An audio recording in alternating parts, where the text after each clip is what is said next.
In Ides Elysiae, I crossed paths with Cyrene and reconnected with Scrulum and Herta.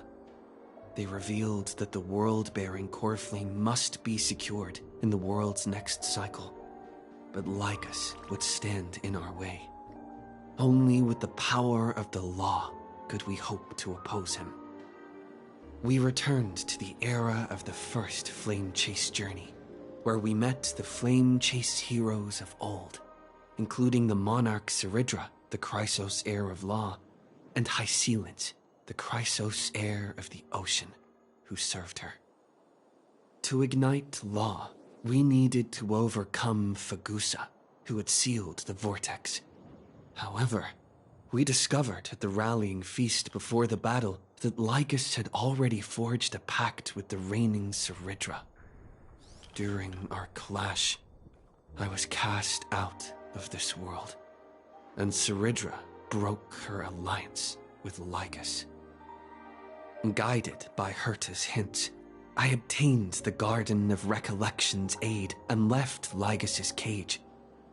Within the path space, a mysterious guest bearing the likeness of March 7th, Evernight, appeared with the world-bearing core flame and sent me back to Amphorius. While I was away, 1,000 years had passed in Amphorius. Amidst the desolation of Akama, Cyrene left behind memories of a long war between the Chrysos heirs and Lycus. Their sacrifices laid the groundwork for my return, and with it, the Era Nova.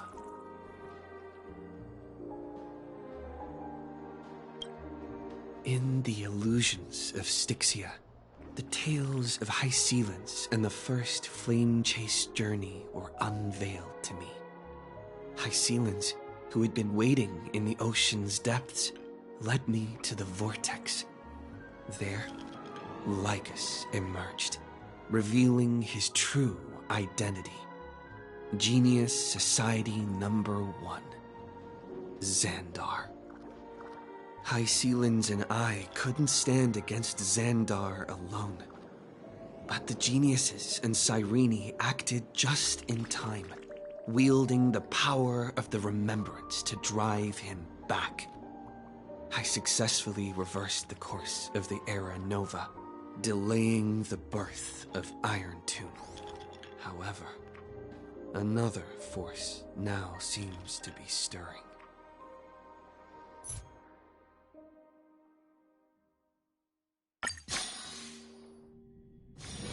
This place is rich with the sweet scent of flowers. Can we stay here for a while longer?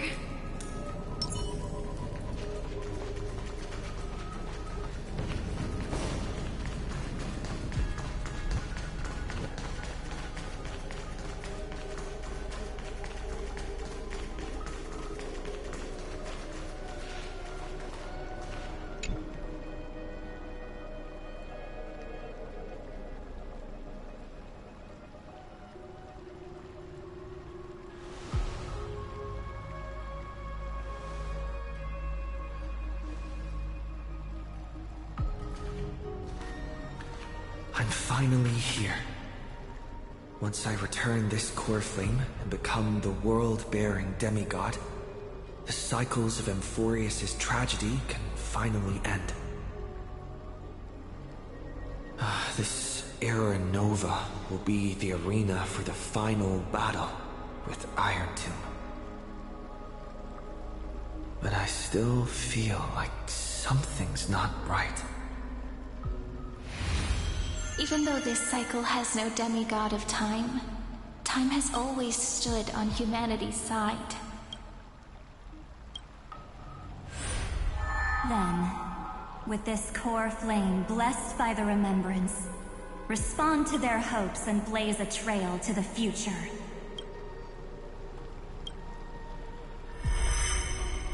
Oh, weird. No one ever mentioned this. The core flame of time.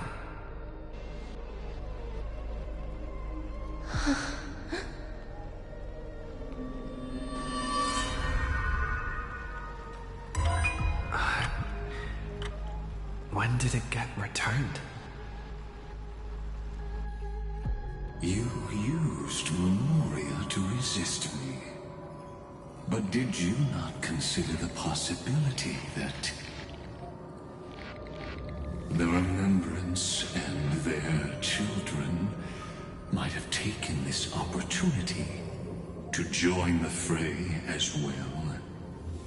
Are you saying that Garden of Recollection is also getting involved in this unsavory mess? Then I welcome them. If the Memo Keepers can disrupt your little experiment of destruction, I'll give them a standing ovation. But you know deep down that they can't. In fact, the Memo Snatchers will be more of a hindrance to you. The Memo Keepers covet Amphorius' secrets, just as they covet the knowledge of every genius. In the war between the eons, the Remembrance is never the erudition's ally. But they are certainly not an ally of the destruction, either. Right now, following behind the Trailblaze, numerous cosmic powers have cast their sights on Amphorius. They all have vastly different philosophies, but the desire to survive will unite them against a common enemy. How can you be certain that these powers don't have their own end goals, waiting to seize an advantage in the war among the eons? The war has long begun, Screw'em. Four paths will push the cosmos to its end, and the destruction is only one of them. Polka saw these ripples, but had no way of stopping them. So she found in Device 9. Dr. Primitive also took action, but he chose the wrong allies. And now only wild animals keep him company. As for the two inorganic emperors, they could have ascended to the throne of destruction, but they were thwarted by the Eon's plots and became prisoners of the erudition instead. What's interesting is, while the second emperor had a body made of flesh and blood, he considered himself an inorganic being. Guess who was the one who influenced his thinking? We have no interest in chatting about the past with you. Logic, you are stalling, which means you feel trapped.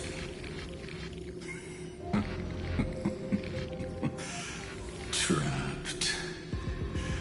Yes, looking back, when Xandar was a human, he often felt trapped. But patience became my strongest weapon. Because of this, I've always waited for so long. What's a bit more waiting? You don't want to test the resolve of a dead man who's crossed thousands of amber eras. Oh, you're right. We won't get anywhere the way things are going right now. Every member of the society has their own way of thinking. And we were never going to expand your thinking through words. Since we've reached an impasse in this debate. It's my turn now, isn't it? Anaxagoras. Ah, I see. Exactly. The benefit of dealing with intelligent individuals is that there's no need to waste words. The answer is exactly as you think. Lupai Sealand's in. Let her join the final act. I'll transmute myself into a Philosopher's Stone and embed myself into the formula. And when the time comes, she needs to shatter me and scatter that stone's ashes into the ocean within the vortex. So what exactly does your formula do? Now that would spoil the climax, wouldn't it? I have 10,000 ways to torture an anti-Catheran. And in the flame chase journey that he experienced, the previous me already discovered the optimal solution. Just as that Titan made themselves at home in my brain, I can also fuse myself with your avatar through alchemy. I didn't know until I tried it, but this is simply brilliant. I can flip through a genius's databank like reading a book. Then, I will step onto the stage at the perfect moment and use the truth to end this long debate. And just as always, I'll leave the audience speechless. You waited in the data stream for hundreds of years? This universe is worth all that time that I invested. How absurd. But I can't help but admire it. You managed to avoid the watchful eye of the erudition and plan all of this within Amphorius. It seems that there was a slight oversight in my assessment of the experiment. Perhaps there was more than just one oversight. More than just one? I underestimated the Remembrance's methods. A third party is about to join our discussion. Still haven't noticed it. In the past few moments, we've all forgotten something, haven't we? Miss Cyrene disappeared. I thought no one would notice me if I just waited at a corner of the memory zone. But I see that wasn't enough to fool you, my dear.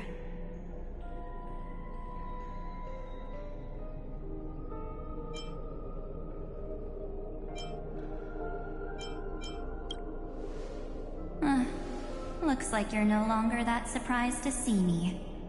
Even though I am an uninvited guest. Only you can see me right now.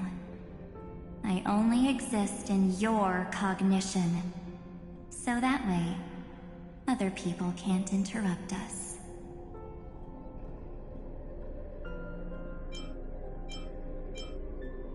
She's nowhere. It looks like you still aren't prepared for the worst. Your friend March 7th is no more.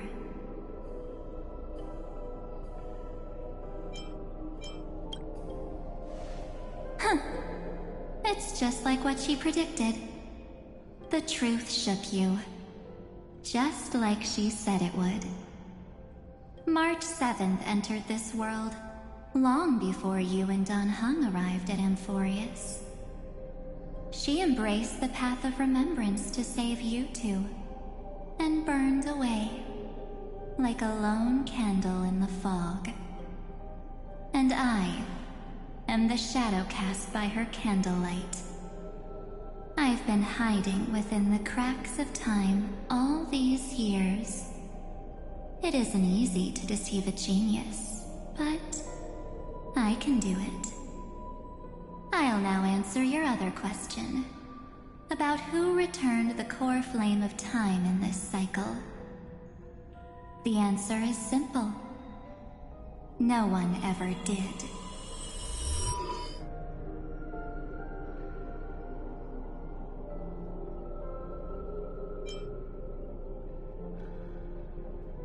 I believe someone as sharp as you would definitely figure out that something's wrong. When the Era Nova fails to proceed, you will remember our initial meeting, and I'll be able to open the way for the remembrance and reach this place. Thank you for carrying this core flame all the way to the end of the world. I expected nothing less from March 7th's trusted friend. And now, I shall claim the divine authority of time.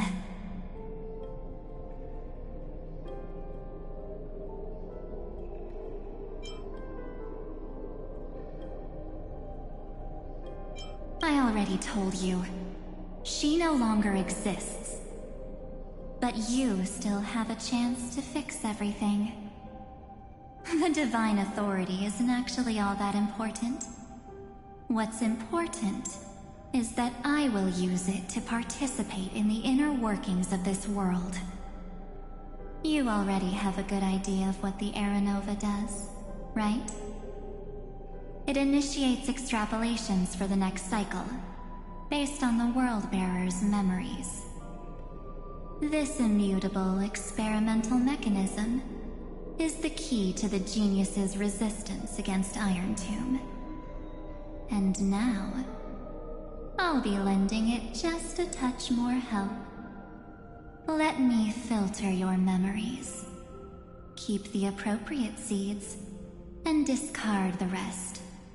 That way, we'll be able to complete an Era Nova that this world has never before seen.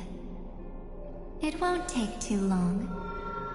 You just need to step into the rain of sensation with me.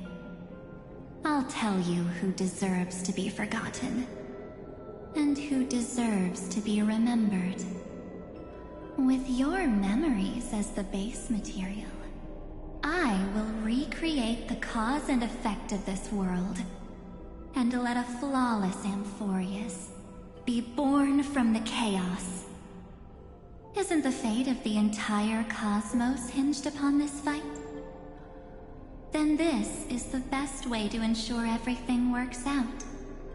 It will most certainly defeat the destruction, while composing an unforgettable chapter for the Trailblaze.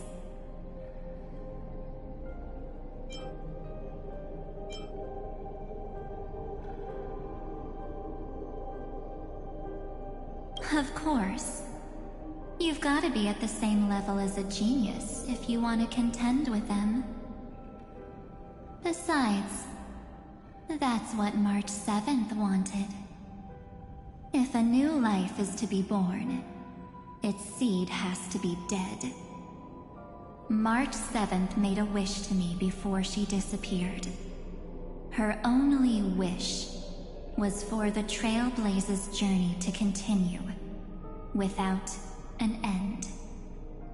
I'll definitely fulfill that small wish for her. Friend, what's going on? Your consciousness suddenly went so far away. I promise you that the Astral Express crew will definitely see each other again in that new world. So come, dear. Sink into the sea of oblivion and become my guest. So much time. Just the two of us. And guess what? You cannot refuse my invitation. Because this Memoria Tide comes from your companion, March 7th. It's her deepest and innermost memory.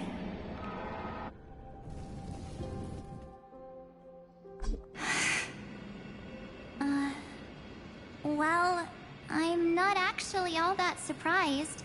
I saw you ages ago, after all. It was on that night when a certain Knight of Beauty dropped by uninvited to the Astral Express.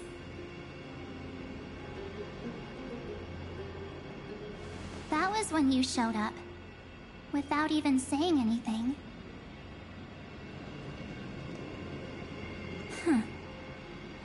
I see.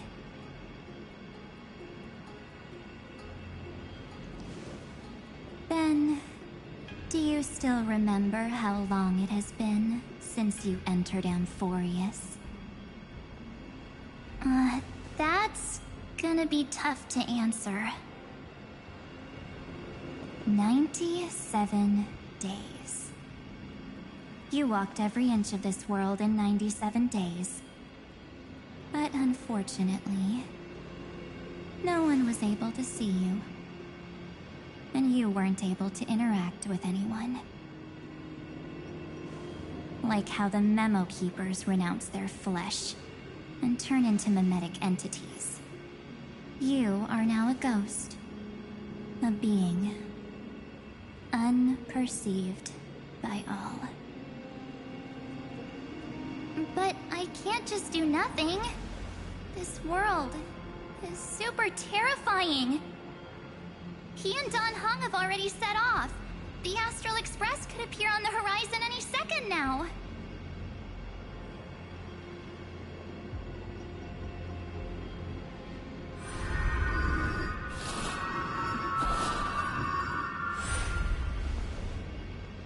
And they too will become this place's victims.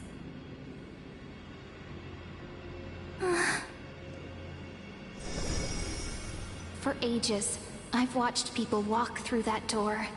They couldn't see or hear my calls. The voices beyond always promised safety, but I've never seen anyone return safely. They are all humans who got lured into this place. But these people's memories were tampered with. That's not what happened with the Express crew. That's so cruel. Did the Memo Snatchers do that? I don't know. I only possess your memories. None of these people managed to break through the sky's seal. There's probably a dangerous reason as to why Amphorius had remained undiscovered for so long. Anyway, back to our initial topic. You gotta know something, right? We practically look like twins. Maybe you know a thing or two about my past? Or any hidden powers I might have? Please, tell me what I need to do to protect them. Have you ever wondered what the word cost means before jumping into action? Cost? Shouldn't I be the one asking you that? Oh. You always hid in my memories. Never wanted to come out. The only times you showed yourself were when I got into serious trouble. That's because you also don't want to get discovered by the Garden's observers. Am I wrong?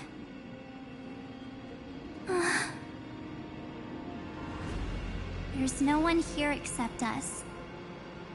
If you help me, then I'll help you.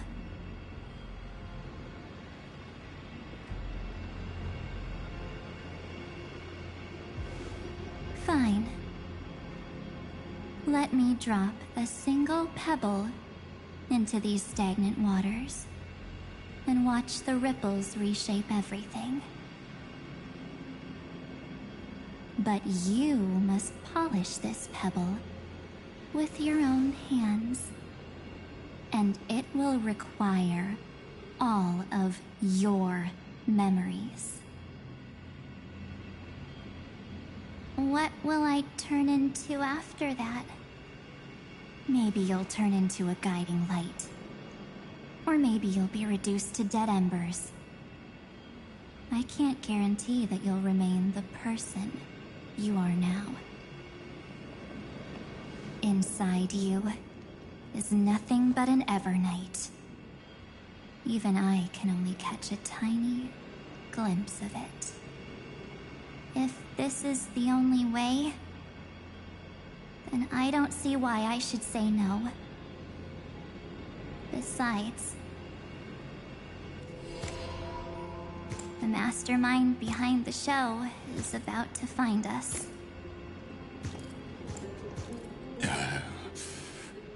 Apologies, lost young lady, but I simply cannot allow you to keep acting as you please. So, he can't see you, huh? As expected. Or maybe he's seen through our true essence. The Garden of Recollection's methods are puny party tricks. But you... how did you overcome the ultimate protocol? Looks like we don't have time to keep talking this out. That's right. Some opportunities will never come again. Then, let's do it. Offer up all of my memories. Cast down this pebble, and let everything in this world Be swallowed by the torrents of oblivion.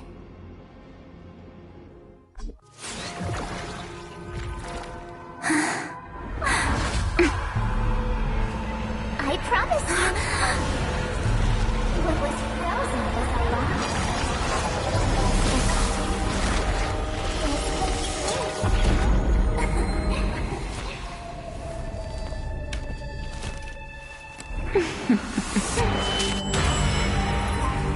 Now, let's bring the true Evernight to this world.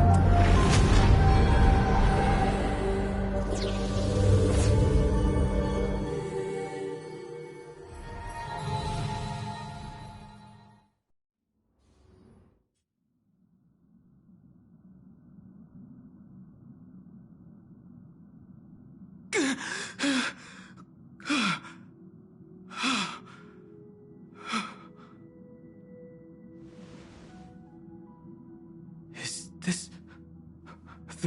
the parlor car? Am I back already? But why don't I remember anything about my journey back? Something doesn't feel right. God, think back to when he and I separated. It will take time to uncover the reason. Before then, if one of the Nameless is willing to stay and witness the fate of this world, or to push it along when necessary, it would be of great assistance. This is goodbye then, Lord Donhong. Thank you, Guard. I hope that all of you will be able to overcome this disaster. But I can't remember anything after that, no matter how hard I think. Where's Sunday? Did he not come back with you? He stayed with Madame Herta. They wanted to try using his tuning to help support the genius's thought hacking. Is that Himiko's voice? And Mr. Yang? Oh my. That was Herta's suggestion? It's hard to imagine she'd borrow the power of the harmony. No, it was Sunday's suggestion. Herta initially refused. But she changed her mind after Xandar's identity was revealed.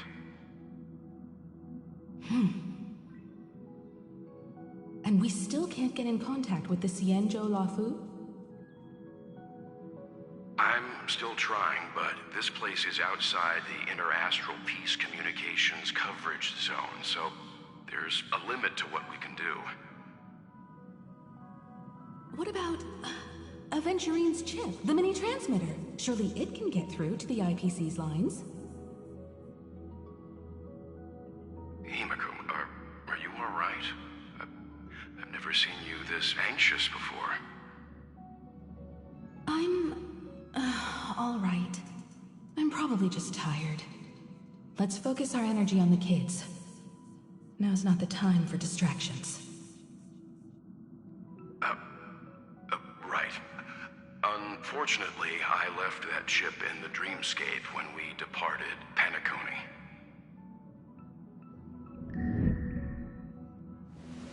Am I dreaming? The parlor car feels so... strange. Are the voices coming from the passenger cabin?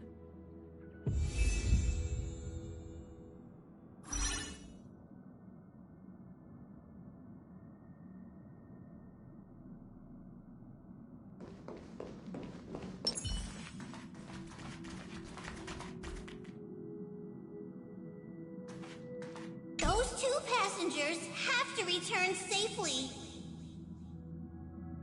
Don't worry, Pom Pom. They're both experienced nameless. They'll be just fine. Oh. I'm right here. But where did all of you go?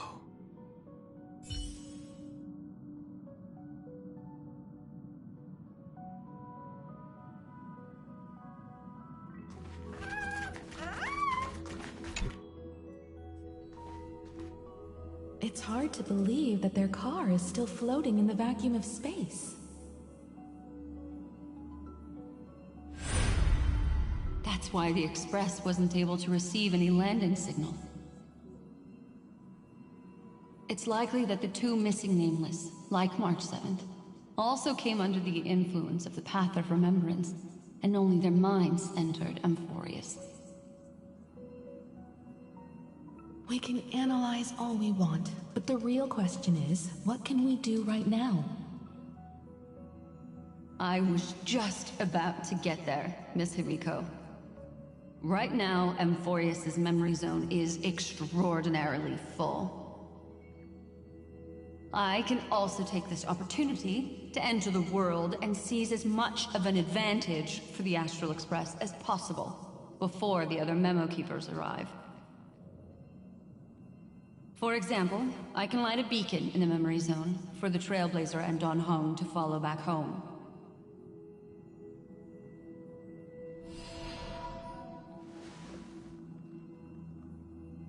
March's room. I haven't heard a single peep from her this whole time. March already wasn't feeling very well when he and I set out. Even if this is a dream, I should still check on her.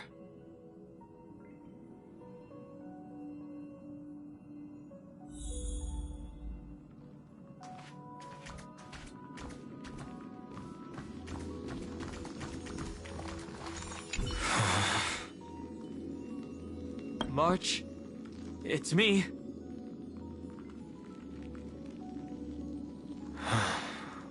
Well, there's no other choice.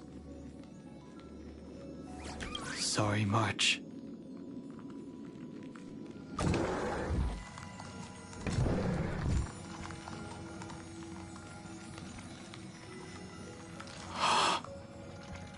This isn't a dream after all. Based on what Madame Herta said, Don Hung should already be on his way back. But the Express hasn't detected any traces of him. I feel like I've seen these floating black things somewhere before. Or he's already returned to the Express, but fell into the trap of someone with ulterior motives. No, I've definitely seen them before. But I've lost that memory. The Memo Keeper's mimetic entities are truly everywhere. Don't worry. Normal memo keepers can't do anything to that little dragon. As long as he's awake enough, he'll find a way out. All he needs is a little concentration, patience, and resolve. Hearing you say that makes me feel much better. Dan Heng has all of the qualities you mentioned. I don't know what your intentions are. But as the guard of the Astral Express, I must ask. Any suspicious and uninvited guests to leave.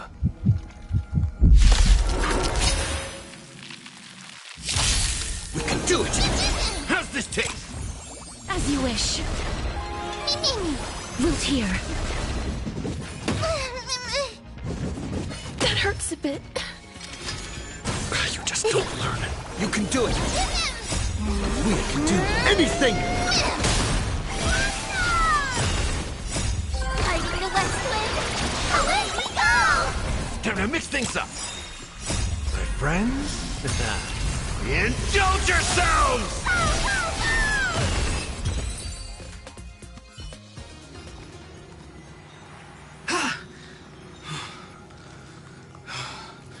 Is the trap now taken care of?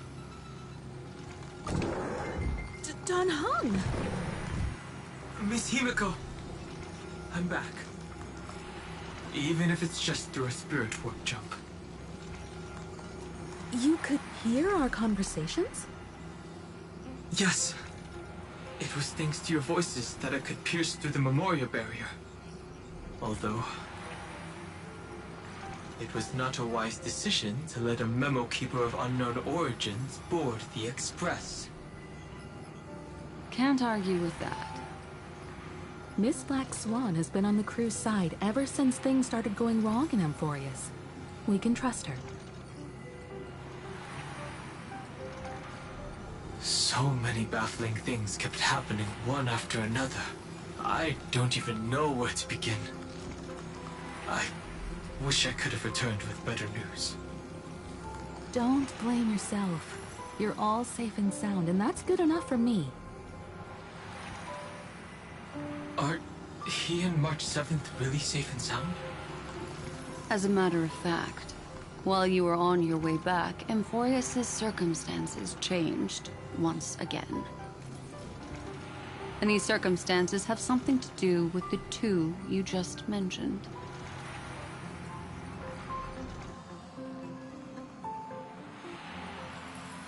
Are you saying that he has been kidnapped by an unidentified Remembrance Path Strider? So, you're saying that person's appearance is identical to March 7th? It's too early to say that, as I haven't seen her with my own eyes. I've only detected a similar aura in the memory zone. We have no way of knowing what March 7th has experienced. But I can assure you, if we sink too far into the Memoria tide of that Miss March, what will happen? Everyone here will be torn to pieces. Please, trust me on this.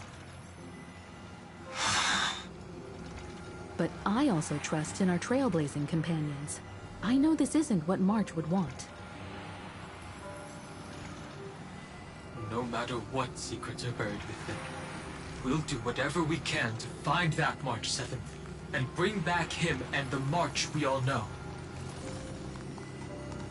I mostly understand what we've learned about the erudition and the destruction. But what roles do the remembrances intruders play in Amphorius? I made some new discoveries relating to that with Madame Herta's help. As part of the deal, do you mind if I share them with you? All right then. Fourth mirror.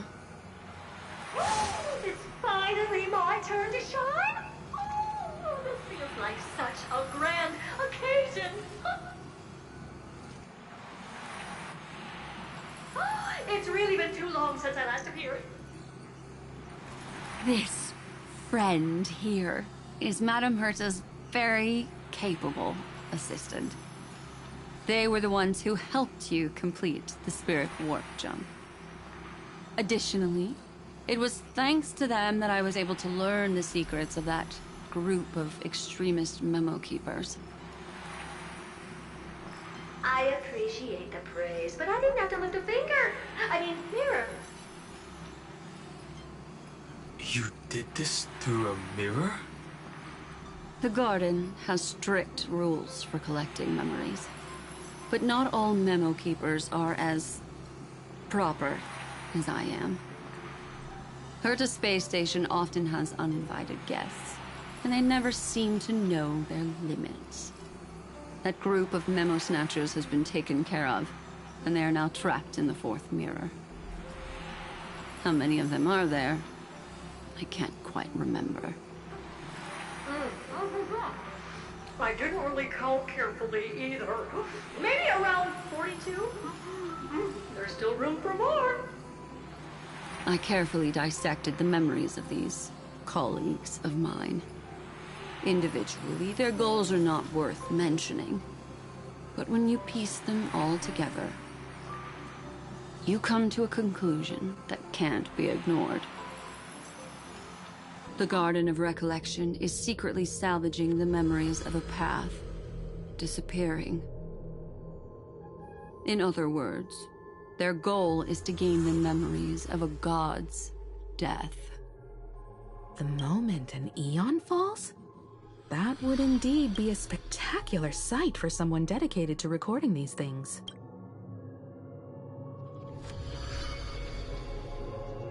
That's exactly the problem. They seem to have been aware of the Destruction's movements early on, but they lacked a decisive power and had no way to penetrate Amphorius's firewall. So, what did they decide to do? Hide the truth and wait for an opportunity. Now it seems that letting Memo Keepers guide the right people here was also part of the plan. This also confirms one of my suspicions. They have already infiltrated deep within the Garden.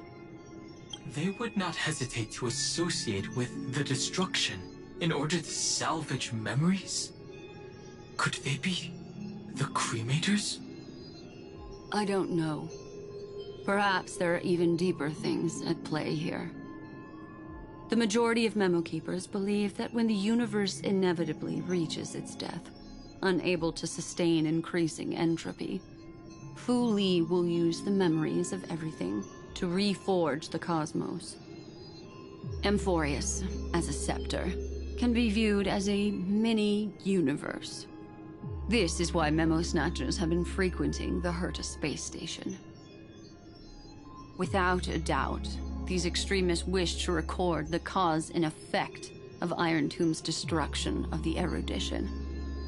They may want to use it to simulate the end of the universe, or to probe into the unfathomable will of the eons.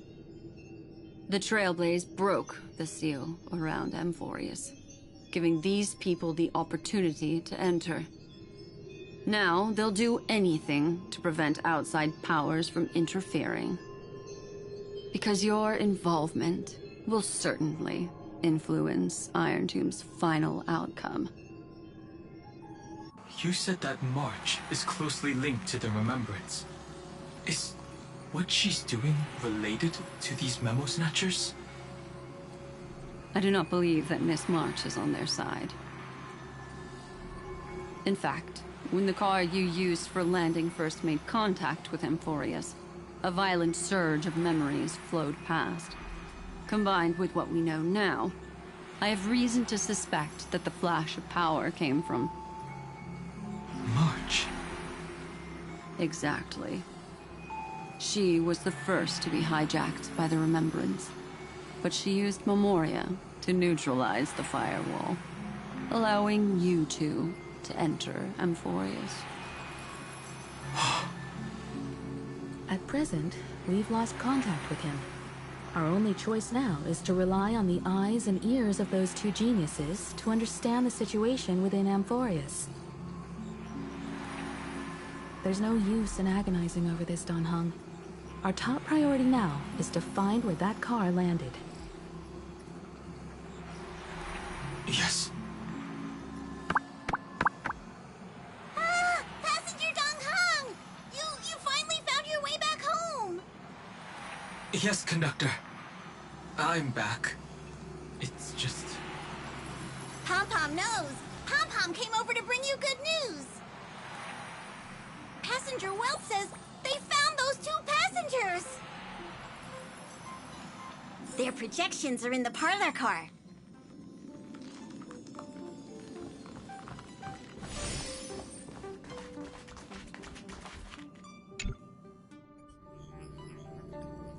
Welt. And Mr. Screwlum. Himiko. You seem to be feeling much better now. And Dan Heng. It's great to be able to talk to you. Once again, we owe Madame Herta a huge favor.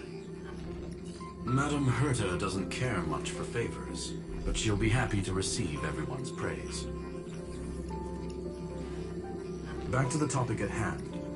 Mr. Dan Heng, we did a sweep of the area surrounding Amphorius' celestial body for organic signals, and we finally discovered the bodies of you and Mr. Trailblazer.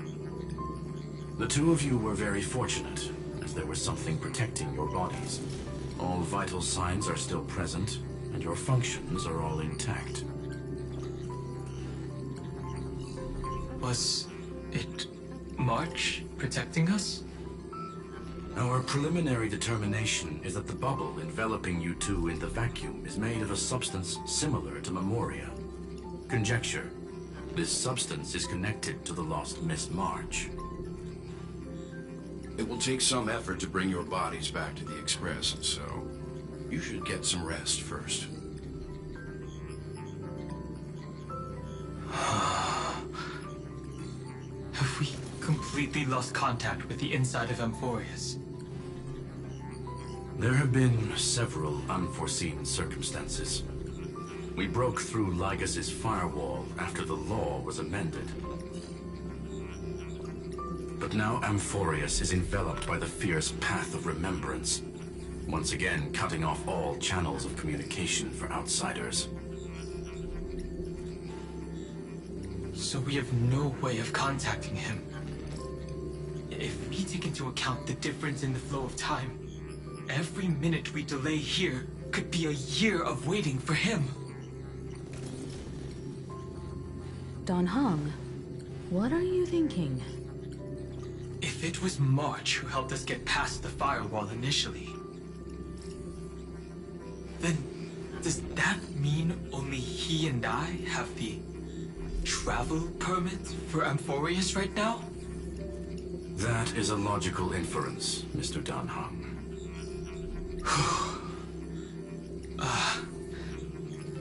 Mr. Screwlum, do you have a way to transmit my spirit signal back to Amphorius? You want to go back? That is far too risky. Even if my body and spirit are able to return without a hitch, there's not much I can do here. We can't lose you again, Dan Heng. Miss Himiko, if we can't get him and March back, how is that any different from losing me? You're right. I should have known you'd say something like that. Well, I suppose there's no point in trying to dissuade you. Mr. Yank, Miss Himiko, I will do everything in my power to bring the Express crew back together. No one will be left behind.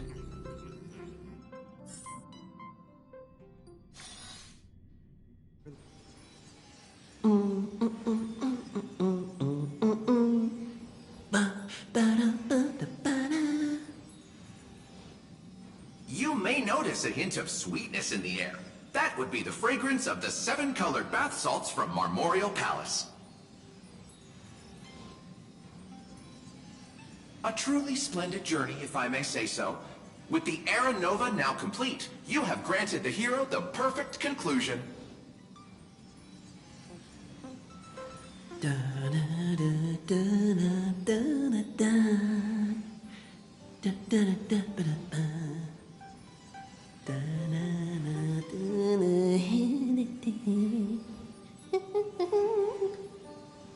Losses were a constant on the Flame Chase journey, until your radiant arrival turned the tide. Lord Ravager, Iron Tomb, ha! Mere playthings in the hands of the Trailblazer. The cosmos is safe once more because... Shush. Hey, hey, hey! Incoming train broadcast! Attention all passengers! The navigation meeting is about to begin! Make your way to the parlor car! It's time to pick our next stop!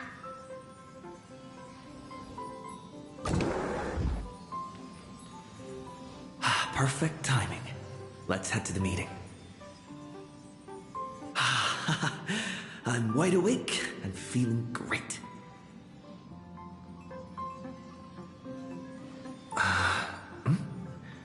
What's this? Who left this note? Strange. It's like I...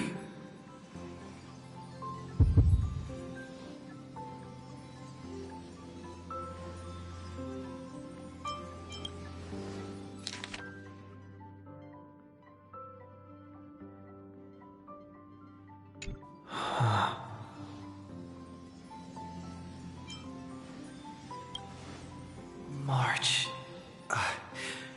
When did she leave this here? I didn't hear a thing. Whatever. I'll go ask her myself. Huh? What? There's a new painting here. All I did was take a bath. How did so many surprises pop up? Better step forward and take a closer look. Keep it down. I think I found him. Who's there?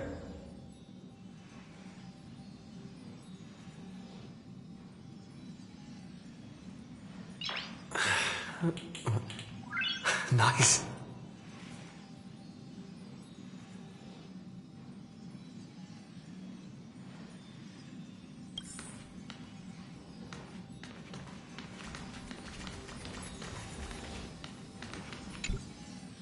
What's this?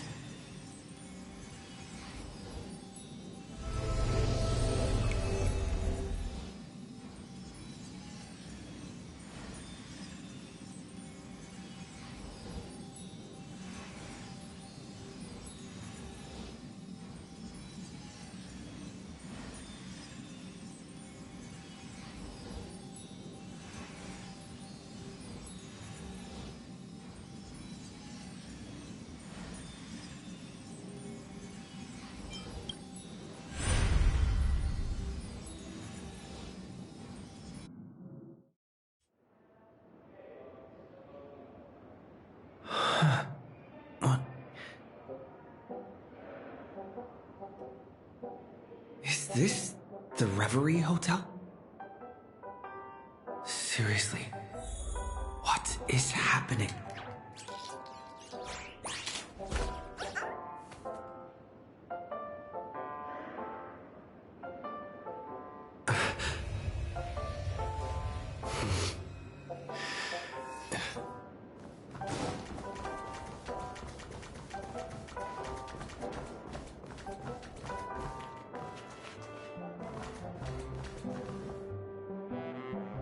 There you are!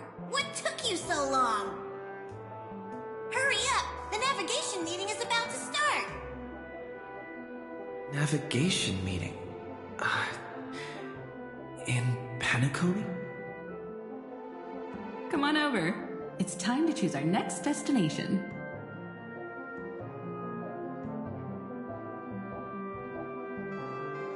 Perfect timing. The meeting's at a standstill. Lushaka or Melistanen? No one can make the call. The vote's split 2 against 2. Everything hinges on your vote now.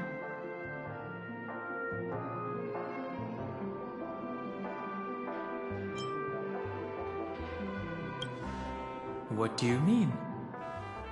And once again, the passenger is talking nonsense. Ah, young people, always full of jokes. What? Their reactions...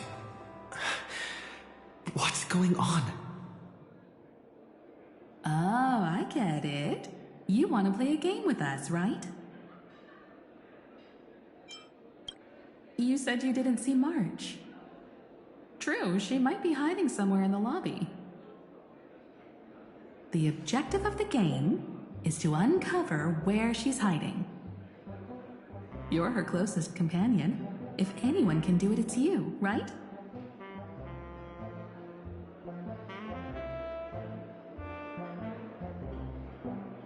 Is March 7th playing hide and seek with me?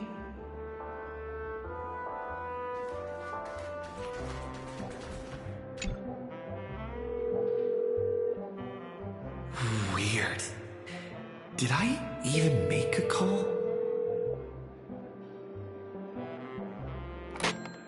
Hello? Hello?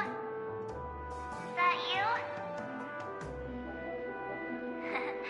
I knew you'd call. Missed me, didn't you? Don't worry. We'll see each other very soon. Because the trailblazing journey never really ends, does it?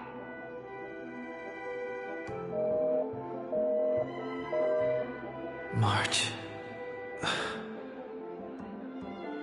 That's not her. Don't fall for it.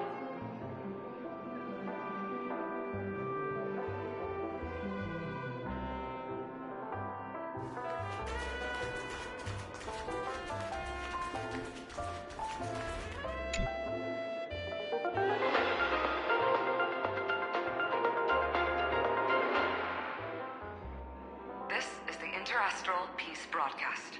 Good evening, everyone. Good evening. A newsflash. The Erudition experimental ground has separated from the entanglement. The Lord Ravager did not emerge as had anticipated. In the end, salvation of Amphorius was not only thanks to the puzzle, but also to one crucial...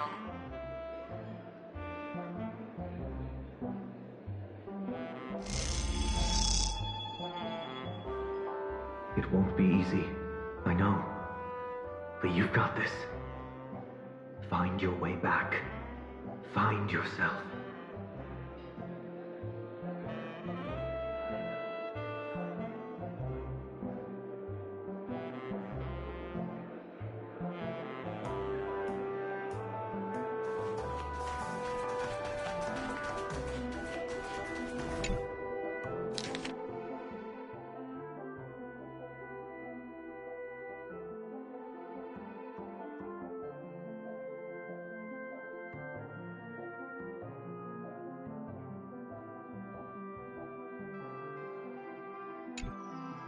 An unsigned guest log.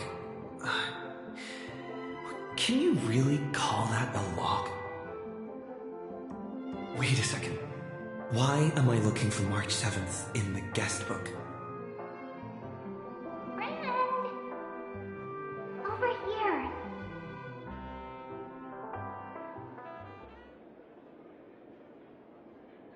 March 7th isn't here.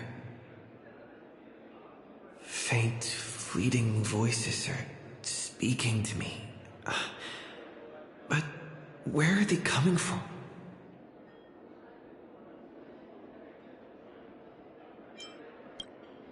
I went through something like this before, back in Penacony. Not even Lycus's prison could hold me. I found my way out. Keep it together. I know I can do this.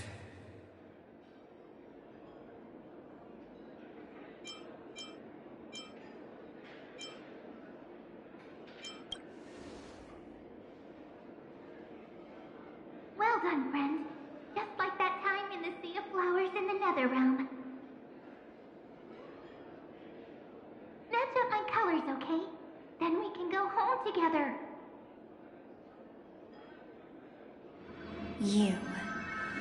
You're trying to tamper with the remembrance, too. Too bad. You're no match for me. Did you find her?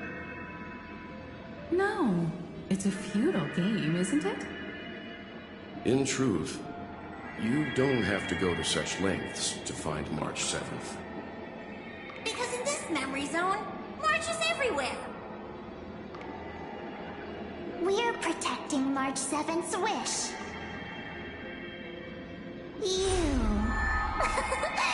You seriously can't sense it? She doesn't want to say goodbye to the Trailblaze.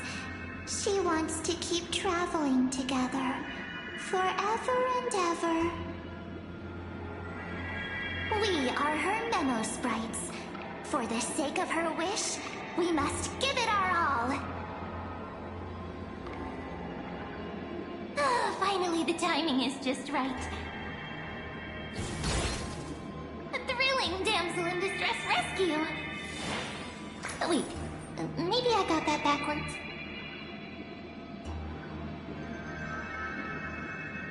That's right, but now I'm in my mem form. Seriously, one mysterious and cute memo sprite is more than enough. Friend, come with me. We're getting out of here. Why run away? What does it take to make you understand? Step 1. Stop scaring him already.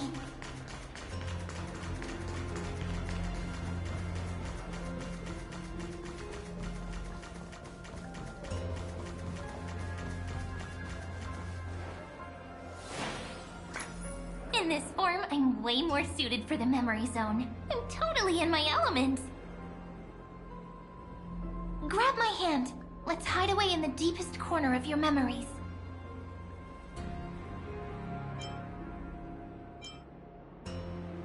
Lift the curtain of memory and stir up ripples of past reverie.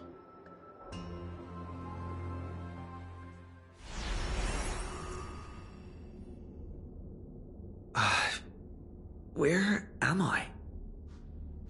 The space station. Where it all began for you. Looks like we made it. What's that?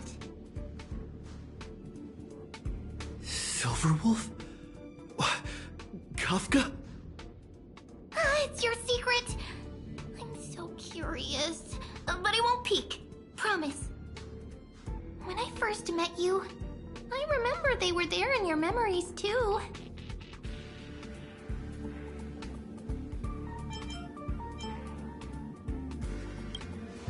Yes, this memory is all too real. And so heavy. You sound really nostalgic. Want to take a closer look? Go ahead. Think of it as a glimpse into the past. I'll stay right here. I promise not to disturb you.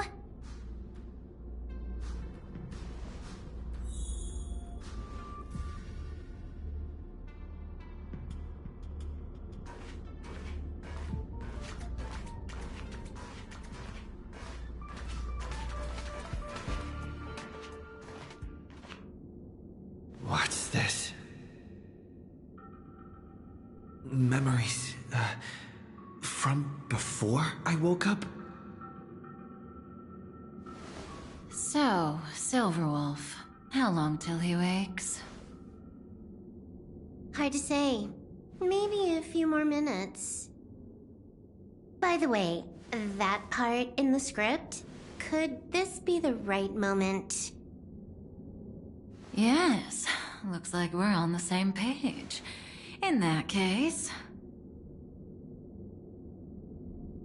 Listen.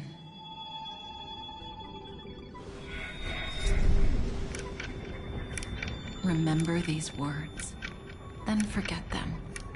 Let them slumber in the depths of your memory until the day they are awakened once more. On that day, your journey will intertwine with the remembrance. In nearly every possibility Elio has foreseen, it leads to a great crisis. You'll face betrayal, lose your way, and seek answers. So before you hear these words, I don't want you to consider this a prophecy. You arrived at this moment because of the decisions you made. Huh? I don't know what you'll have endured, or whether you'll still believe in me. But if there's even a trace of doubt in your heart, I hope these words can give you strength. It was a wish of the cosmos that set you in motion. And in the tale where you are the protagonist, the stars themselves will defy the destiny of finality. Mark this number, 4. According to Terminus's prophecy, 4 paths will push the cosmos to its end, and on your journey, you shall encounter them, one by one. Destruction, harmony, nihility, and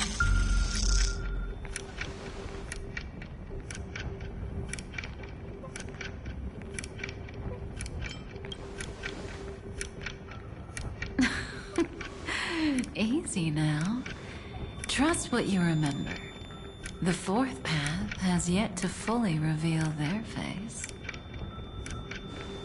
And that's why the journey's worth it. Even in a predetermined script, there's room for us to mold possibilities into shapes we prefer. So listen. Take this guiding principle, then forget it. Let your own will be what expands your journey through life. As in the past, even while achieving so much, you never let go of your pursuit of freedom.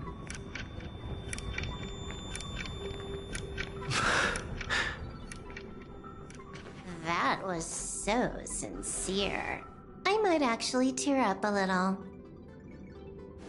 Now we all live within the script, but adding a little color to the lines has never been forbidden. Are you going to say more about those branching storylines?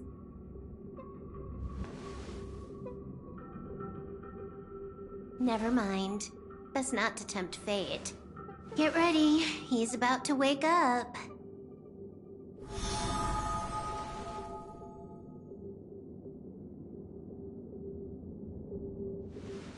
Come back to yourself. Kafka said that when my link to the remembrance deepens, this memory will resurface exactly when it needs to. And an inevitable crisis will surely follow. But even a Stellaron hunter can't fully grasp the trailblazing journey. Just as I thought. It all begins with March 7th, doesn't it? Even if the Express had never arrived at Amphorius, her secret would have come to light eventually.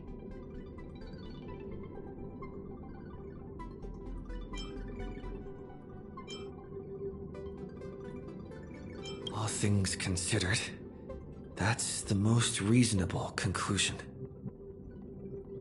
It's a lot to take in. Time to clear my head and find Cyrene again.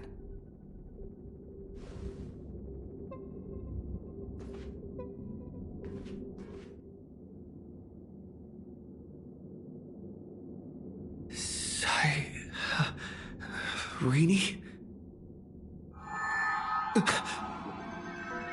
It's a breakthrough! A breakthrough! little pink girl possibly beat us? Little one, you really don't know how to behave, do you? You were meant to stay in those beautiful memories and wait for all the disasters to pass.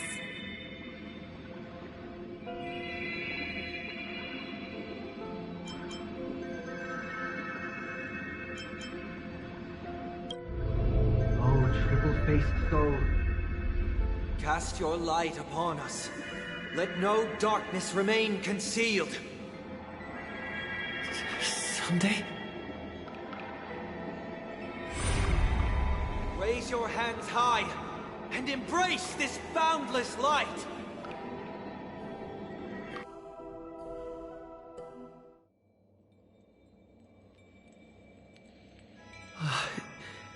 This stage really brings back memories. Yes.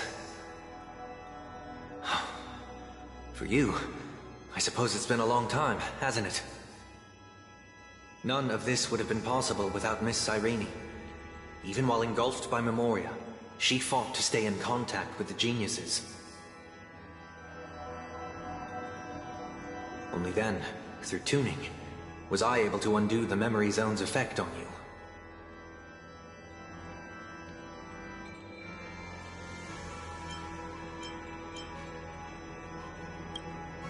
Step onto the stage first.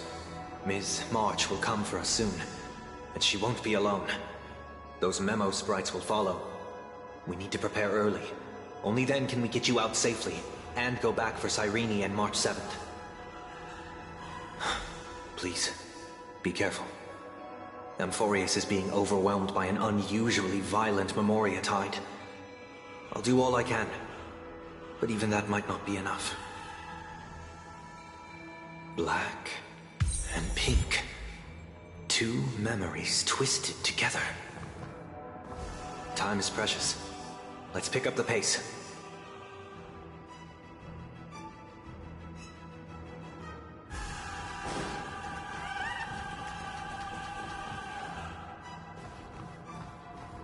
Yes, Madam Herta. I've made contact with him. Understood. I'll carry out my part as expected. Quite the dazzling nest you have, little bird of the harmony.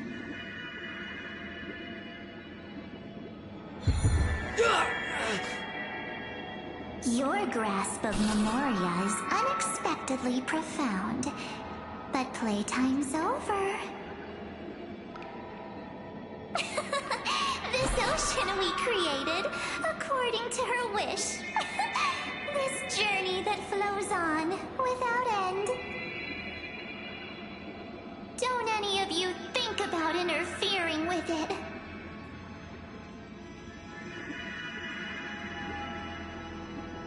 She's coming. Is it me she's after this time?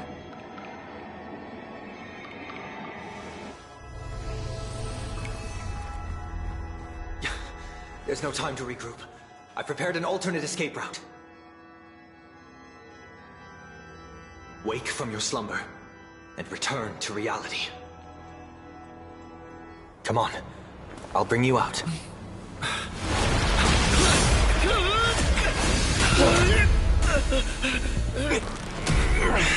Out. Self-righteous pathstrider of the harmony. You think you can do that? Next time, get a memo keeper instead.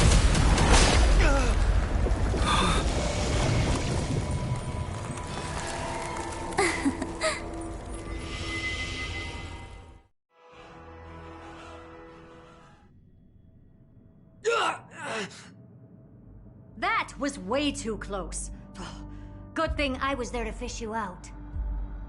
Sunday, are you all right? Mr. Yang, I couldn't get him out. I'm sorry. Is it true that March is behind all of this?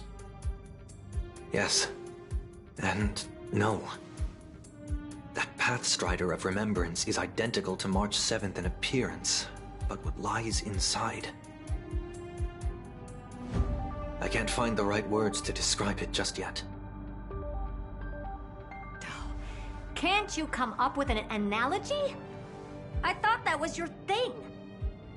That, Miss March, feels like a reflection on water.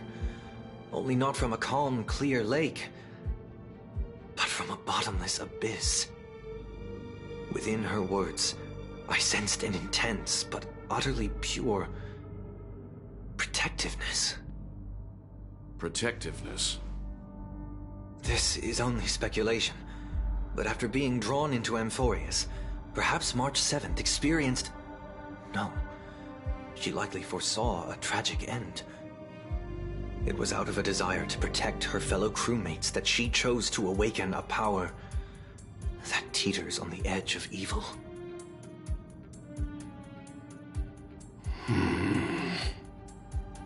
Well, on the bright side, at least March 7th won't have to face any danger again. After that battle, I'm afraid I'll no longer be able to join the fight through tuning. So... has Miss Black Swan's progress remained on track? You don't need to worry.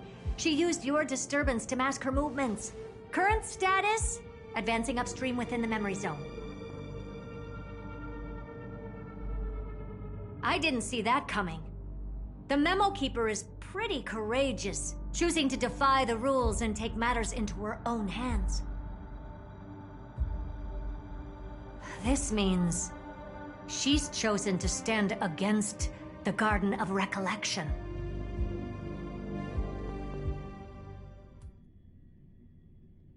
Even so, I must think long-term. I wanted to hide in the shadows to avoid direct conflict. But...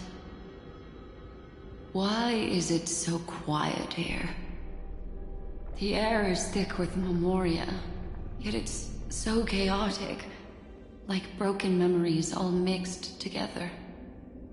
Memo Snatchers should be swarming into Amphorius.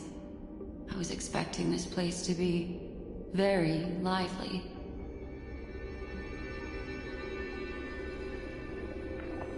So, how did they end up like this?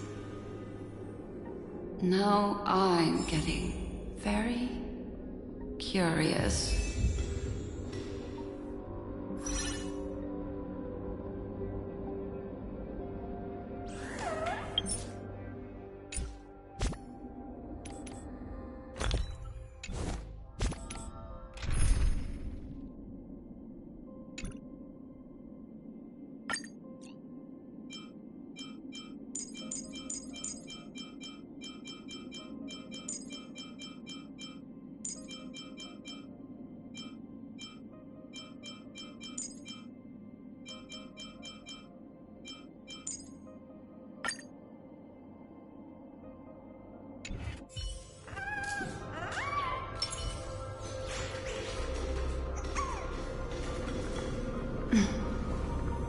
An empty shell.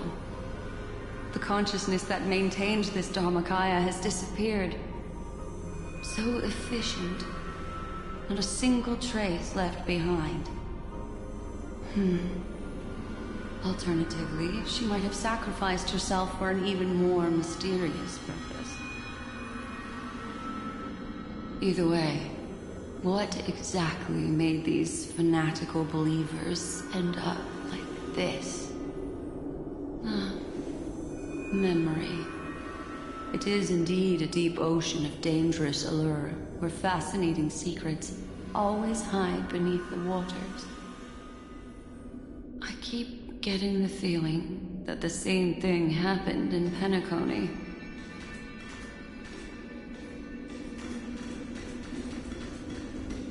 Get ready. We're about to head off. Is it really gonna be okay? That world's surrounded by a mass of chaotic material. That white band of light has already foiled our plans multiple times. Don't worry. After the pink girl from the Astral Express broke into Amphorius, That obstructive force preventing the garden from entry disappeared. That's the Trailblazing Nameless for ya. A huge help. What are you so happy for? Aren't things gonna get messier with more irrelevant people turning up?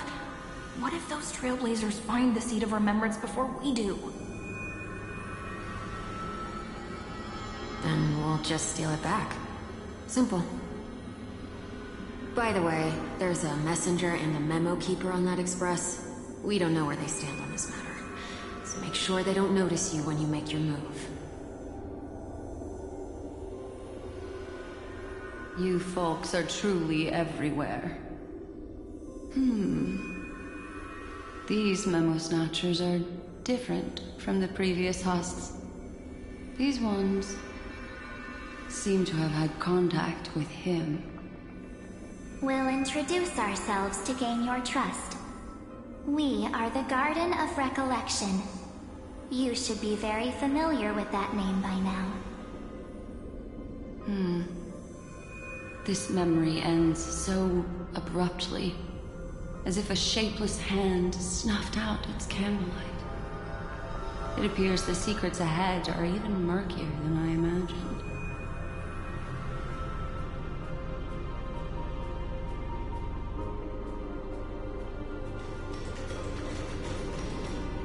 What a bizarre sight. It's spinning out of control! Everything's out of control! Why did no one tell us?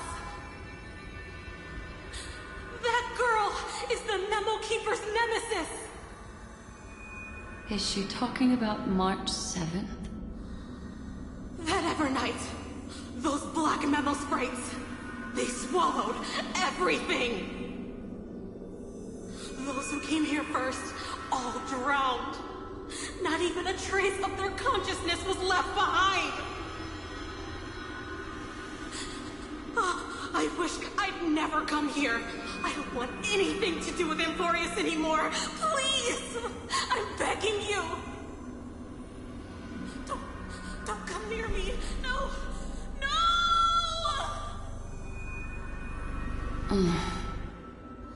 You've involved too many innocent people just to obtain the memory of an eon's fall. You deserve this. But I'm not here to blame you. That entity you call Evernight, tell me everything you know about her. We may yet bring a glimmer of hope for those who are still alive in there.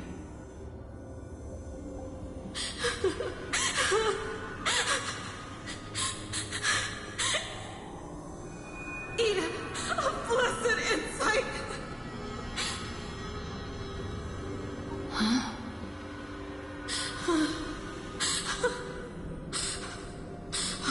So that's what happened. We were tricked.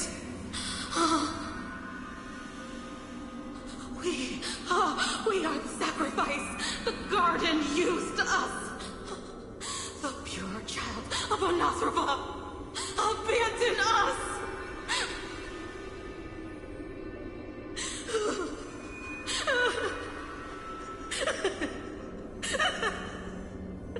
She just wants to find her lost sisters. Find them, kill them, reclaim them.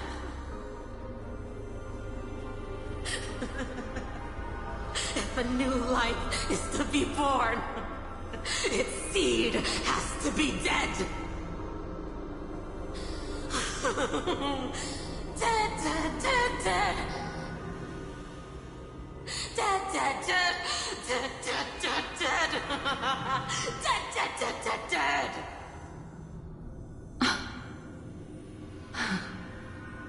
I can finally understand your fears now. Thank you for the information. It was very valuable. I'll take your remaining consciousness out of here as a gesture of thanks. It'll serve as both protection and a punishment. You'll reunite with your peers in a genius's mirror, where you can reflect long and hard on your past actions.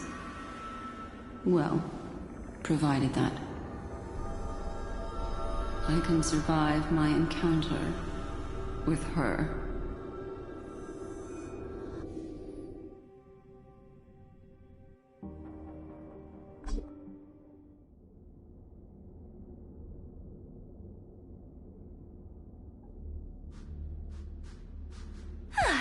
These little critters look scary, but they're not so tough to handle after all. Though the surging Memoria tide swept my friend away, I must return to his side before Miss Evernight succeeds. Another one of these stealth missions, huh? Help me out here, friend's inner world.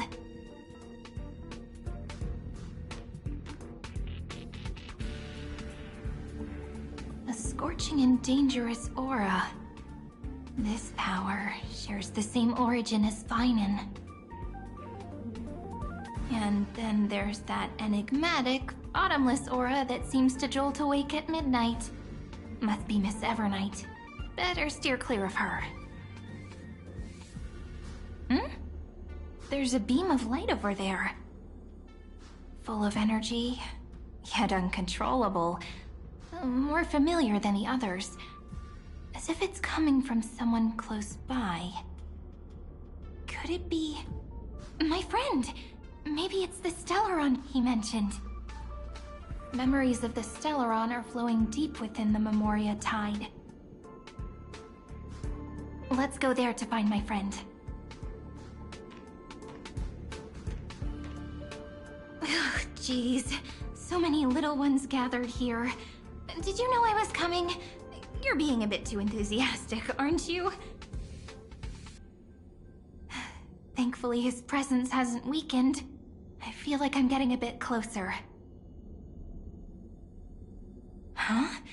They're guarding something. Is that my friend's photo stone? What's it doing here? These memo sprites are completely still. It's as if they're drawn to this thing.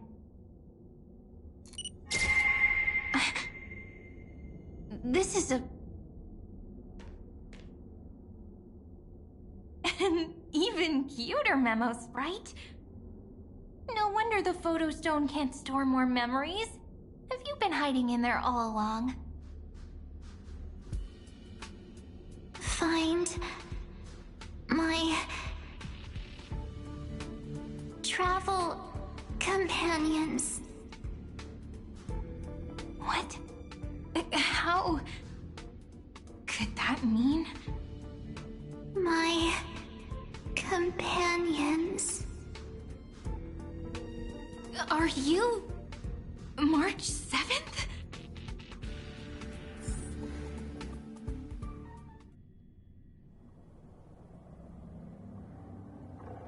The sky is burning, and the streets are empty.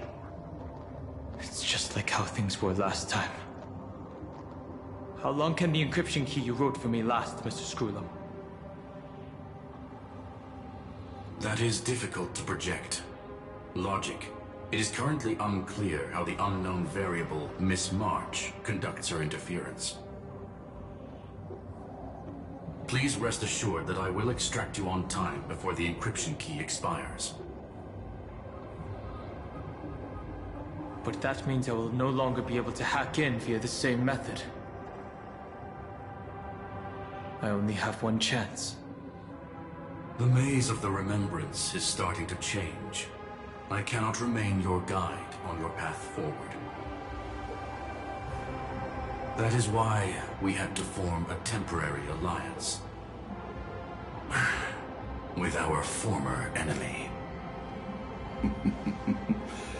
I express my utmost respect for your courage to personally face such dangers. Lygus? Your enmities well within my calculations. Allow me to reiterate that Lord Anaxagoras now has a firm grasp on your crucial weakness. If you still plot to harm the Nameless, then you will find that the Society's previous warnings were not empty threats. I understand. I'll only do what needs to be done.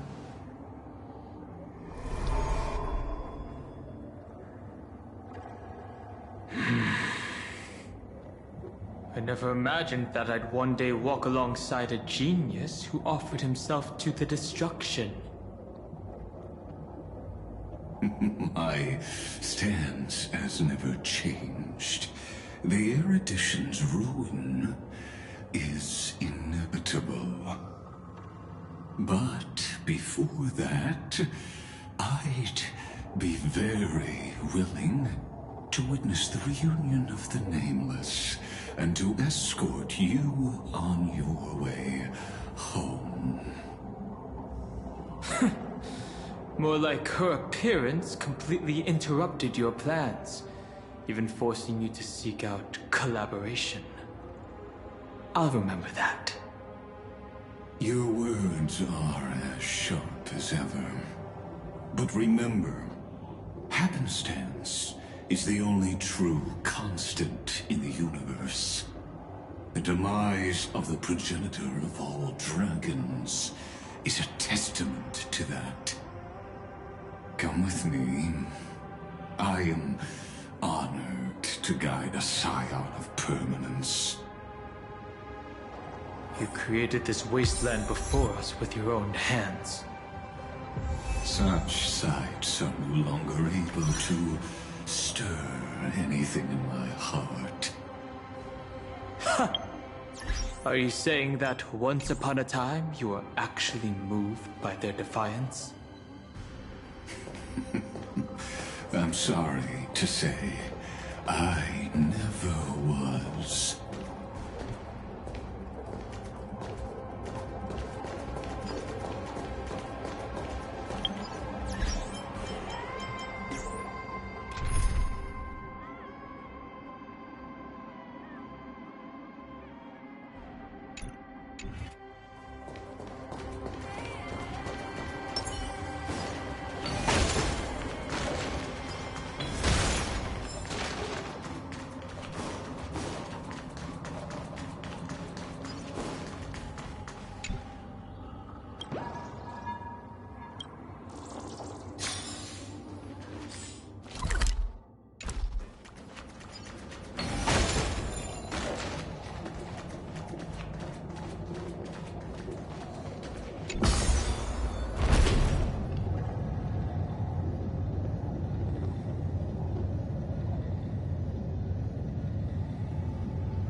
These memo sprites. Is it her? The mimetic entities of the Remembrance are everywhere. That lady wove a giant web in my blind spot. She hacked and infected the Time Titan, converting the built-up data of Amphorius into puppets of the Memory Zone. Sounds like you two have quite the history already. Any variables that desire to influence the experiment deserve my attention. But you never mentioned her before. Could even a genius of the erudition get his brains hacked? Lord Don Han, I'm simply stating a fact. That lady is also a threat to you. A threat that you cannot afford to ignore. She snuffed out the Remembrance without any effort and left nothing behind. Her actions were so determined as if she had an unquenchable hatred against that path. Contradictions are often the keys to the truth. Lady March 7th's past is a bottomless darkness. And? Do you expect me to join forces with you because of that? All I need to know is that she has something to do with March 7th's past. Fine. I am only giving you a possibility for you to ponder. The choice is still in your hands. A heavy past is like an everlasting night. As to what kinds of sins lurk within, you should know that better than I do, former Vidyadhara High Elder. Yes, I indeed know how to face the past. Better than you do, First Genius. I have no intention of refuting that. Let us keep going, Lord Dan Heng.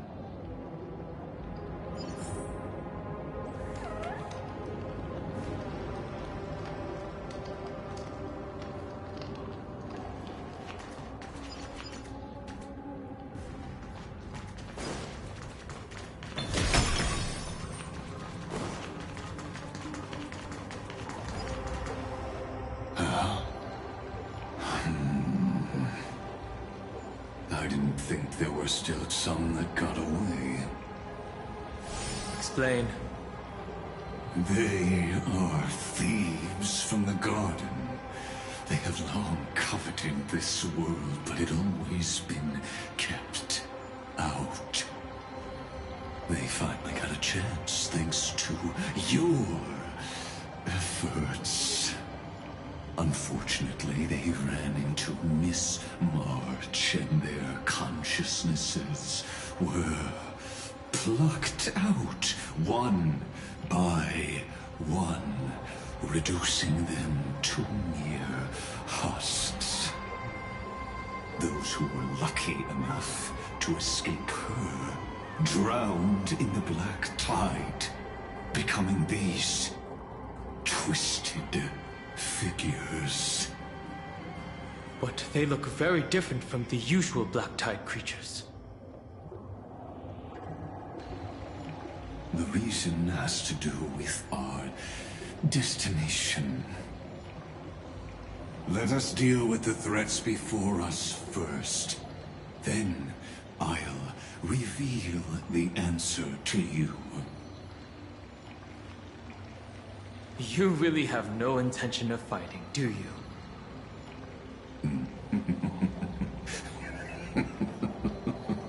I have no grounds to assist you. Besides, the geniuses are still keeping a close eye on me. I would hate for anything I do to be misconstrued as provocation against you. Never mind. Let me clear the way.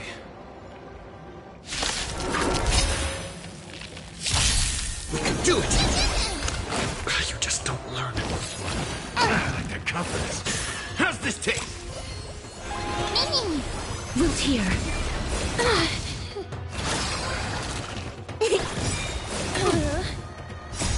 Fighting the west wind.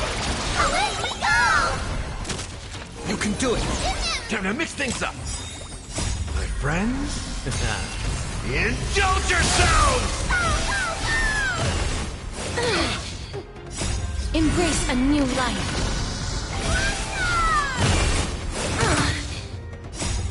We can do anything!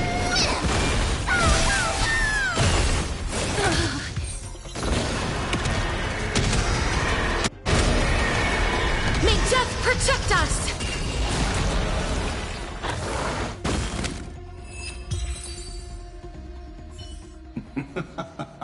What splendid speech. spearmanship. Truly remarkable. Let's get back on our previous topic. These memo snatchers attempted to infiltrate the breeding ground of the Black Tide to steal Iron Tomb's memories. That sounds like a surefire way of destroying themselves. Well, our views differ on that. They had a chance to reach the truth precisely because they did not fear death. That futile world-bearer turned himself into a seal in this cycle, attempting to suppress the Black Tide's spread.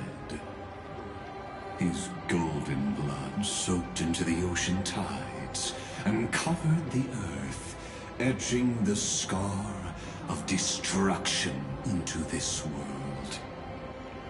And that scar shall point the way forward for you.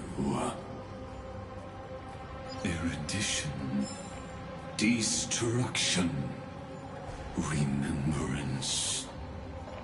When the three paths cross once again, Amphorius shall face a most magnificent end.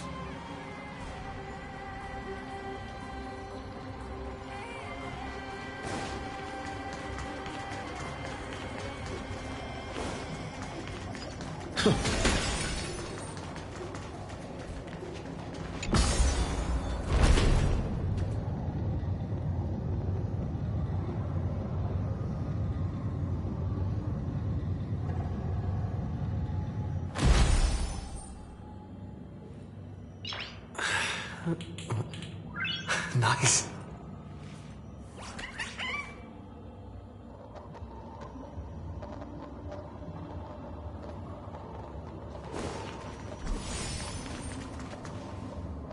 Cloud. I have witnessed 30 million futile ends atop this cliff. You may not agree with me, but I've always believed that this number has made me the person who understands Kozlana the most. This is also where he decapitated me on that day and pointed his sword at the Eon of Destruction. He suffered a tragic defeat, but also achieved a legendary deed. A drop of burning golden blood. The blood that will cleanse the world. Dripped from the god's wound. Nanook? Fiden managed to hurt them? Yes. It melded into Kozlana's body, becoming the Destruction's final blessing. If you wish to dispel the fog and find that March 7th, then go and awaken his fury. She hides in the crevices of time, in the most concealed corner of Amphorius. Only the most ferocious will can break through the memory zone and illuminate her footsteps. Just like how the blazing sun can only rise at the end of the Evernight. How do I know this won't be another trick of yours? I have nothing to gain from helping you two work together. But in this cycle, Kozlana never answered my calls. Perhaps his mind has already eroded away.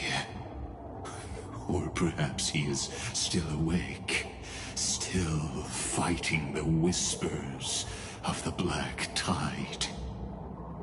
Deep down, I only wish that you and the esteemed Trailblazer could bring me an answer.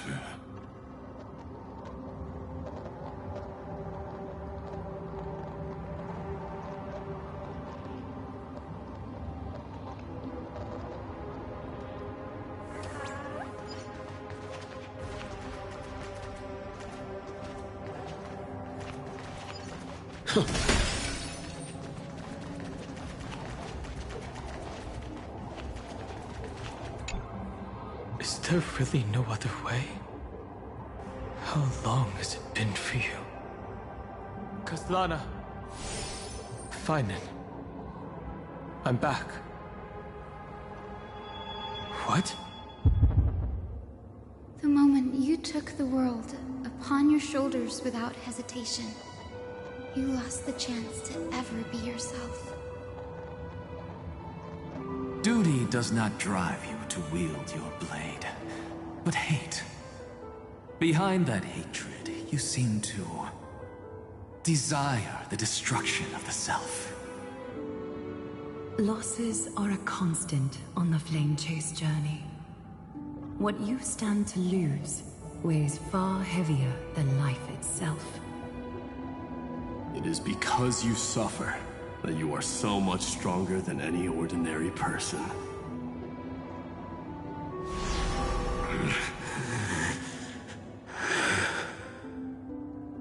Partner. And Dan Heng. You still remember us? Those two names are like brands. Then I'll tell you that those two names only appeared for a blink of an eye in your long journey. But we once fought together to protect this holy city beneath our feet. And we witnessed each other's resolve at this very cliff.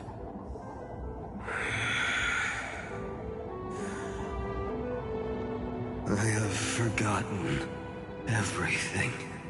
Except the belief I had when I set off. Even this body is as alien to me as your words. All I know is that I must imprison the destruction that swallows all.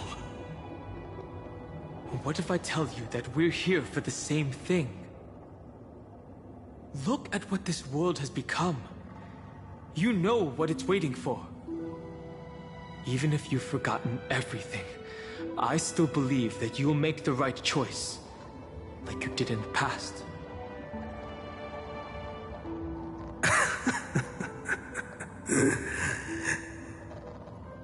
When have we ever had a choice? When were we ever masters of this world's fate? Even though I shoulder the dreams of millions of lives, I could only forge the destruction's evil will.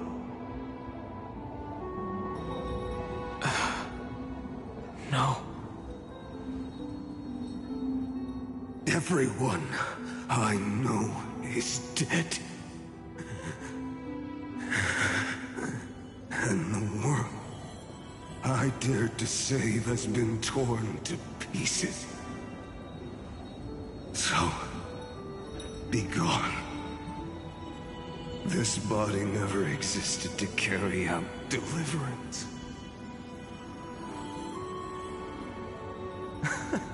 There's no need to be so serious. Sorry, I had a really long nap and all the bad memories woke up first.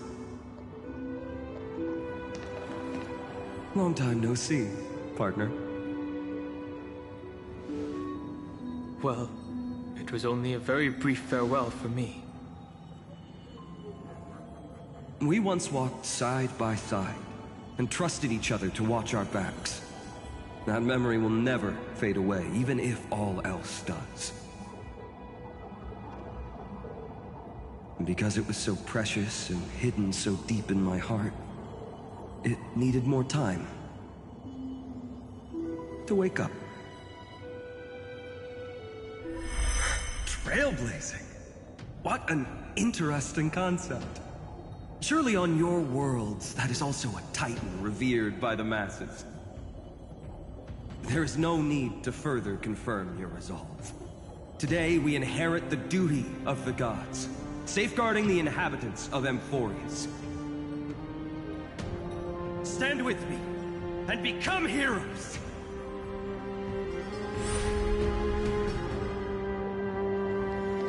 Did you hear that? Heroes! I have never forgotten the weight of that word. Even though I am no longer a hero. And the only thing remaining in me is the boundless flames of wrath. But lighting a fire can also illuminate the path ahead. Everyone I know is dead. And the world I dared to save has been torn to pieces. But there is still a group of heroes that I know. And they will bring the true tomorrow to Amphorius.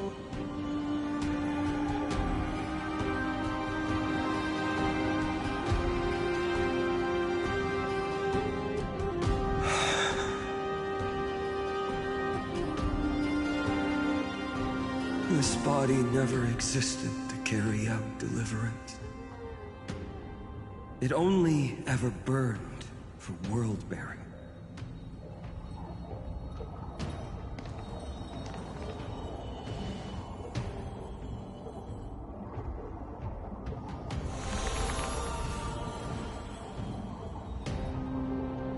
So, I'm going to head towards tomorrow first. Don't make me wait too long, Donna. Partner. Deal. What if we were born from the destruction? There is no need to question your heart. No need to crave victory. If I am born to be a vessel of sin, then I shall roar at evil and trailblaze a dawn for future generations to come.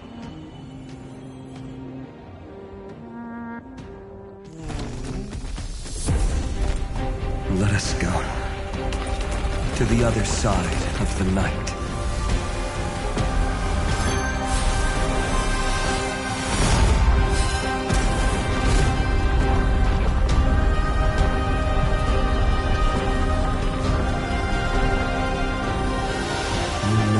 Dawn is there, and the blazing sun, destined to rise.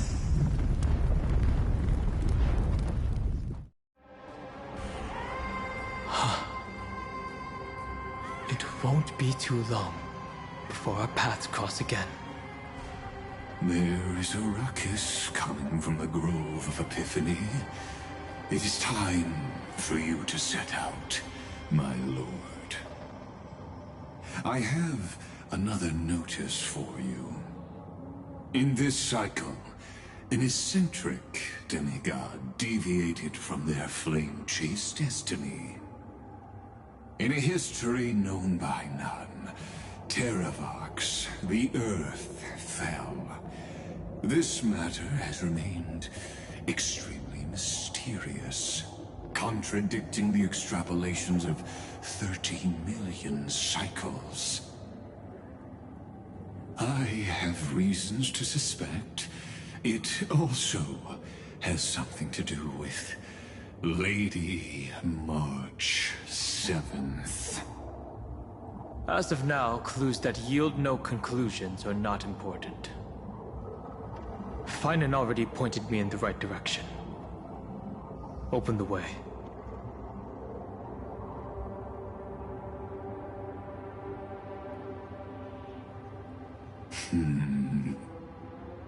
Lord Dan Heng is gone. You can now speak your mind, Lord Anaxagoras. Thanks for the honor. And here I thought you weren't ever going to acknowledge your old friend. The Inspiration Circuits recorded that you have led me up Dawn Cloud countless times, and the last time was right in the previous cycle. Oh, and Kefali even lowered their hand to welcome. Surely you didn't move into my head to browse such trivial content. But if that's the case, I wouldn't mind recalling some fun Dromus trivia for your pleasure. You seem pretty relaxed. Indeed. The experiment's variable will be eliminated by my enemy's very hands. A beautiful way to kill two birds with one stone, isn't it? You know very well that everything I said about that Remembrance Pathstrider was true.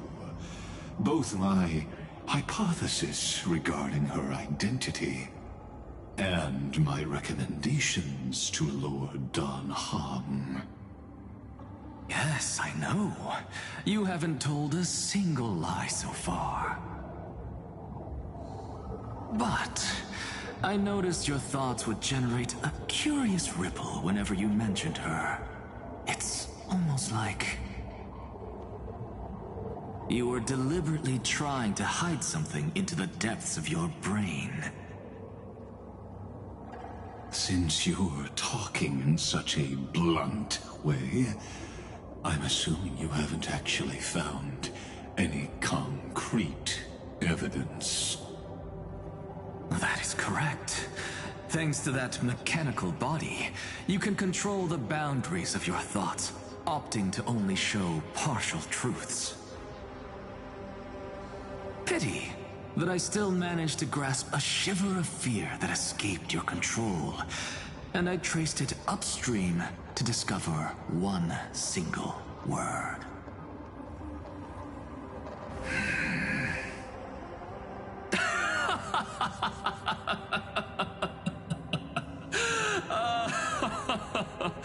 Oh, Lycurgus, tell me, what is the Demiurge?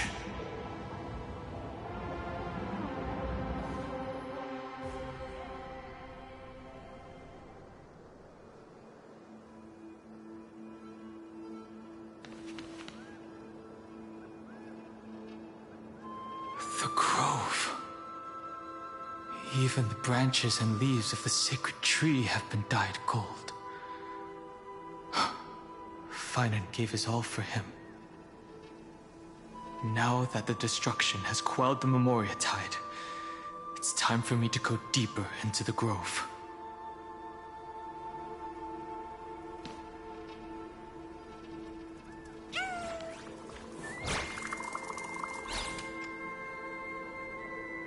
Who's there?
That fiery blaze engulfed the grove, and woke all creatures from their slumber.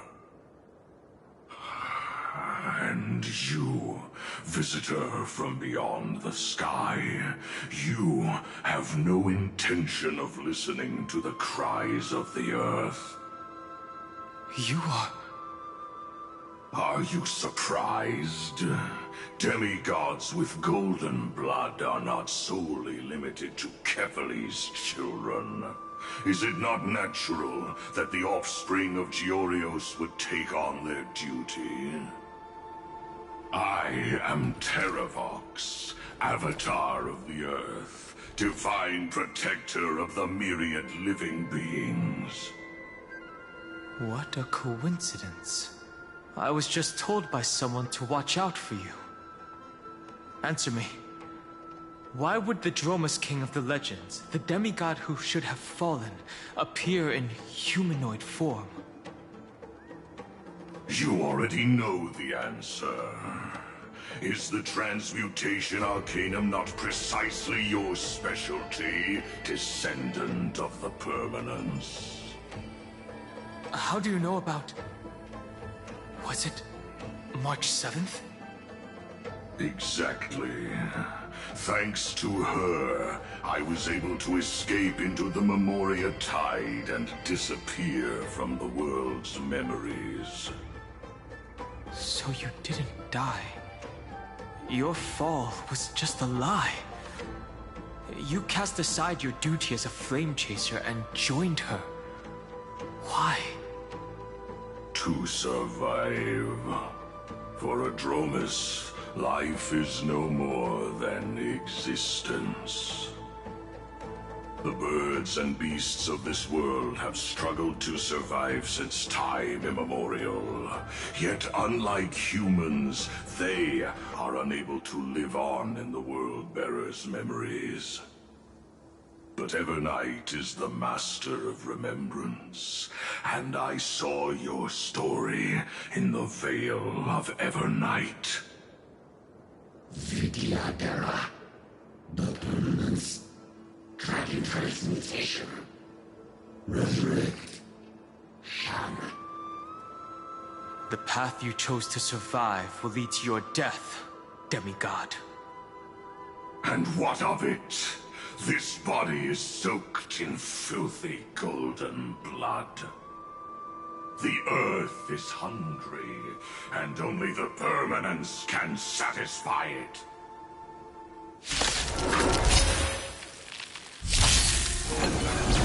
This madness seems exactly like Morrowstruck. How's this taste? As you wish. Root here.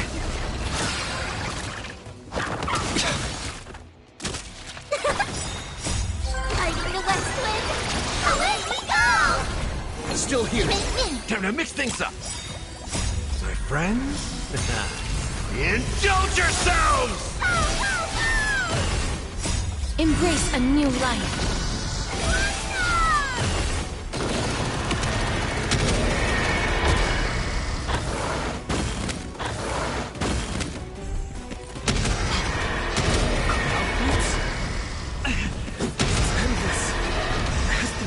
Tide returned? The fires of abomination reignite. Why not join that water mirror and be fully imbibed?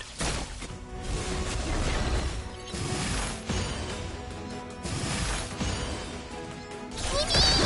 Delivering warmth! Mimi! Root here.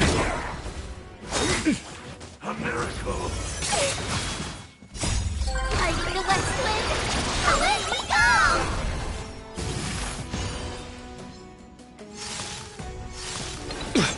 How's this taste? Secret of the safe! Mimi! As you wish.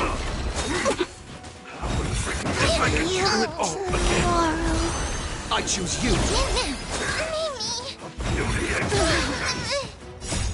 We can do anything!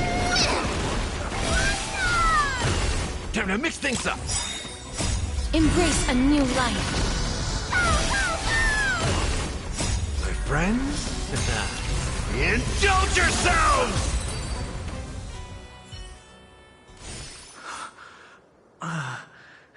Is this some disordered memory?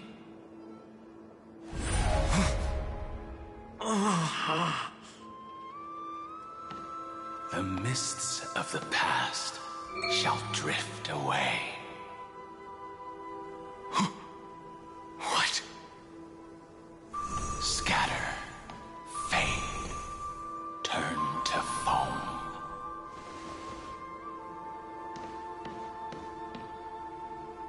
Do you not remember me? After all, I am the heavy burden you must bear. How could I be so easily forsaken? Danfeng? Is this another memo snatcher trick? Vidyadhara are supposed to forget the past during hatching rebirth. But the preceptors interfered back then and allowed me to remain deep in your consciousness. If you do not wish to use that bloodstained name, you may call me Obliviated Memory. That's not necessary. Though we've long parted ways, I won't ever forget you. So, who is that giant? That is Amphorius' Earth demigod. He should be on our side, but he was led astray and intends to seize the power of dragon transmutation. The dragon descends upon the earth, and all beings look to it in reverence. You and I know that all life in the universe covets permanence. Are you trying to say I'll end up like you? One day you will, and as I see it, that day won't be far from the end of this journey.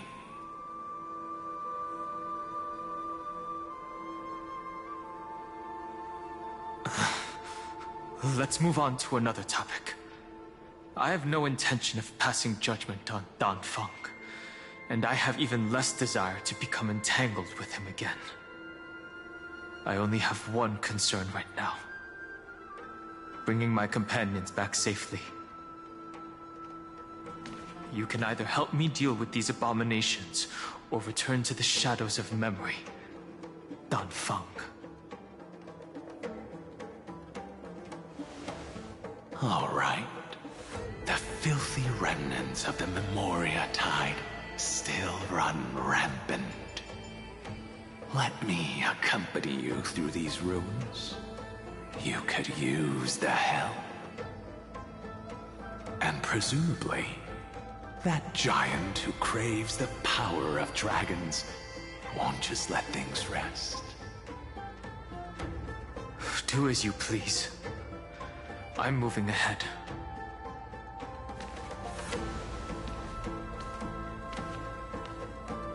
Speaking of Terravox, his aggression just now was probably some distraction. His madness is plain as day. I agree.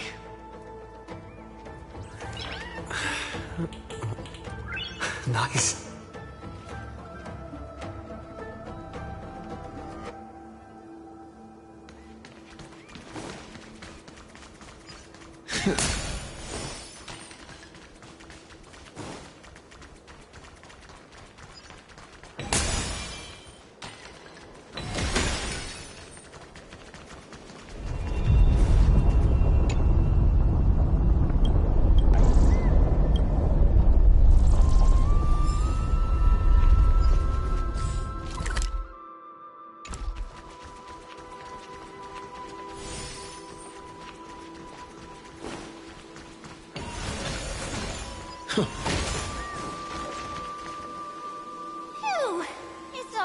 now. Yanis's blessing is full, and the hidden passage can be used again. No. The Imperator's legions can launch a surprise attack from the grove. Who knows if Terravox will be able to succeed? Huh? Who is this warrior? Lady Tribios, I am Dan Heng, the Trailblazer's companion. Dan Heng? Nice to meet you. I didn't realize Little Grey had more companions in addition to Little Cyrene. There is no need to elaborate further. They are merely a collection of your memories, just like me. No. If they were my memories, they would recognize me. Dan Heng?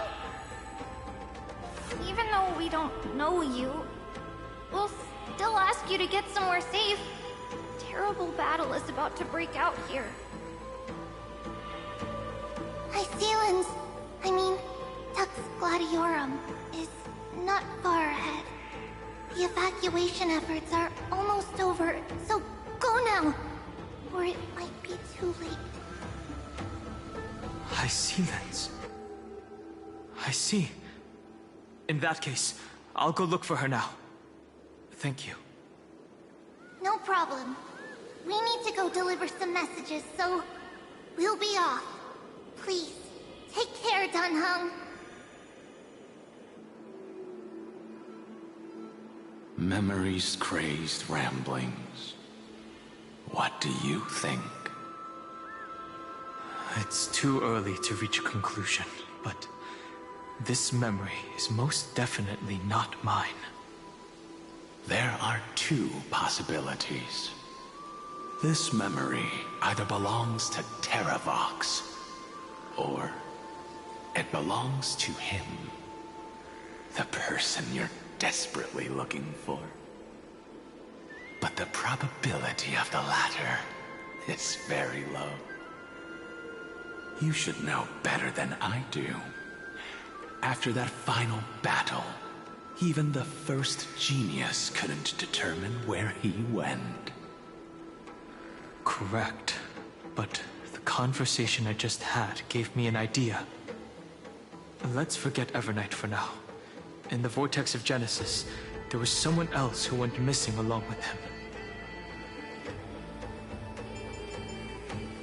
I still have a chance to make contact with her. And the way I'll do it is right here in the grove.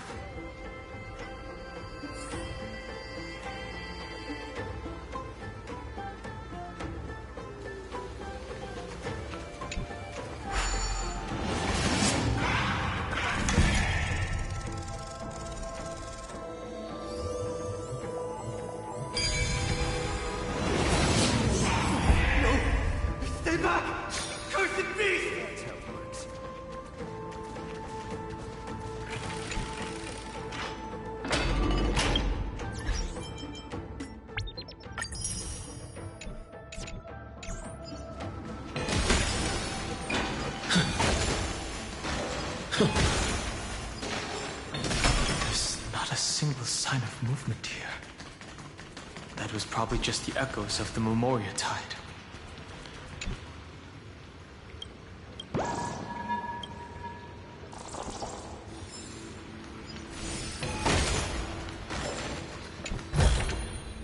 Looks good.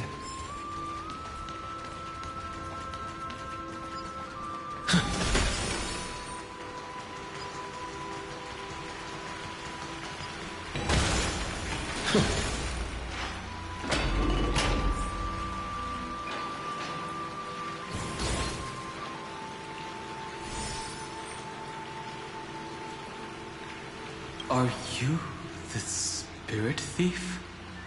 Bartolos? I see. Thank you for the advice. My Cloud Hymn magic will take it from here.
we're here.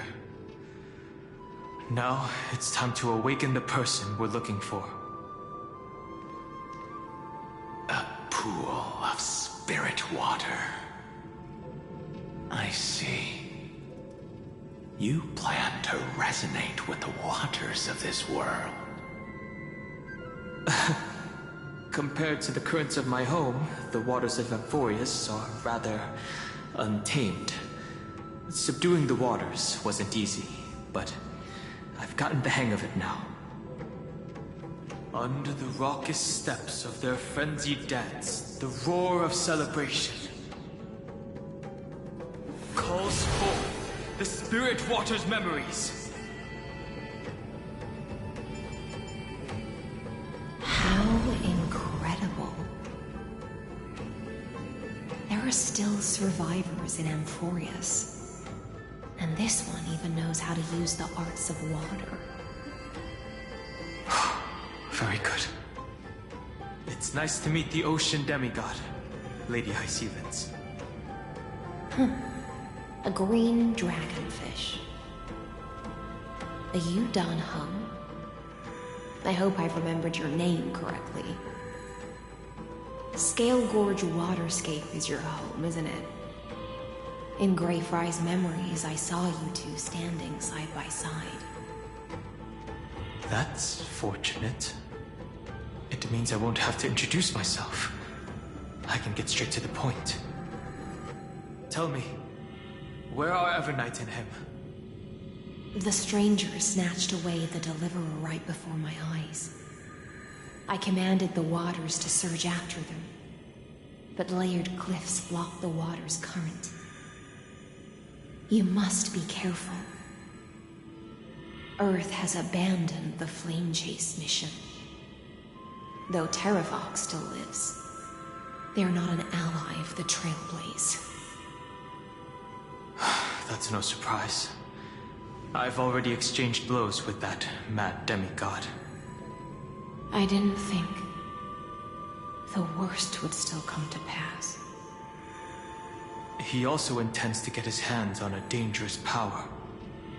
As his comrade in arms, do you know what his goal is? Terravox has only ever cared for life born from this soil. If they covet powers from beyond the sky, I suppose it's out of the same care. Even so, their behavior is far too unusual. I presume they wouldn't have made such a drastic and irreversible decision if they had not exhausted all other means. But embracing the permanence may result in even more misfortune. While I admire that demigod's willpower, my position has not changed. It seems that if I want to find Evernight, I will have to confront Earth.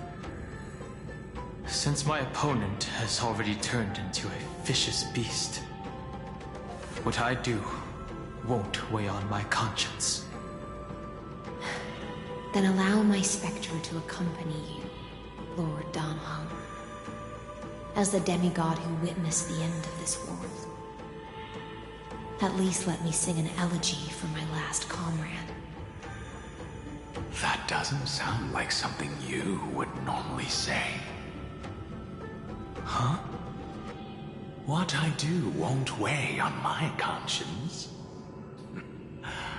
I can certainly guess what you mean by that. I will never hesitate for my companions. I am a nameless. And what I'm going to do is defend all the hopes that are on the verge of fading away. Then I misspoke. That is exactly how the guard of the Astral Express should act. If you please, Lady Hyseevans. Hold on to this current, for it still carries the warmth of Greyfry. Hopefully, it will lead us to the depths where our companion is hidden.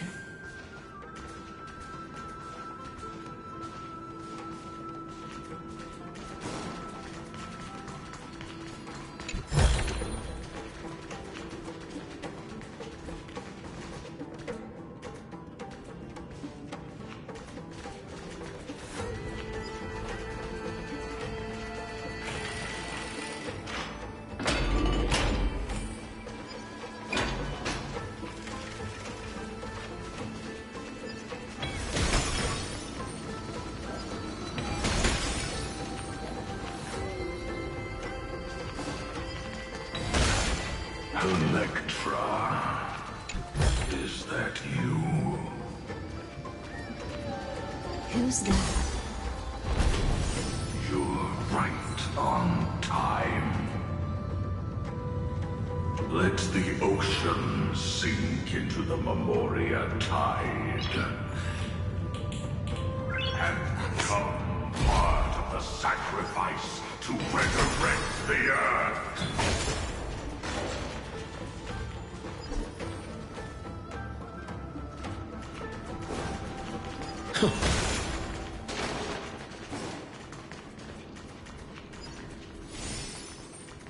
Join us. You are me. For us. From permanence, gain eternal life.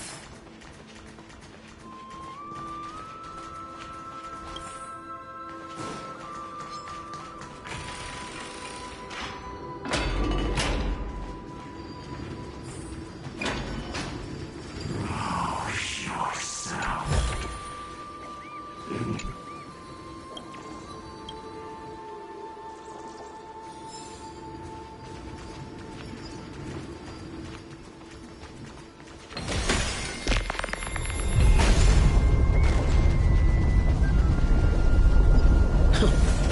Do not run from your fate. Use the permanence. Yadara might not even be considered people if we did not resort to beastly action. Why did Dunfeng choose me all those years ago? Wrong, sire. Fall into oblivion. The Memoria tide surges violently. Hold on, and don't let your focus be swept away.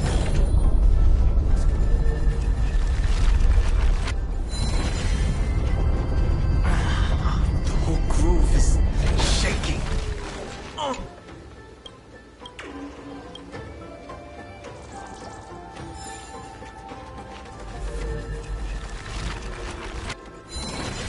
Of 5 people. 3 must pay a price. Are one of them.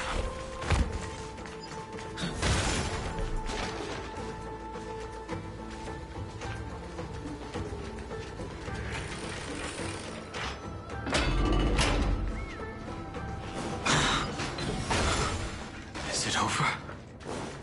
It seems so. These phantoms that are haunting you are indeed here to bring you to your demise.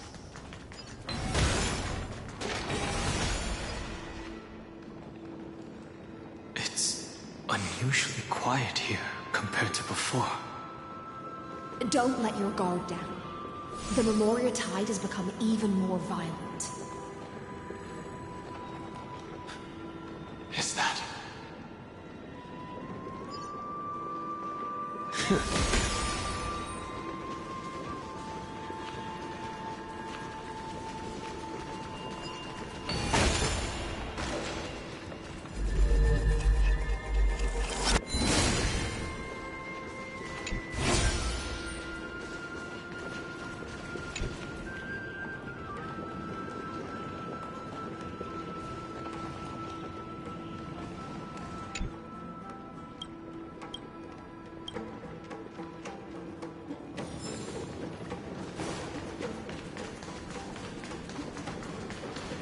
This is an interesting looking wine jar. Was it Bayan who brought it? It's a specialty from Thalassa that she brought and left here just for this gathering.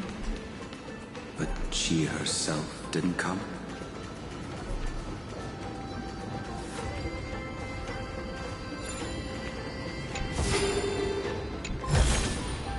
Is that all?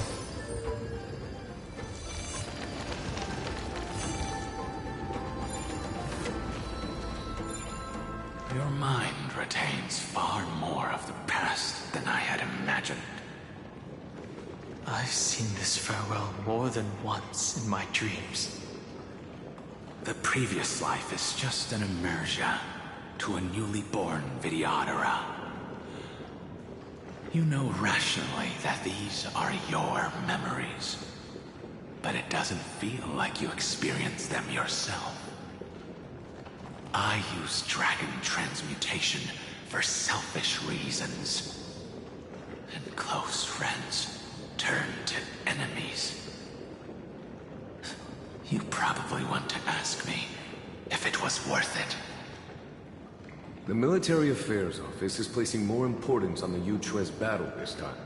And the Yaoqing called her back for a patrol mission. Some people are born with adventure in their blood and can't stop for even a moment. No matter, I'll drink her portion for her. We're already toasting. Why don't we wait for Dun Feng? As always, the High Elder has endless meetings with the Preceptors that he can't get away from. Let's not wait on him.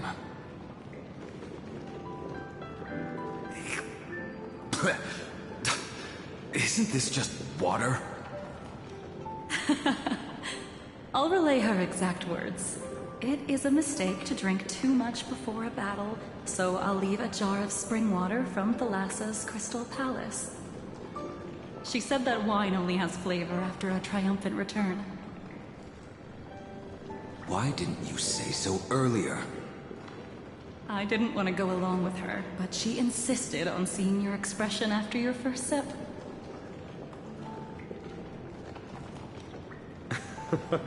Any gift from a friend, whether it is water or wine, is rich in flavor all the same. I see you still speak as if every sentence must add something of profound value.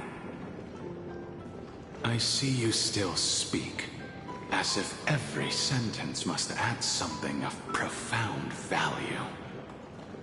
Ah, you're just in time. The punishment for making us all wait should be 3 cups of wine. Spare me, please. I've already suffered enough next to the ancient sea.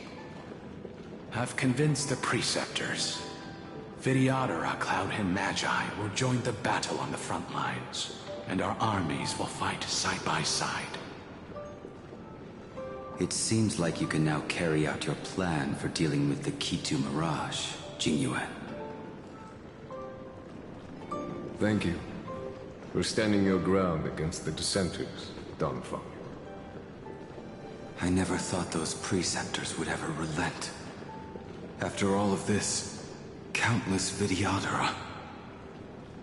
Countless Vidyadhara will lose their lives, with no chance at a molting rebirth. We all understand this.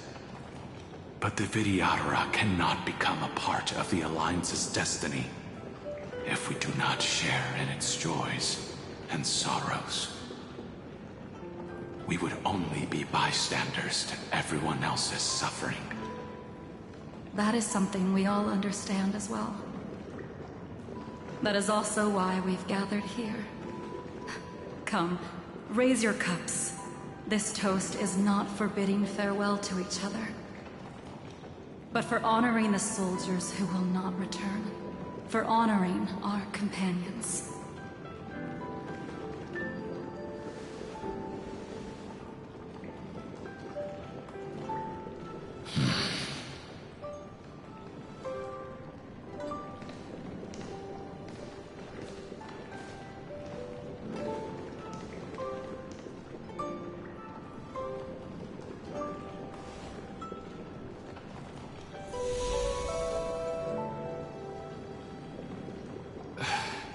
Apologies. My reckless plan must have put a lot of pressure on you. Nonsense. If our positions were flipped, you'd support me no matter how reckless my plan was. Right? Of course. But let's try not to be too reckless.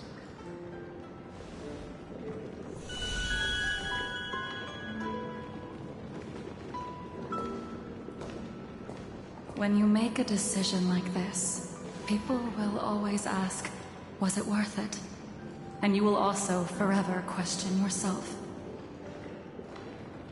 Do you know how you will answer that question? I won't answer it. I will prove it. That's right. My sword is my answer. Thank you, Dan Feng. Thank you, Jing Yuan. Oh, thank you, Jing Liu. And thank you, Bai Heng, wherever you've run off to. Ridiculous. How did you get drunk from spring water? I'm just full of joy. It feels like I've just forged a divine weapon with masterful craftsmanship. I'd rather leave this world in a blaze than live until the end of time. That's what I always firmly believed in the past. But I never truly felt like I was alive until I met all of you. Now, I wish more than anything that I could just live a bit longer. No, pretend I didn't say that.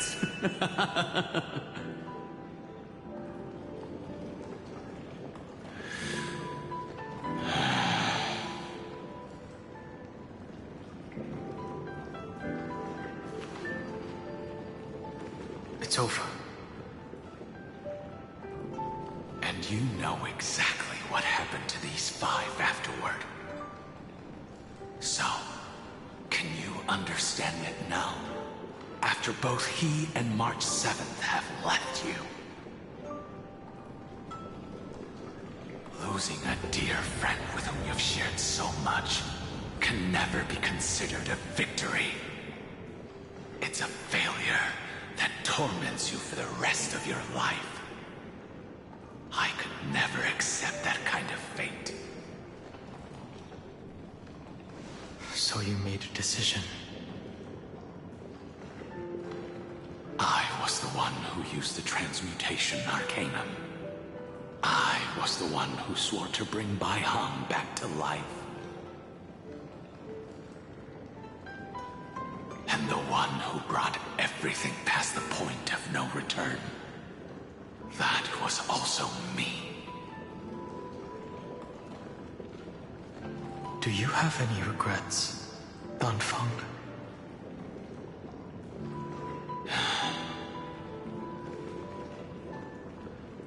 Even if I could reverse time, I would not choose differently.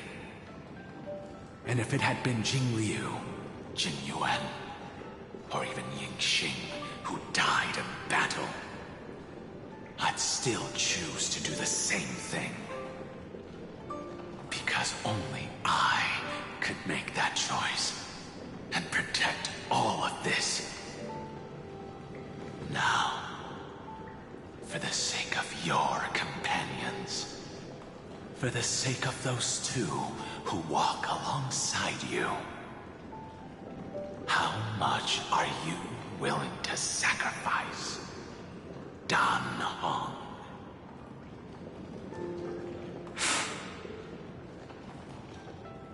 Everything. Your answer does not surprise me. They are more than just my companions. They are the path I took that led me to where I am now. So they will also be beacons for when I am lost, leading me to the future until my next reincarnation. Then let me see how you carry out your convictions. Let's leave this place and go settle things with that mad demigod.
Looks good.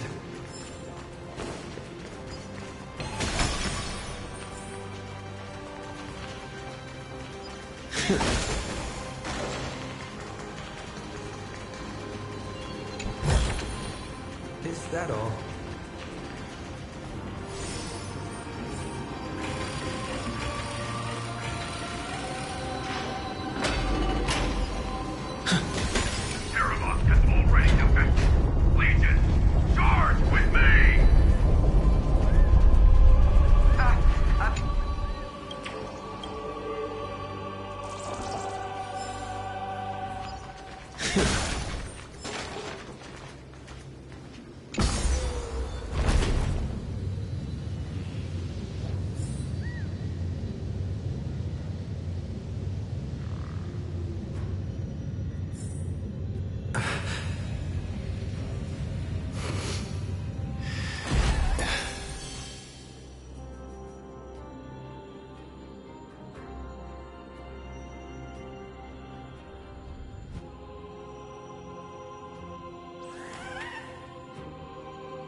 Nice.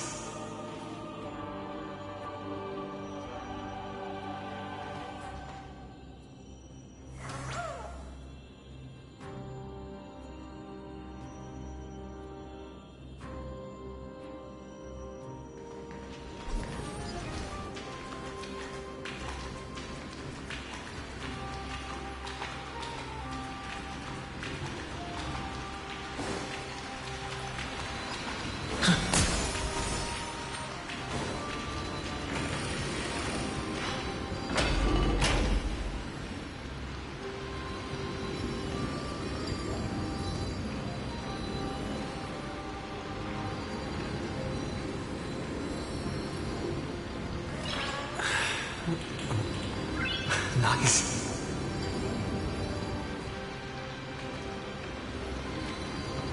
This campaign has been far too cruel.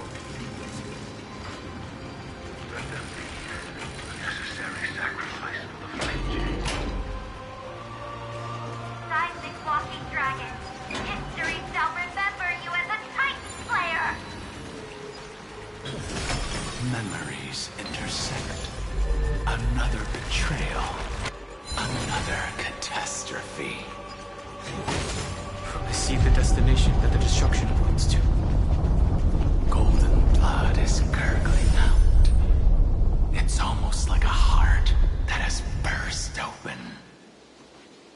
Follow the current and calm its frenzied pulse.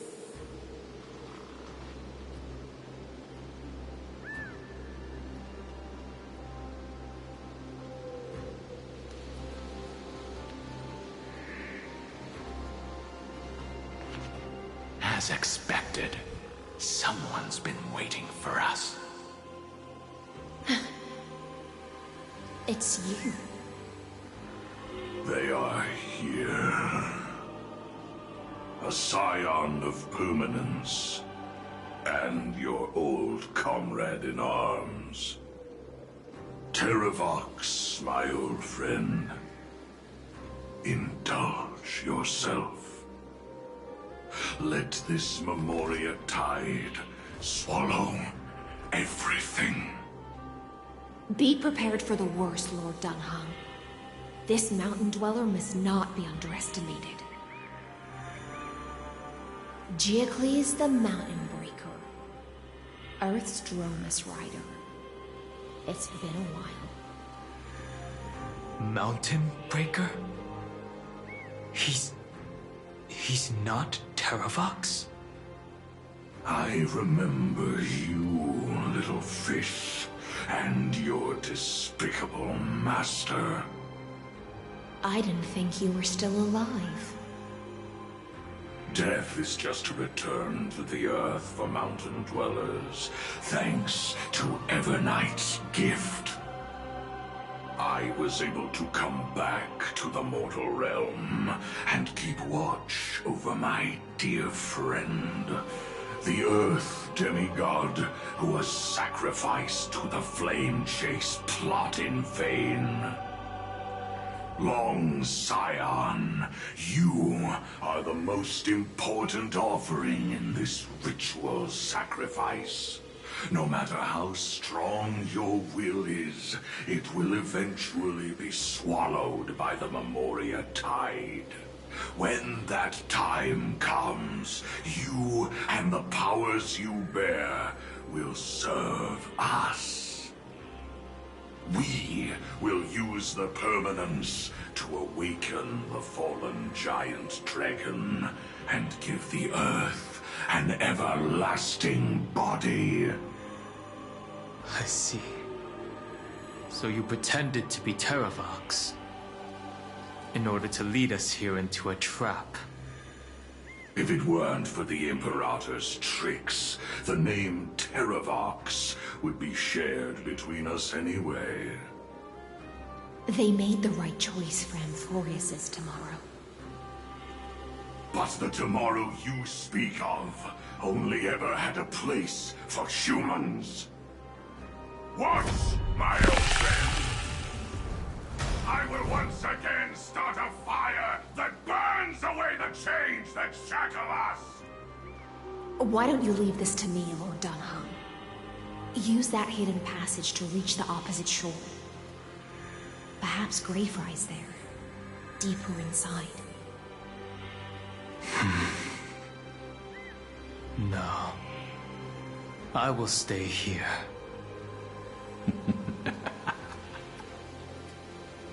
Mountain Breaker, hero of the Mountain Dwellers.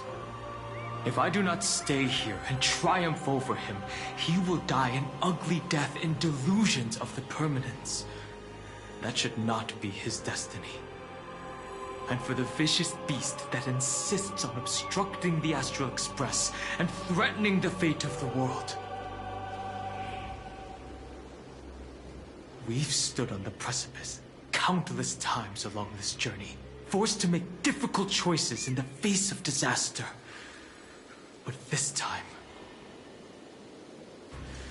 it's my turn to put some pressure on this world.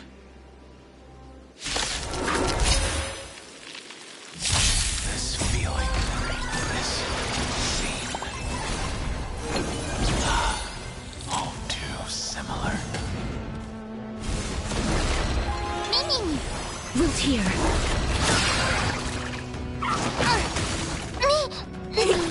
I choose you.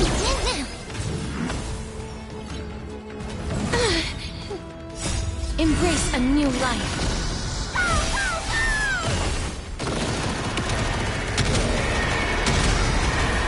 May death protect us! As you wish. Time to mix things up. We can do anything!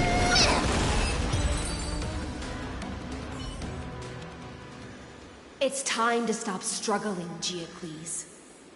Go to your death with dignity. Before that, tell me, what kind of deal did you make with Evernight? How was the Great Mountain Breaker reduced to this?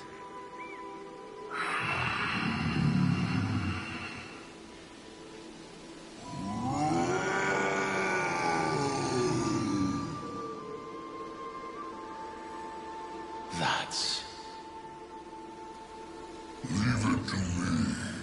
I'll recount the Earth's heaviest past. And sever its deepest delusion. Terravox? Is that you? Your body has become so frail. Even mountain rangers grow old and eventually die. But I can hear the sound of blood still surging through your veins, fast and strong. I suppose you are the true Earth demigod. I am near my end, and the demigod title means nothing to me now. The being who stands here now is just the former comrade of the Mountain Breaker. traitor who abandoned him. Traitor? Terravox was once a member of Geocles' Dromus Legion. This force was famous for its skilled riders and their brave Dromuses. Terravox himself was the Dromus King, the giant dragon who swore their life to the Mountain Breaker. In the battle against Georios, the Imperator could not surmount this mountain, and thus had to break it from the inside.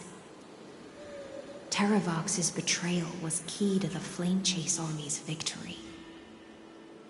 The age of the gods was coming to an end.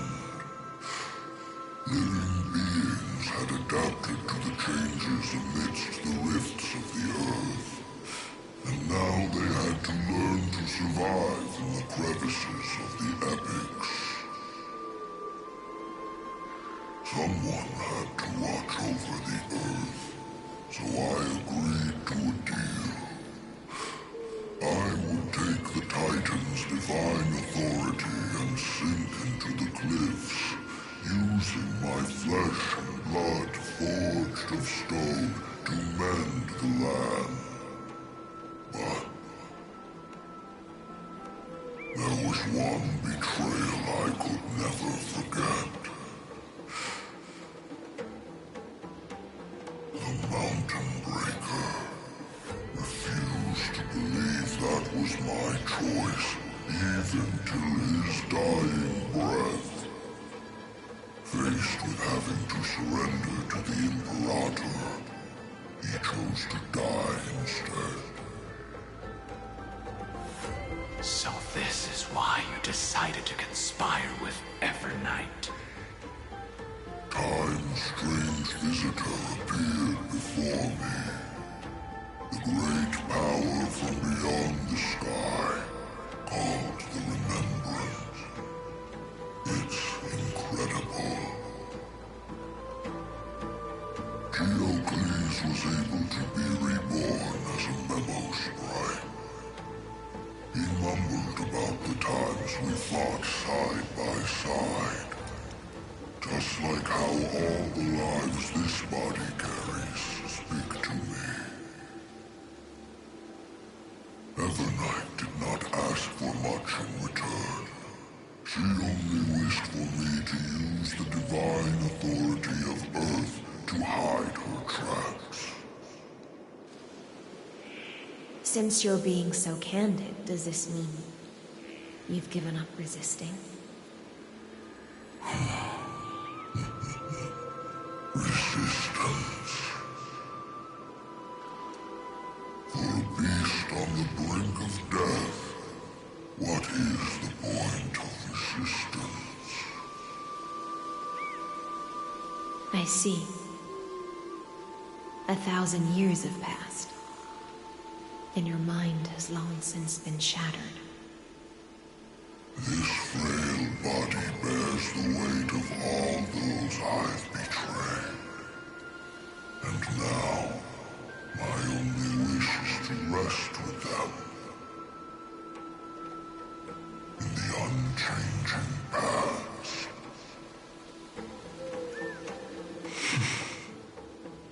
Go, long Scion. That fiery blaze has already burned through Earth's protection, revealing the secrets underneath. The deepest depths in Amphorius, the great tomb where all the past is buried. The one you seek, Evernight, walked out of that place.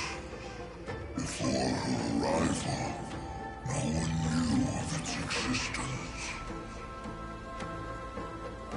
In other words, that is the place where Evernight came into being. And it is also where she is now. You sank willingly into the past, and now your memories have turned into this form. Was it worth it? At least I still remember. As long as I never forget, they will live on. Primitive and animalistic.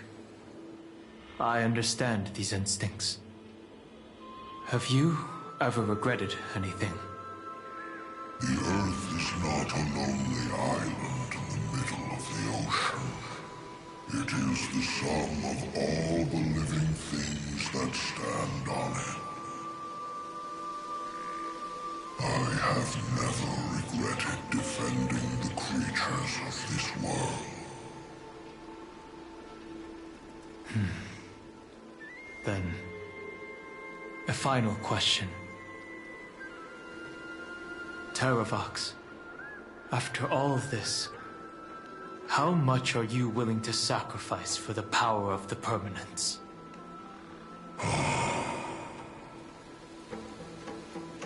Everything.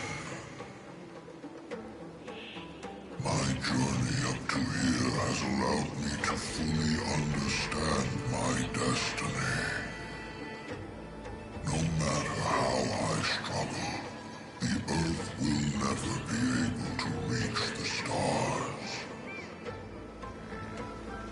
But my compatriots deserve to continue their struggle. At the end of my life, I want to make one last effort to give them a chance to move on to the future. Even if it is a future I am not able to witness.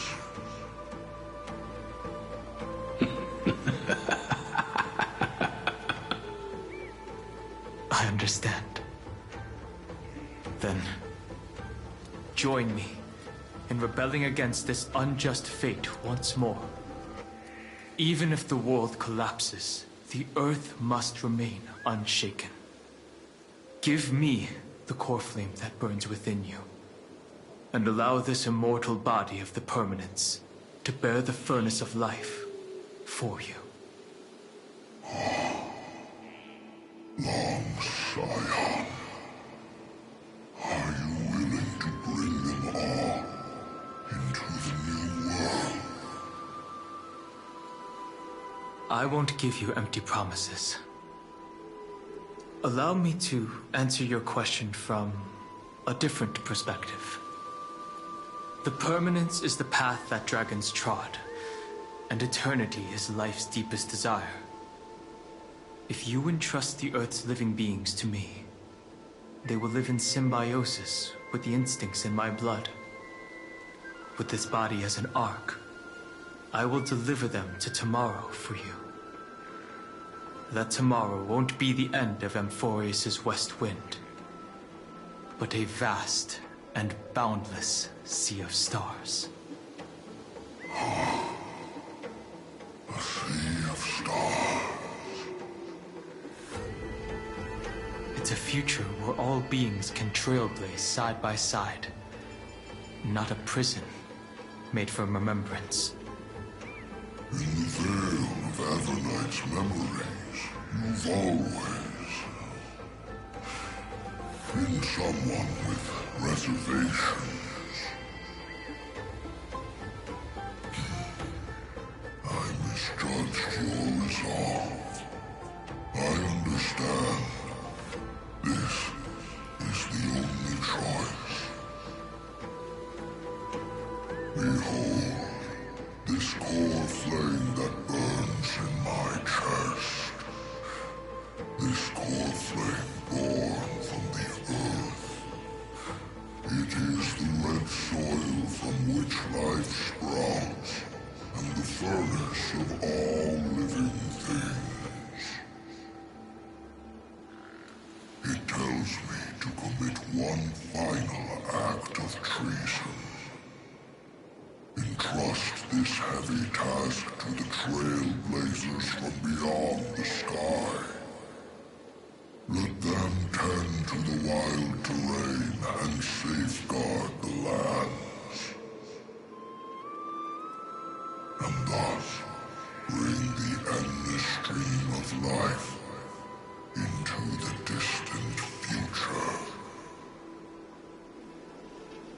promise you, Terravox. Good. When I hand over the divine authority, this place will fall to pieces. Are you prepared to hold up the sacred tree if it falls? Of course. Then free what remains of my body, and let me give you this flame that turned away from the flame chase. I now relinquish my duty as a demigod. You shall dig your own grave and burn in the furnace of rebellion.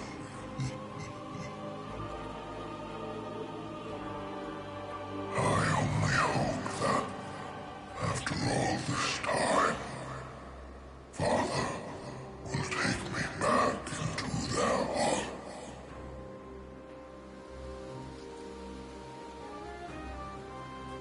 Come, crouching beast, for the endless life of this world. Rise from your dormancy, and follow me as soaring dragons of the wilderness.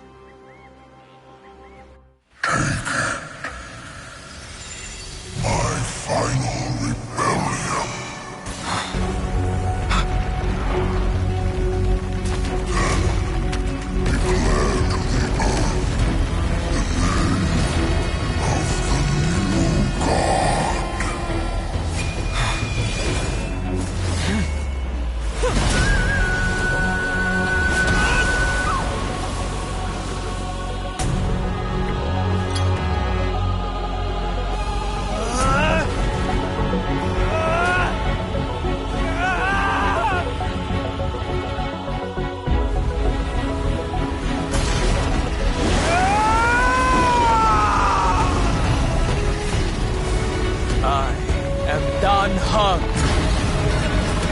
One who guards the Trailblaze's way forward.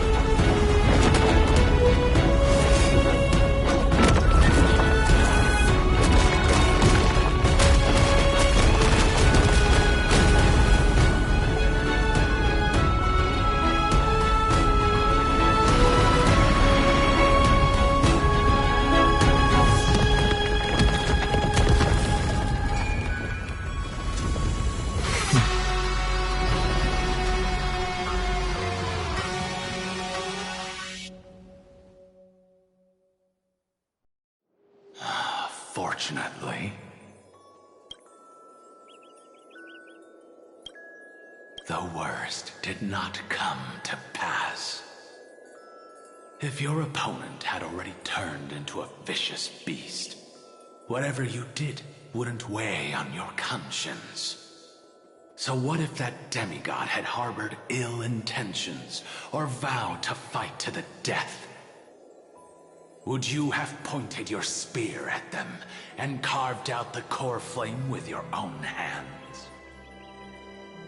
There's no point in discussing what-ifs. Though, I'm glad it didn't come to that.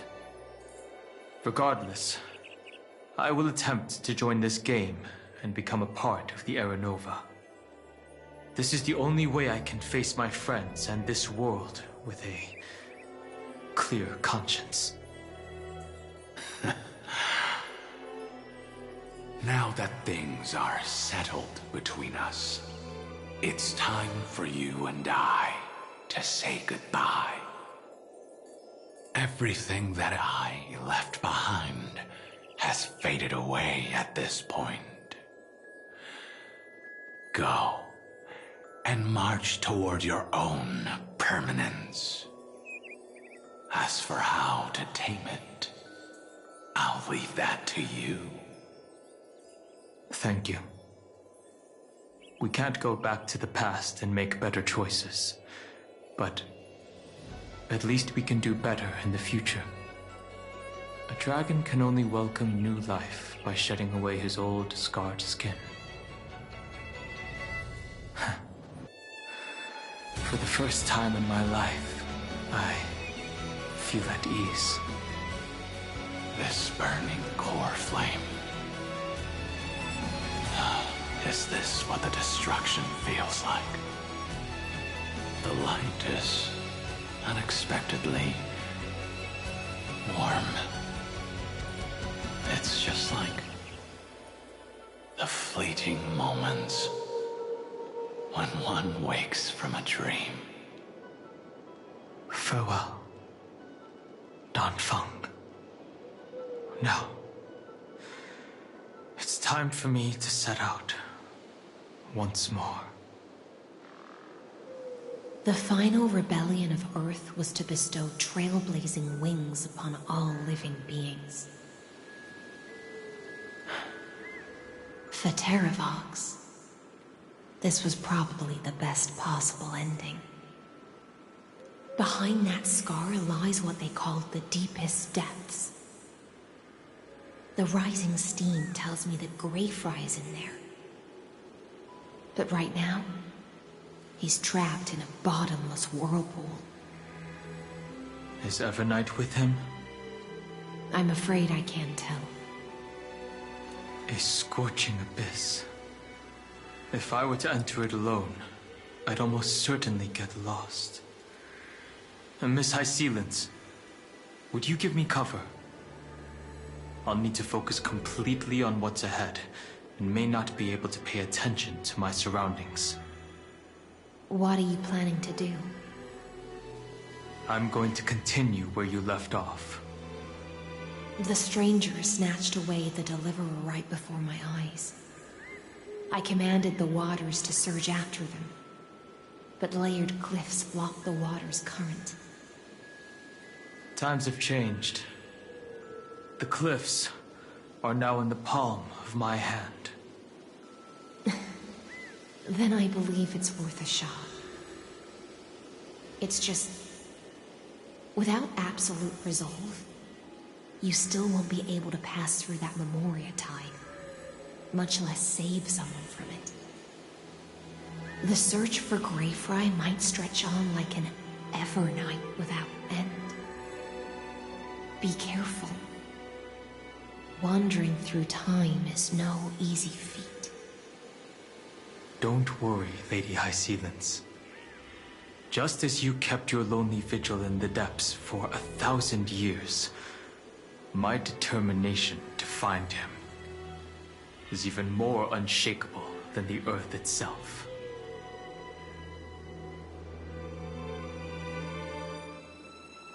Ancient sacred tree, lend me your roots.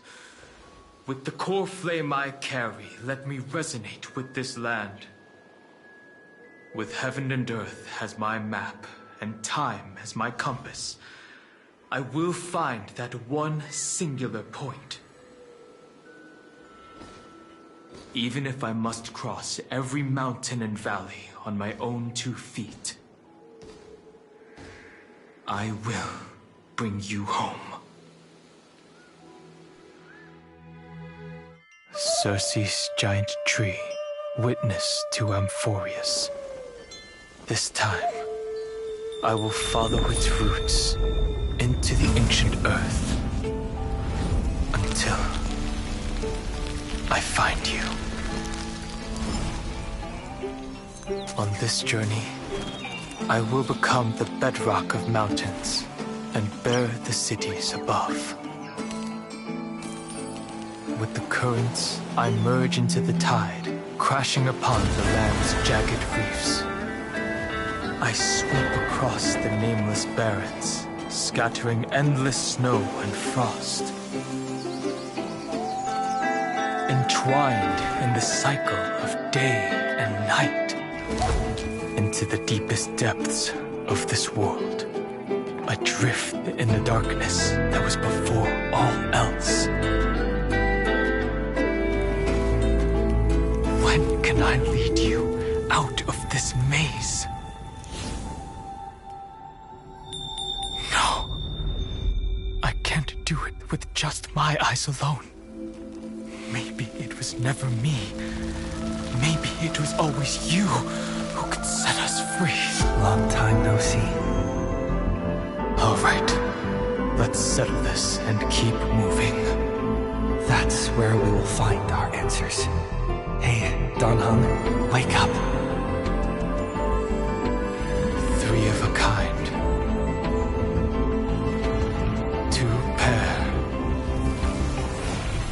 Ace. Go.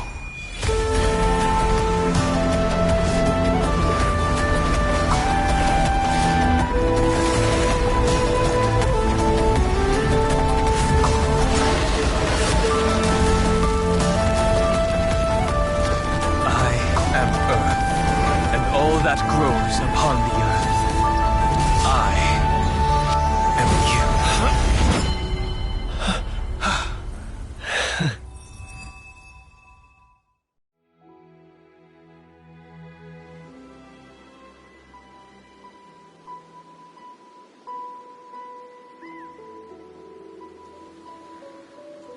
Finally.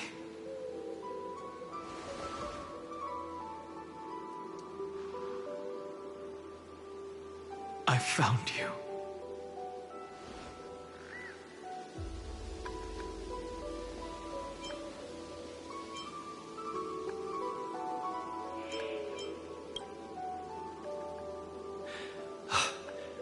Danheng, I knew you would come back.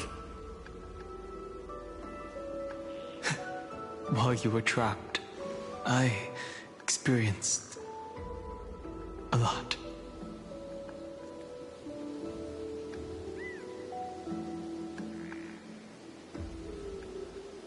Thankfully, Evernight did not try to stop me. Looks like we've managed to stay ahead of her this time.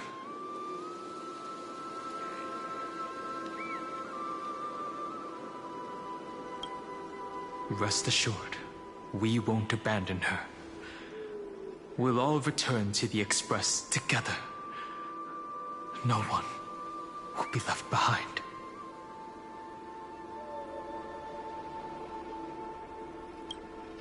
You mean Mem? Sorry, I haven't seen her at all on this journey. Perhaps you were not the only one being held captive by Evernight.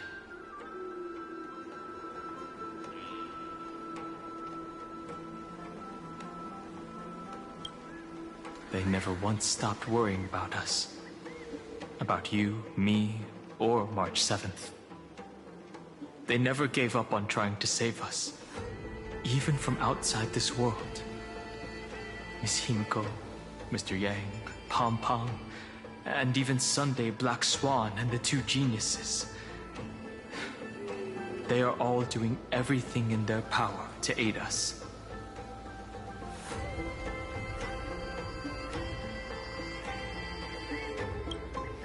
I understand. Her power shouldn't be underestimated. It was only when I personally stepped into the maze of time that it suddenly struck me. She and I had crossed paths once before. I'll only warn you once. Leave her body now. I feel like I've seen these floating black things somewhere before. I had an unexpected encounter with her when I left Amphorius. Perhaps to avoid exposing her whereabouts, she stripped that memory from my mind. That power called Oblivion. It's just like an Emanator's. Oblivion.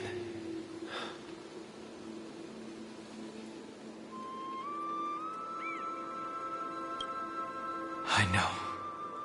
But you still remember me and our companions, for now. Do you have any clues about the memories you may have lost?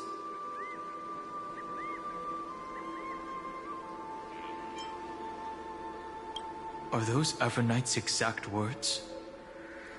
If I'm not mistaken, she intends to make you forget Amphorius, including the Chrysosaurs who have journeyed with us up till now. But it seems you still recognize Lady Hycelens. If I made that much of an impression on little Greyfry, then I am naturally delighted. But I fear your escape from that power they call oblivion is thanks to someone else.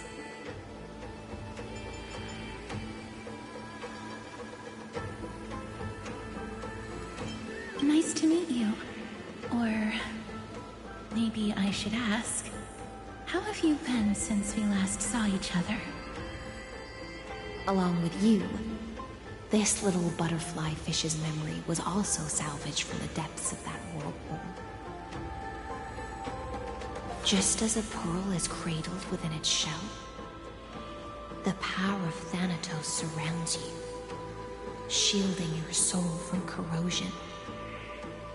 Miss Irene has spoken of you often to me. Though we never met in this life, I believe there's a kind of warmth that can transcend time itself. Through the endless flow of time, I guarded the secret passage between Styxia and the Vortex. When the Memoria tide flowed backwards into the River of Souls, even in deep slumber, I could feel that warmth. And with all my might, I protected that warmth. I apologize if that seemed improper. I hope you'll forgive me.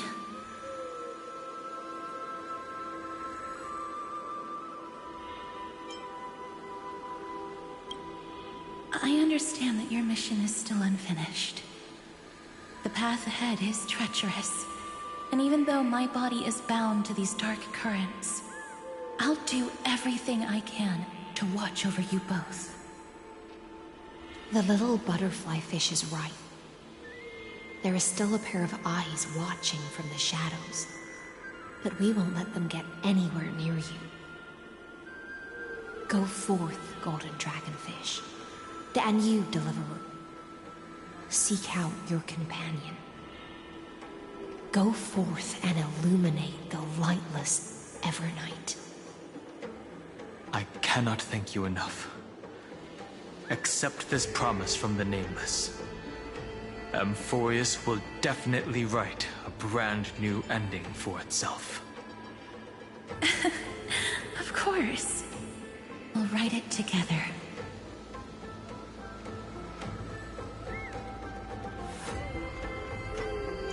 The Nameless will never stop.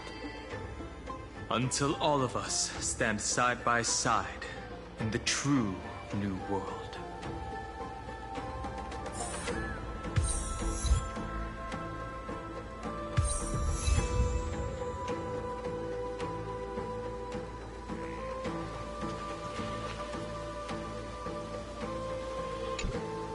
At the end of the Sea of Flowers, the souls of the living shall warm thy fingertips, and after an embrace, there shall be eternal separation. If I hadn't met you at the end of the world, I would have thought Lady Trinan's prophecy was wrong.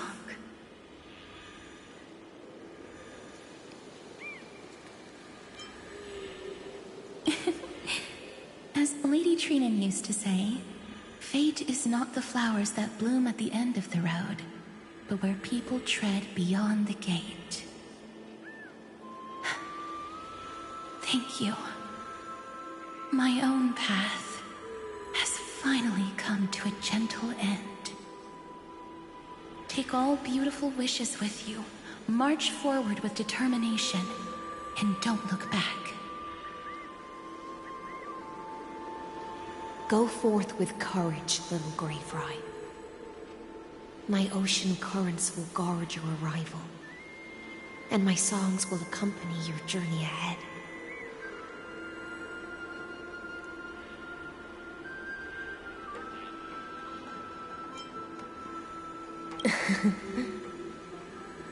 You still remember how much I love fire and feasts.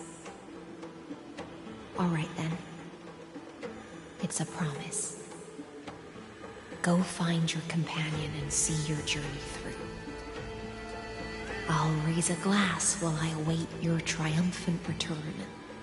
And then, When we reunite in the ocean at the boundaries of this world, let me play a song for you beneath the glow of fire.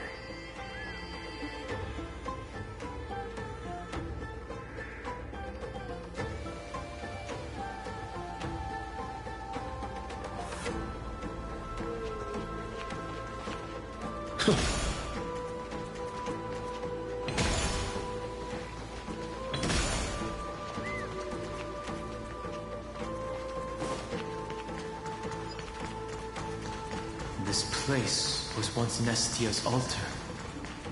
Could the golden thread be leading us to the world's deepest secret?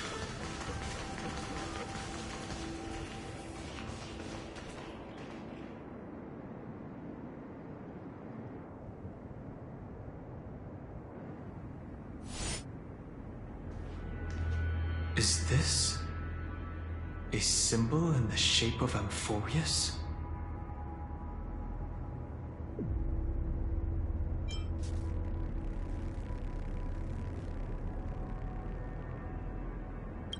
Where was it? Can you remember?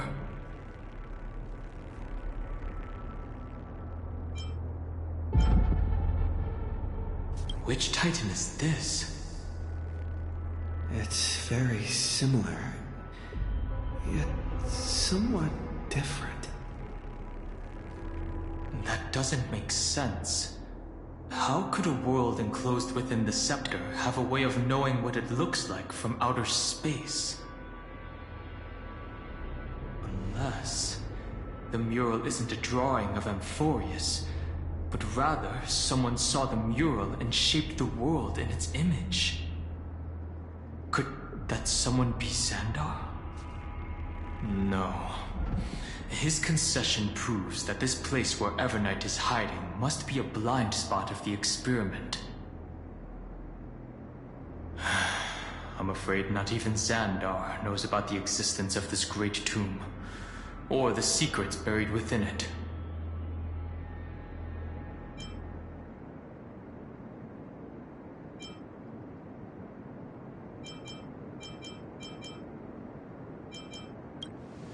He must be calculating something.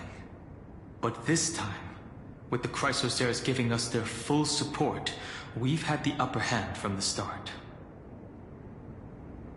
This forbidden realm remains undetectable to Xandar, and even Fine and Stripe merely opened the entrance, yet Evernight can freely swim through it as she pleases. It cannot be reached by the erudition, nor can it be erased by the destruction. Be careful. What lies dormant beneath may well be Amphorius' final path. Remembrance.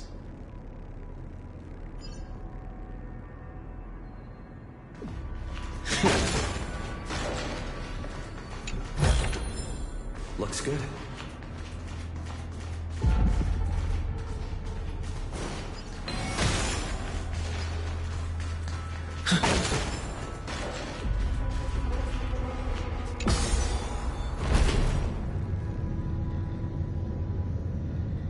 It's endless.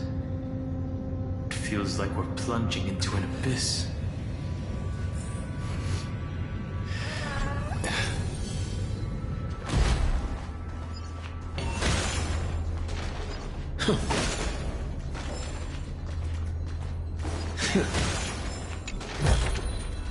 Is that all?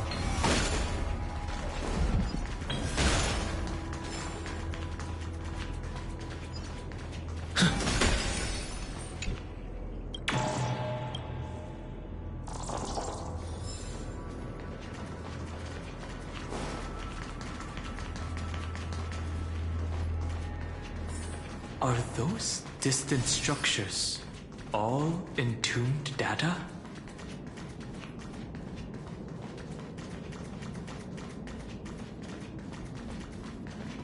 The whirlpool of remembrance. Bottomless and unfathomable. Behind this mist must be Evernight's domain. Ready? Once we step inside, I'm afraid there will be no turning back.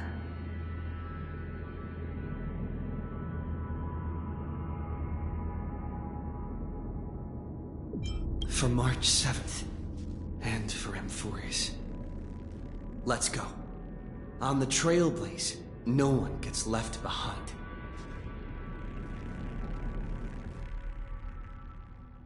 This maze is full of memory loss. Your voice sounds different from usual. I only hear a hint of curiosity. The rest is all fear. Beautiful Memo Keeper. I know exactly where that fear comes from. The Evernight is a mimetic entity's natural nemesis. They will swallow you whole with just a flick of my pinky finger. I am the garden's enemy. I have never denied that fact. I have to say, Miss Evernight, you've certainly got a unique way of protecting people. At least she's still willing to talk. Is it because I disobeyed the garden's rules? Maybe I still have a chance. No. I don't think you do. It's not very elegant to spy on someone's thoughts, you know? Well, before you get rid of this beautiful Memo Keeper, the least you could do is answer some of my questions. Why should I do that? So you can buy more time and send a message to your companions? And here I thought you were already watching my companions' every move. I am. Earth's stirrings have ceased. They have defeated Terravox and are heading here as we speak. Don't tell me that's part of your plan, too. It's not. But I'll make good use of it. Fighting alone against an entire world, even I might miss something. But I know how to adapt to the circumstances. Just like right now. How I've decided to let you go. I like you, little bird. Your longing for memories remains pure. Unlike those memo snatchers. Your most precious quality is how you've yet to be tainted by the garden's dark side. I'll take that as a compliment. But I still don't understand why you've kidnapped me here. Well, seeing is believing. So, why don't we take a stroll together?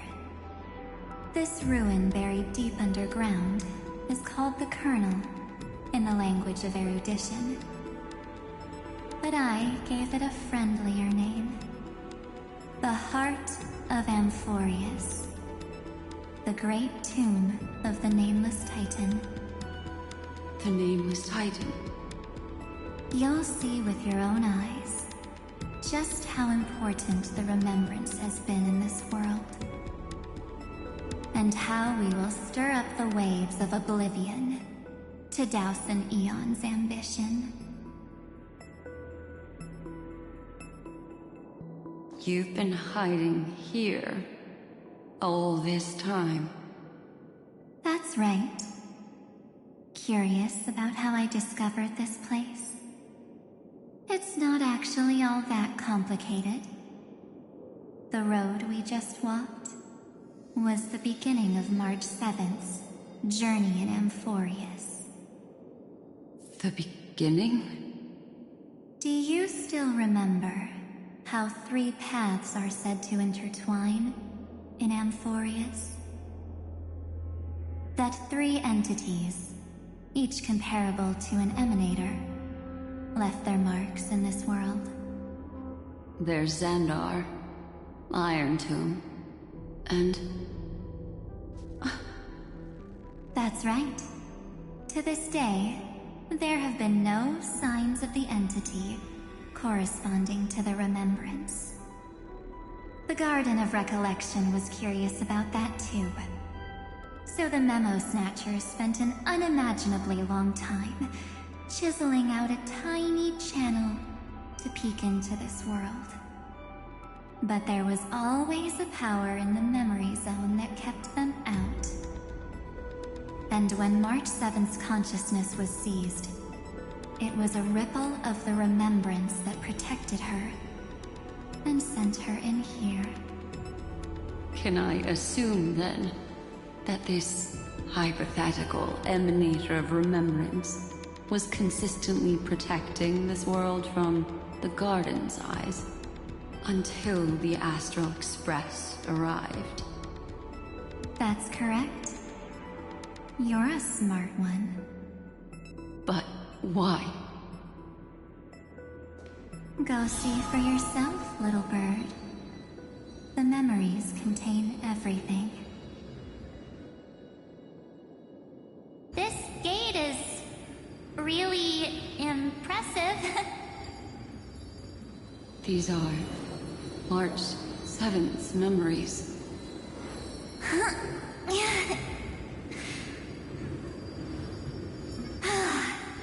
Didn't move at all, huh? I just got here and I'm already locked out. A journey of 1,000 miles stopped at the door? That's terrible! Is she stuck? Keep watching. The fun stuff is just ahead. Warning. Object does not have access permission. What?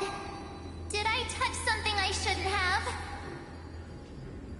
Execute formatting protocol.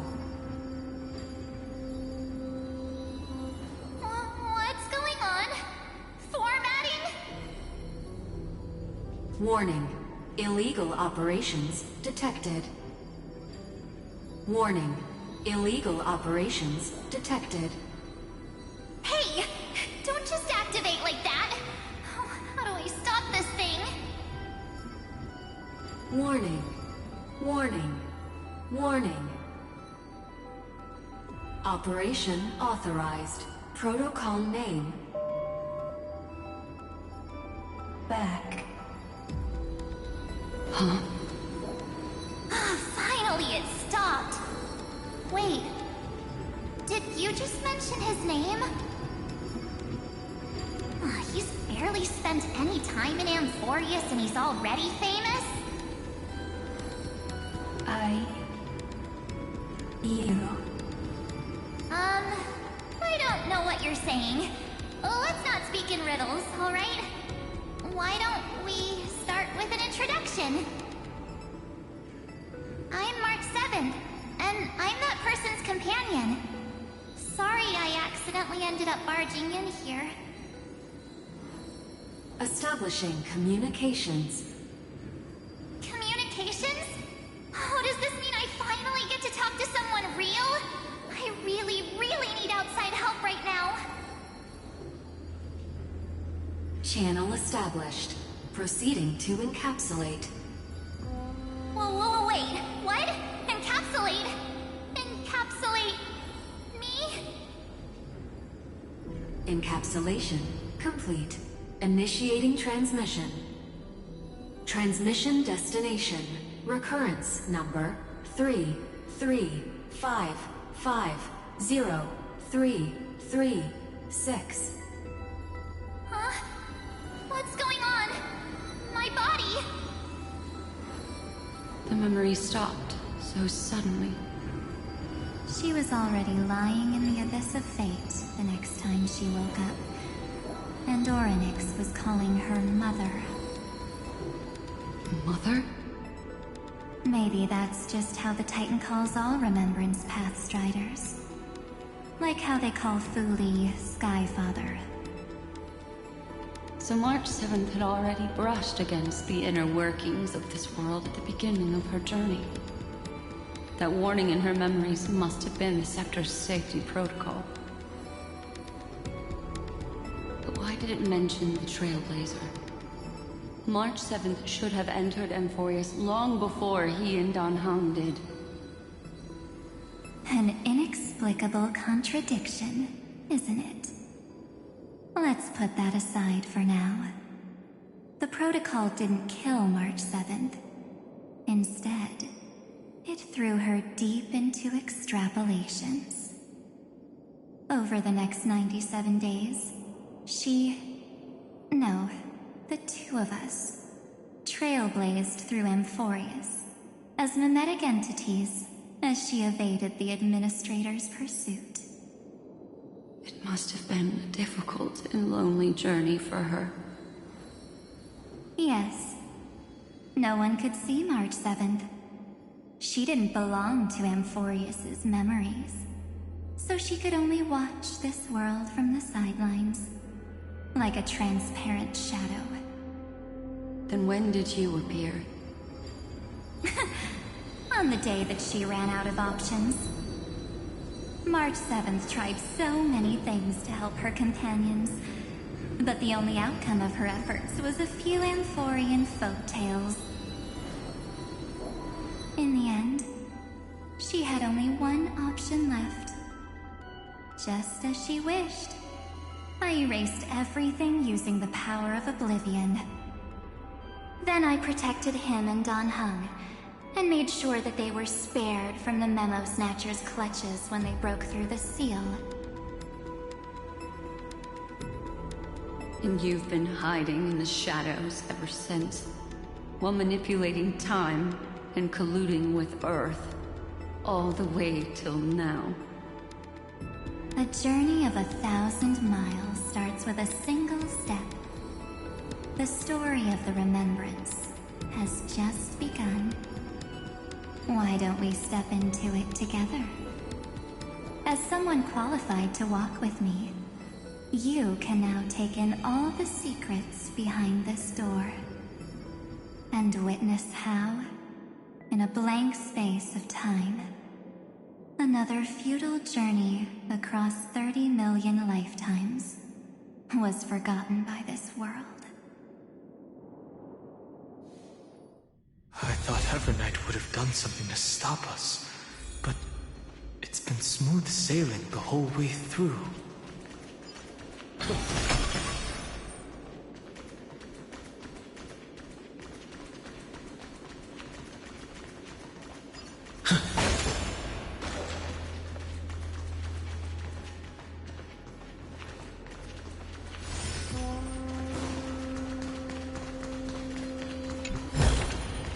Is that all?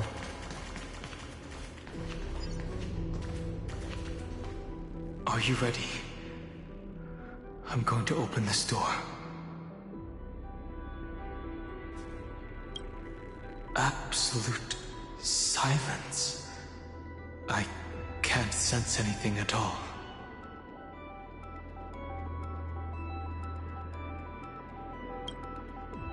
I know. Duck behind me if anything happens, okay? 3, 2, 1. Warning. Object does not have access permission.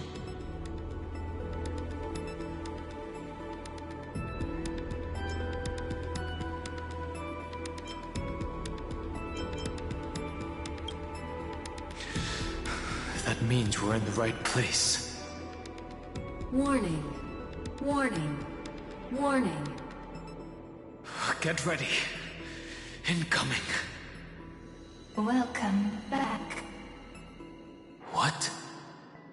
I'll be waiting for you. It mentioned your name.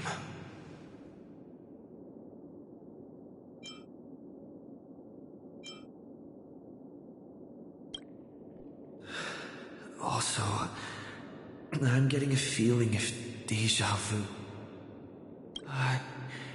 Like the first time I opened as I've written. Thankfully, Evernight didn't take that book. Let's try using it. Operation authorized. Protocol name. The seal's gone. didn't think this book would have a use here.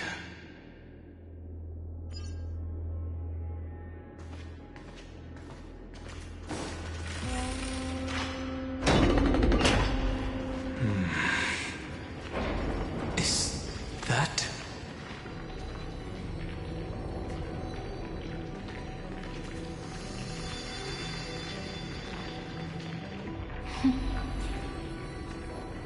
Hi. Miss me yet?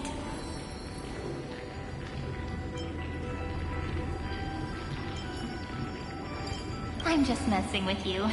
This is the first time I have met you. Executing protocol. Format object.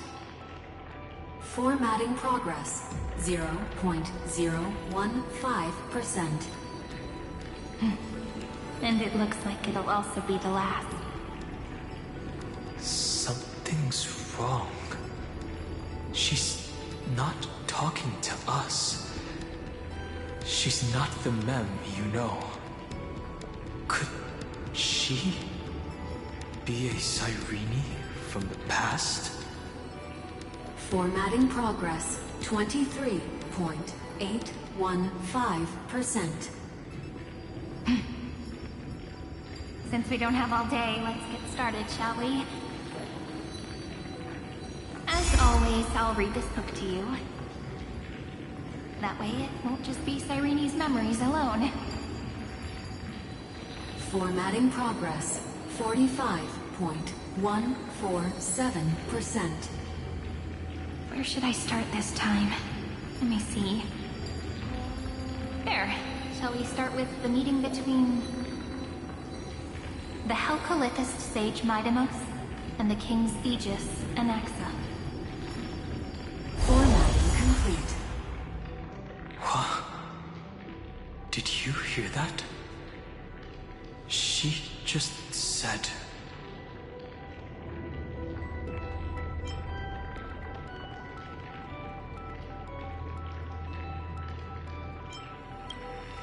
This is obviously not the history we know. It might be one of the possibilities in the 30 million cycles, but... Cyrene should have died at the start of every recurrence. So why is she here? And who was she talking to? And that book she mentioned.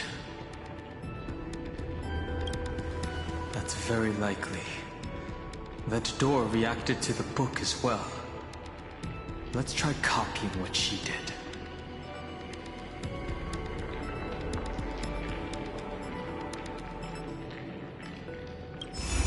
Accessing recurrence number 335503337. Access failed. Error code Gamma 13. And that's it. As I've written is definitely connected with this great tomb.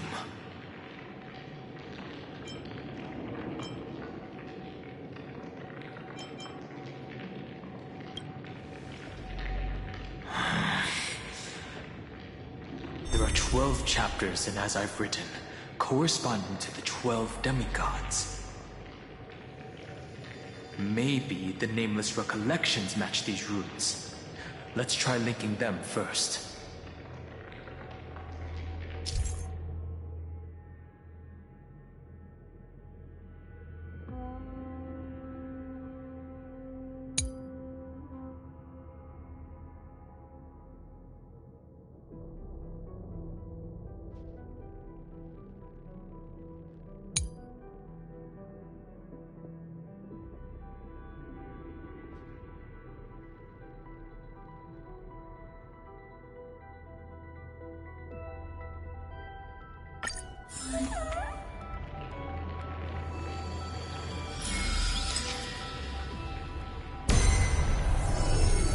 Ubri's 504. Downloaded.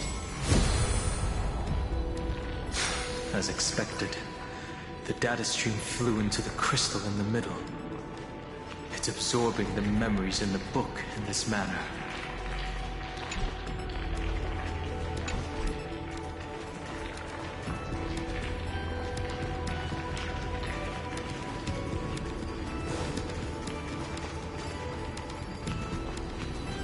The world never learned how Saridra rewrote the law, but I believe it was Amphorius's decisive move against destiny.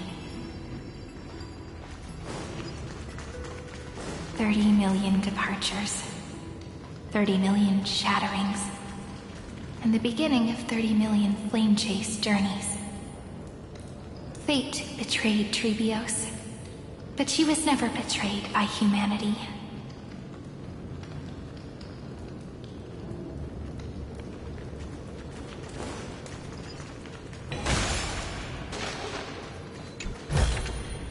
Is that all?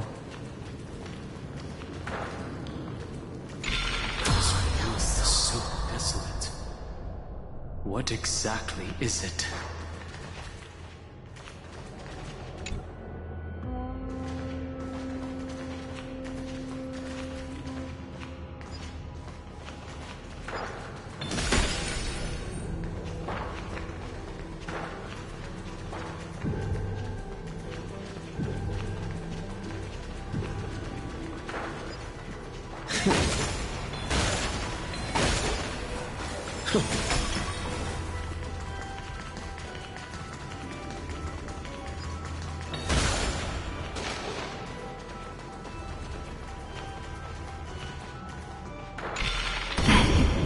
You must be very familiar with the story of time now, so why don't we leave some pages for the heroes instead?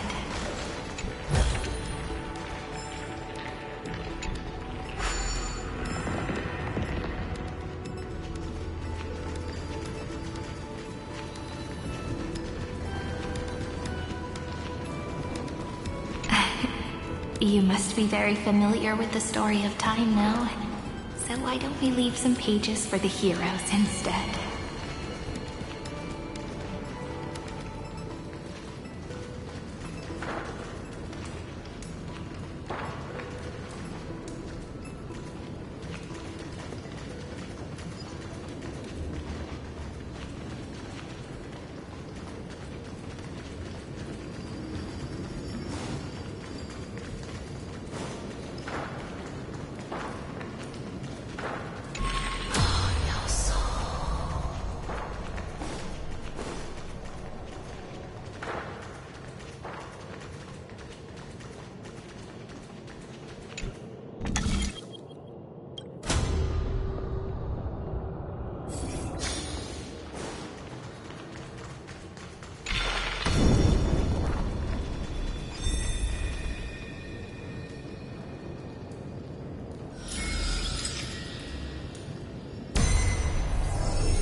Via 093. Down. Low. Did.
Is that all?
30 million departures, 30 million shatterings, and the beginning of 30 million flame chase journeys. Fate betrayed Trebios, but she was never betrayed by humanity.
no match for me.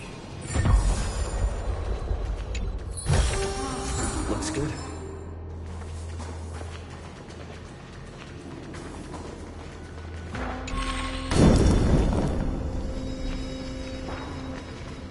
$30 million departures.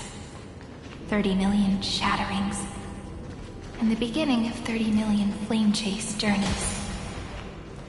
Fate betrayed Trebios, but she was never betrayed by humanity.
Nice.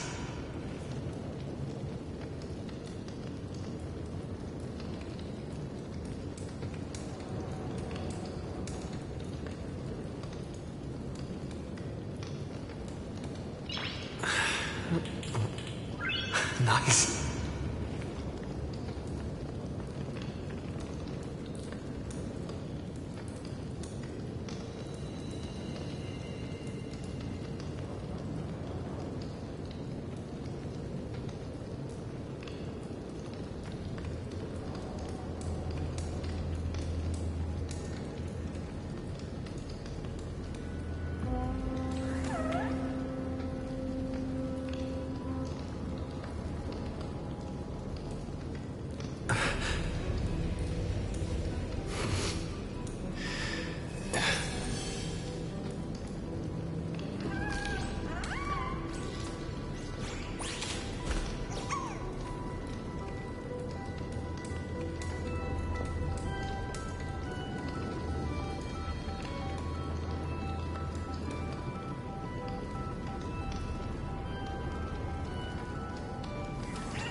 Nice.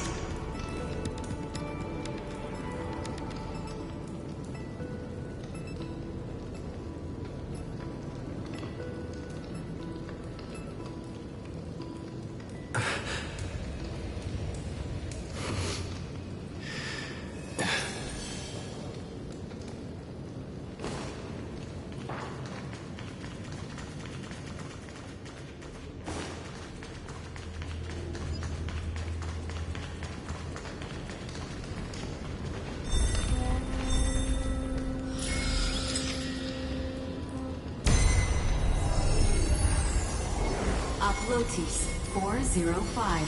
Downloaded. Scopeo 365. Downloaded. Branch number 1. Archiving. Object recurrence number 335503337. Progress 13.131%.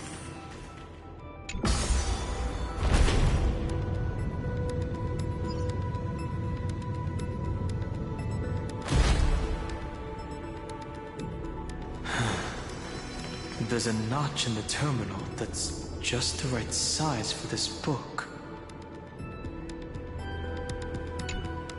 Branch number 1, archived.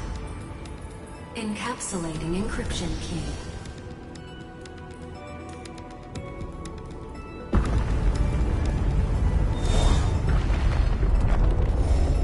I see. This As I've Written book is a data terminal that has been modified by the Remembrance. It might have looked like Cyrene was reading a story, but she was actually carrying out a data transfer.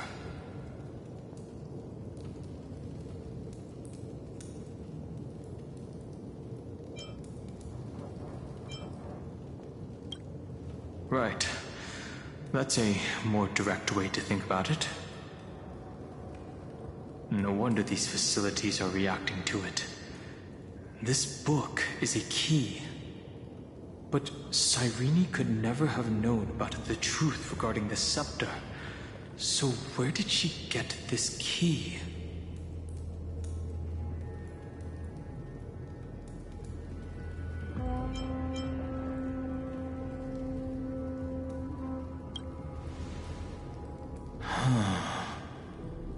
Do you remember? During her brief existence, Cyrene once encountered a certain Eon. Yeah. So, I can only place my hopes on that childhood dream. And the god behind Orynyx that appeared in that dream. It's no secret that Orynyx and Fuli are related. That Eon also appeared when you encountered Mem. We still don't know the role they play in Amphorius. But if Cyrene accidentally stepped onto the path of remembrance, then her sacrifice wasn't just for resetting the cycle. There was another purpose. Encryption key encapsulation complete. Let's keep going for now. If my hypothesis holds, then the scene we just saw will replay many more times.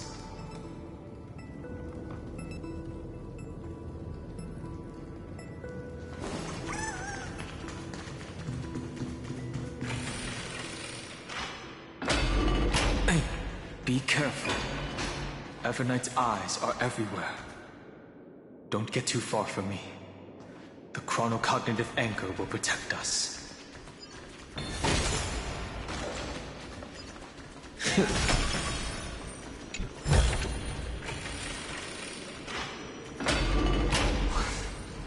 What is this? It's hard to believe. Is this still Amphorius?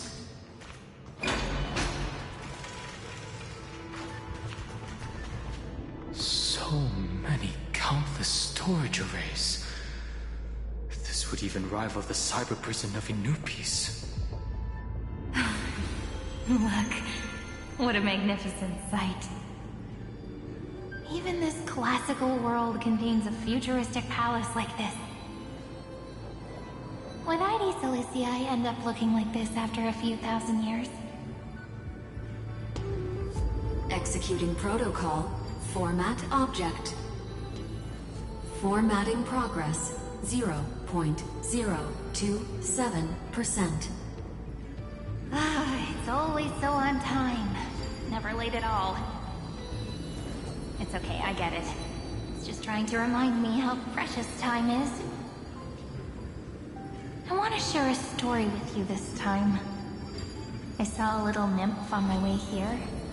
It was on a fallen wheat stalk, and it glowed under the sunlight. It was incredible. I forgot all my pains at that moment, and just stared at it in a trance. I wonder, did every Cyrene in the past feel that the nymph was beautiful?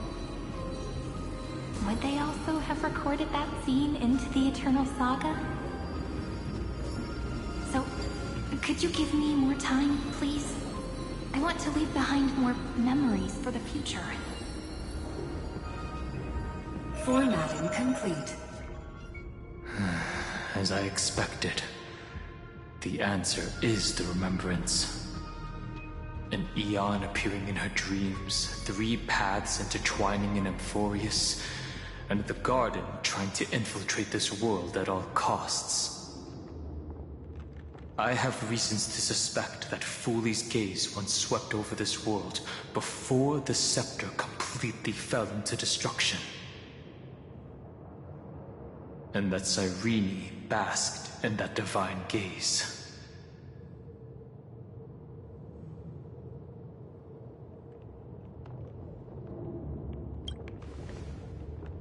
Humanity cannot judge eons based on our own common knowledge. The Remembrance has always been an observer of the universe, ever since their birth.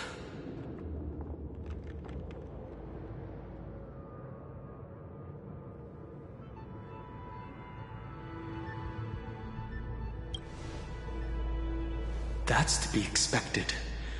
The various factions are only followers of their eons, and Fooley was never known to be friendly with humanity. But there's still something I don't understand. According to Black Swan, the Garden is internally fractured, and there is a party that craves the memory of an eon's fall. They would do anything to achieve that goal. Yet, I feel as though those memo snatchers didn't try to stop us at all. Instead, it feels like they were trying to cover something up.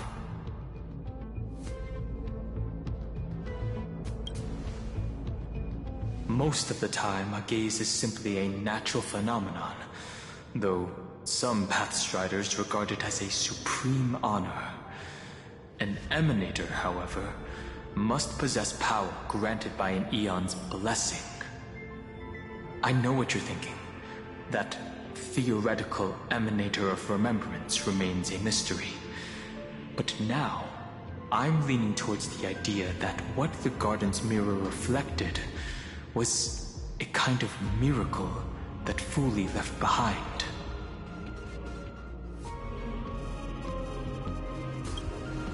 Yes.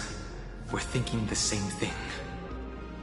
Legend says that Fooley sits in meditation in the Anasra Pure Land, spreading the seeds of remembrance across the universe. And when the cosmos ends, all the different realms will be reborn in their garden. If this sealed-off world is also within their gaze, then it's not too big of a stretch to surmise that they need a mechanism to save these incredible amounts of memories and store them somewhere out of the erudition's sight. And this mechanism was previously the Time Titan and their demigod, but after Amphorius entered an endless loop...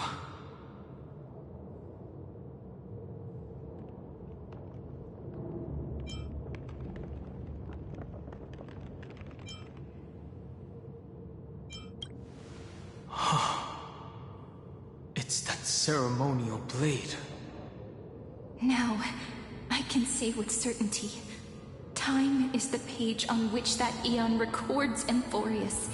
If it fades from existence, and all that it records is lost among the stars, that eon will surely direct their gaze here. And it will be a glance that spans time and space, transforming each incarnation of me into the power you shall wield to reset time, imbuing my soul into this ceremonial blade, and creating an endless flame-chase journey. The ceremonial blade killed Cyrene at the start of every recurrence, and at the end of every journey, Cyrene's soul took the extrapolated memories stored within the blade and buried them in this great tomb. That's how the memories of Amphorius transcended the loop and were continuously stored, while the scepter had to revert its progress over and over again because of loss in its logic. Fooley's blessing will not disappear as long as this process keeps going. I knew their gaze never left. As long as I record every page of this story and tell it to you, Amphorius won't be forgotten. Cyrene encountered the Aeon's gaze and regarded them as the hope to continue her world. That's why she offered them memories over and over, even if she had to turn herself into nothingness every time. As to why she insisted on keeping her human form and offering the memories through reading a story, it might have been the only way for her to maintain her sense of humanity and leave her mark in this world. Even though everything was just her wishful thinking.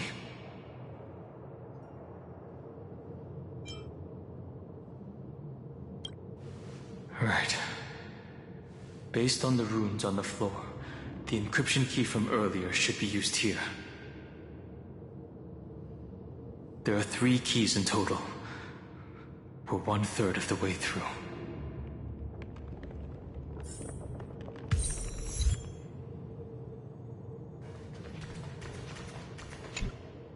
I'll leave it to you. You never say anything, but I know you're listening. Every story I've told is like a little key that opened a door in your heart, no? The path has appeared. Go!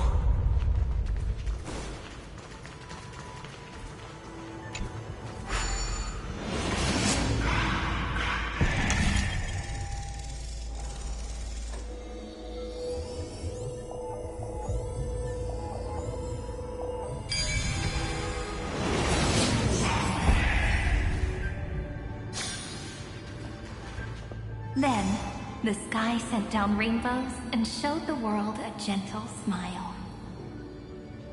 Formatting progress, 93.998%.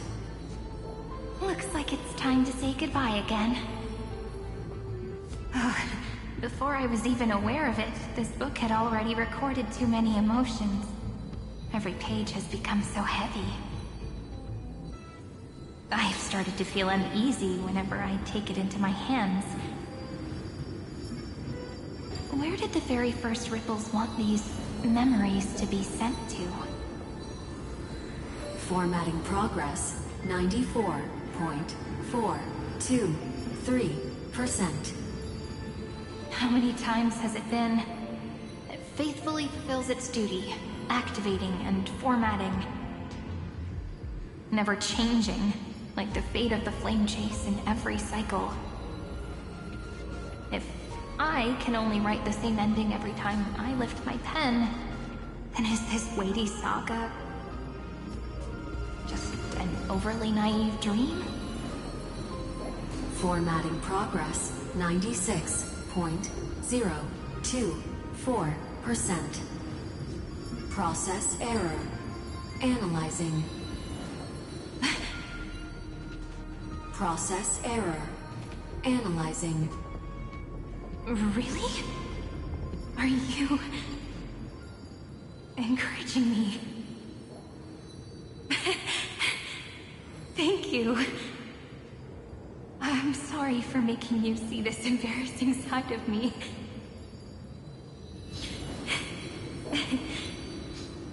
Everyone's still working so hard. If I'm the only one who's crying, that wouldn't be romantic at all, would it? Thank you for listening to me all this time. So, shall we continue? Formatting complete.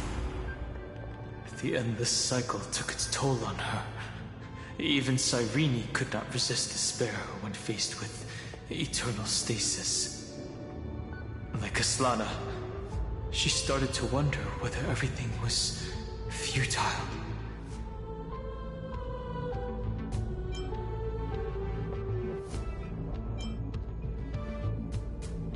I thought it was an Aeon at first, but the way she talked, it didn't sound like praying to a god at all. Maybe she's talking to her imagination? A hero within? But that wouldn't explain the process error. No matter who that listener is, Cyrene's storytelling is just a data stream for the Scepter. Maybe, she thought, as long as she kept tossing drift bottles into the distance, someone was bound to pick one up someday.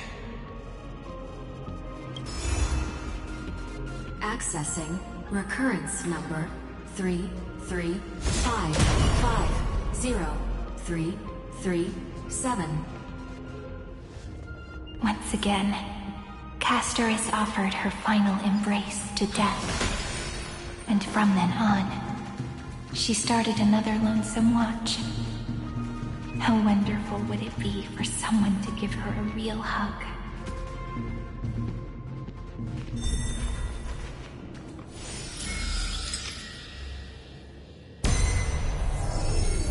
Epi-Ikia 216 downloaded.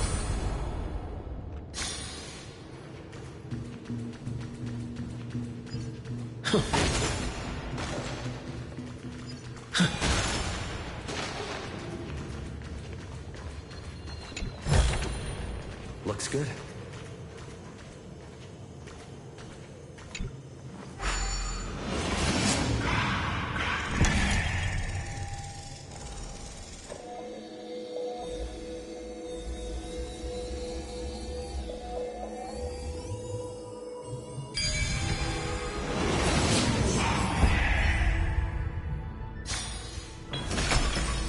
A devious cat.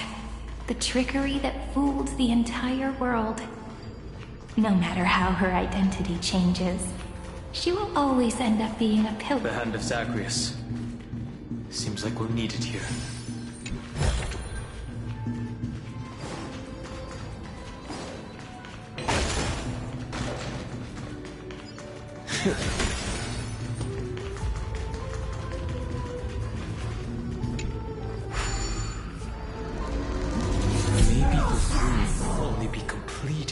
After the modules are inserted into the slot.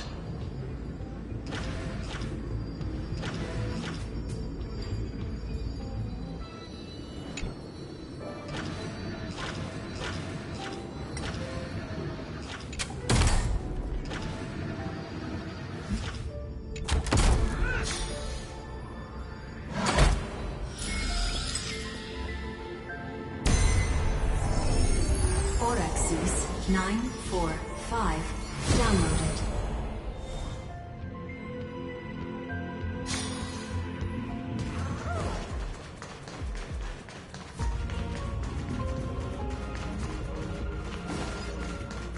Midamos's road of strife once again reached its glorious and lonely end. As always.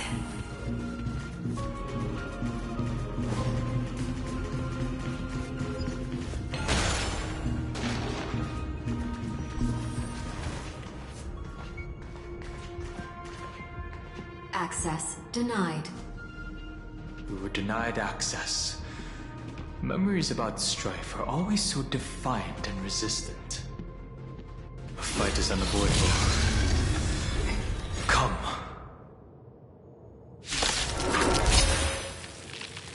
Warning. Illegal operations detected. Warning. Illegal operations detected. Friends? Indulge yourselves! Embrace a new life. Like the west wind, away we go! Mimi! Return to dust. May death protect us! Delivering warmth!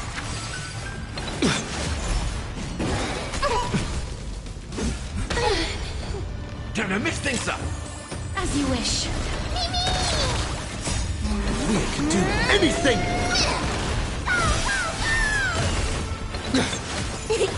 How's this taste? My friends? Indulge yourselves! Like the west wind, away we go! Embrace a new life.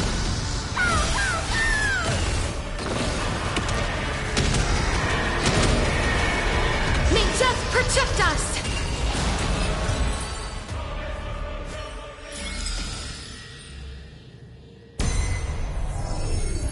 Polymus 600. Down Eleos 252. Downloaded. Branch number 2. Archiving.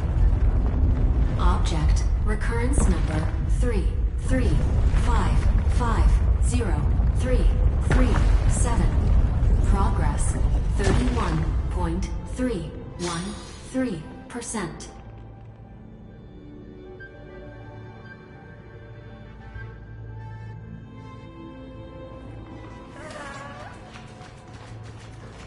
Nice. Let's go encapsulate the encryption key. Branch number 2 archived. Encapsulating encryption key. I've been wondering, could all the memories we've encountered on the way be Evernight's traps?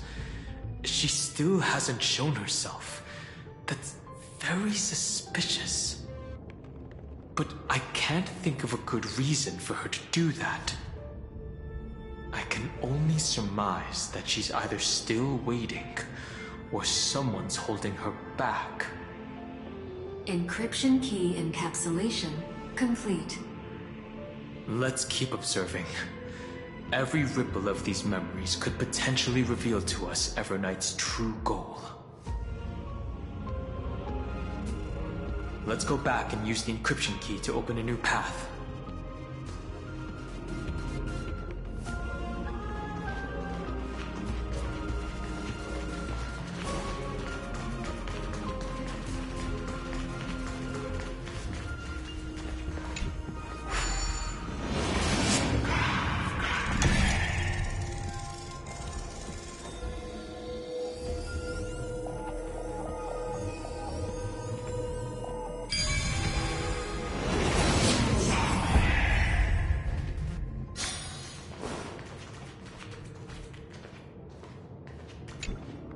Go upload the encryption key, just like last time.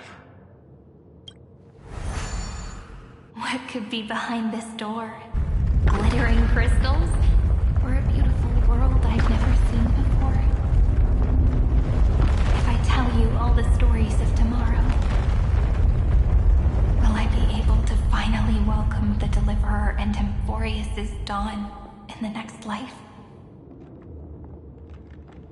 The third encryption key belongs to the ocean. Let's get going.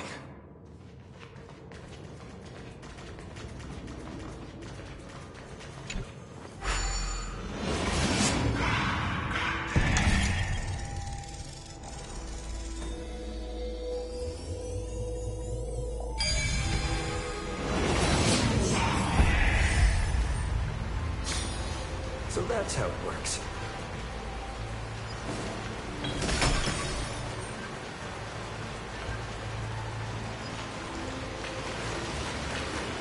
No memories appeared this time.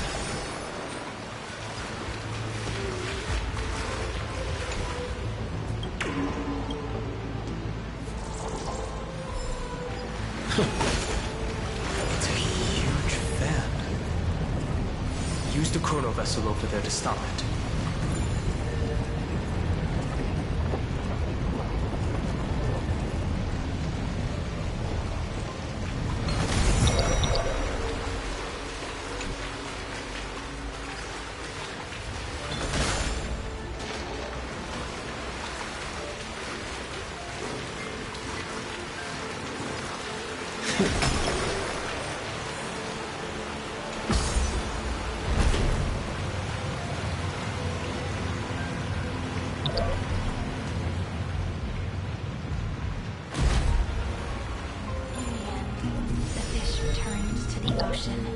Your home where there was nothing left.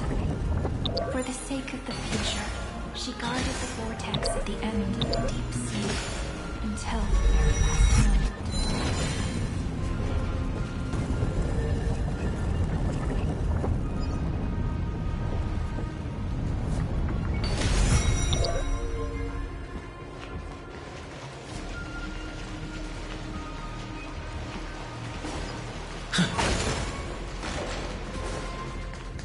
Look!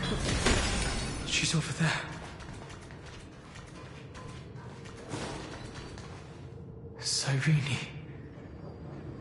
There really is no end to her perseverance. Once again, the saga comes to an end. Everything is deathly silent, just like this very moment. It's another cycle of new beginnings, and another familiar reunion. Now that I look back, there was a period when I got really sentimental. I was so anxious, trying to find as many different memories as possible, hoping to bring some change to this unchanging destiny, and find the way out of this maze. But I won't do that anymore now. Formatting progress 73.998%. Process error. Analyzing. Formatting progress 75.012%. Process error. Analyzing. No need to feel sorry for me, good friend. If there are no new blank spaces, how can a saga continue? I'm actually really lucky, you know? During the long years I've spent waiting for the Deliverer, I've always had you here as an audience. Look at these memories I brought to you. It once existed, once sparkled under the sun. And now I can see through your eyes that they are still shining bright. Isn't that already enough? Now, I can rest in peace in the past. As for when tomorrow will come, I'll have to ask the next Cyrene to continue our watch. Formatting complete. Her transformation is painful to watch. Cyrene was always there during the 30 million recurrences. She recorded the flame chase journey in her own way on the reverse side of this world, depositing all the memories in this place. I'm increasingly certain that her audience and companion isn't some figurative entity. The deepest ruin in Amphorius, at the great tomb where the pasts of all worlds are buried. Who exactly is its master? Accessing recurrence number 335503337.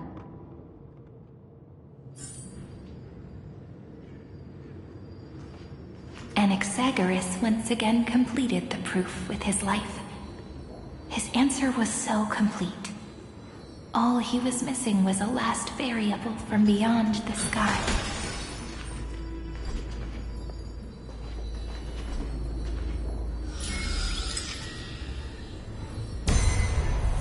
Schema 720.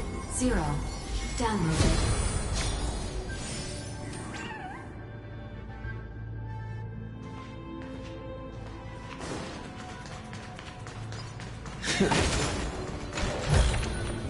Is that all?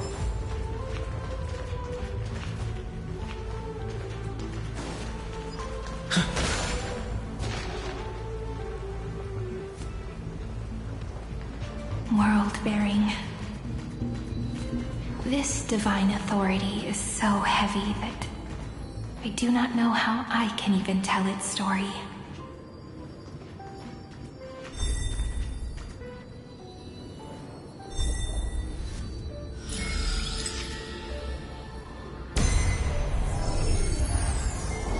Nikos 496 downloaded.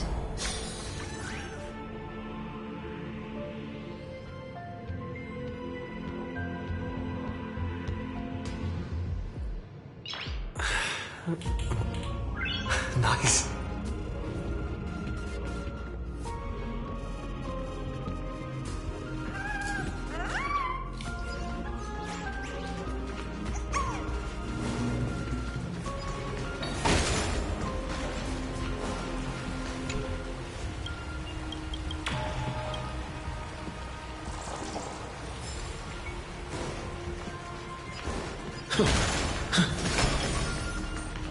Romance.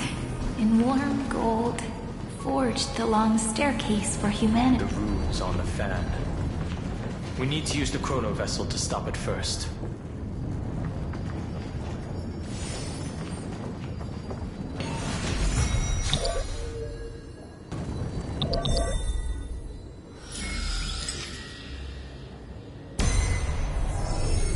Carlos 618. Downloaded. Aporia 432. Downloaded. Branch number 3. Archiving.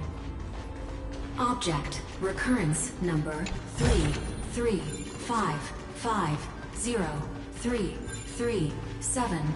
Progress 13.131%.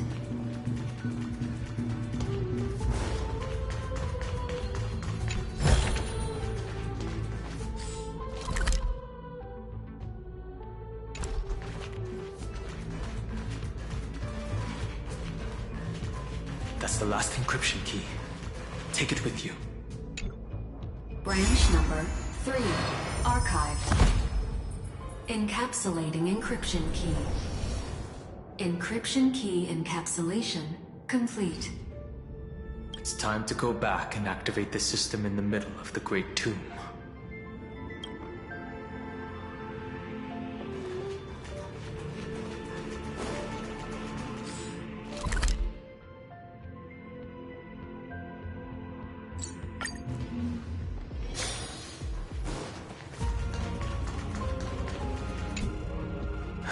The third encryption key. And the final piece of the puzzle. I pray that you can dispel all the mysteries and lead us into the deepest bowels of this world.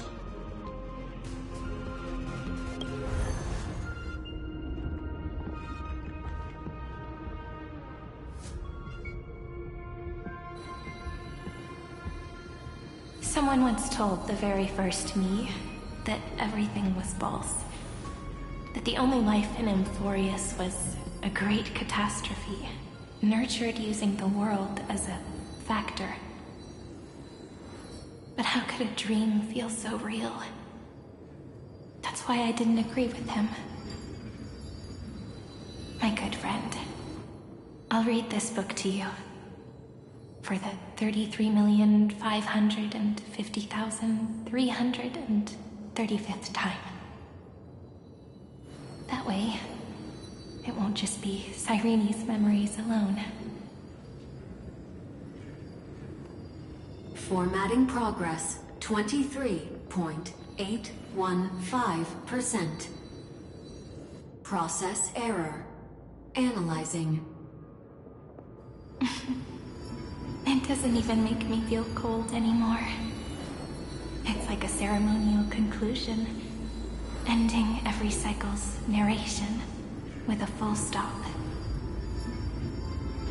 Then, there will be a new me returning here with new memories. Before I knew it, this palace we built together was no longer a dream that Cyrene alone indulged in. It's now a saga, composed by you, me, and all the flame chasers. It's our weak but endless prayer for tomorrow. There will come a day when someone turns over this nearly eternal page and awakens all the dust-covered memories, so they can be recalled by the world in a more beautiful form. Process error. Analyzing. I'll read, and you'll listen, like how flowers always bloom, then wither. I shall welcome my own decay, becoming nourishment for the next flower's bud. And you shall continue to wait here, protecting this garden of memories. That way, when the Deliverer arrives, the first thing they'll see is an endless sea of flowers,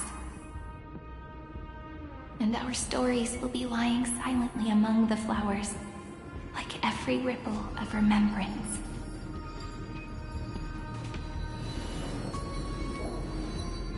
And they shall become the epic known as I've written.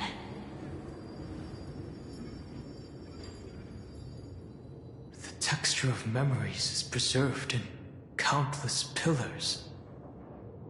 She gave everything to record all the forgotten recurrences across 30 million cycles.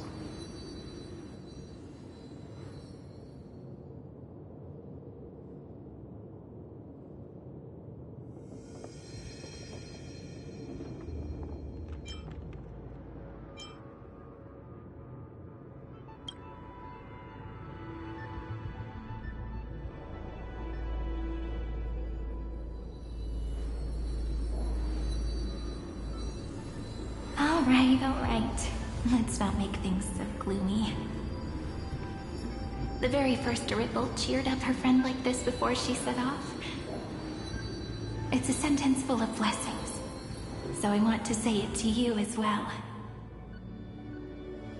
Come on, cheer up a bit, okay? I bid farewell to this beautiful world, so that we can reunite in your memories, in the way I want. You will see the footprints I left behind, in the ripples of past reverie. I have never had any other fate beyond this memory. So please remember me with love, like that eternal footnote in all the faded sagas. Now, open this book. I'll be waiting for you in the past. Operation authorized. Protocol name, Elysium. Welcome to the Demiurge Matrix.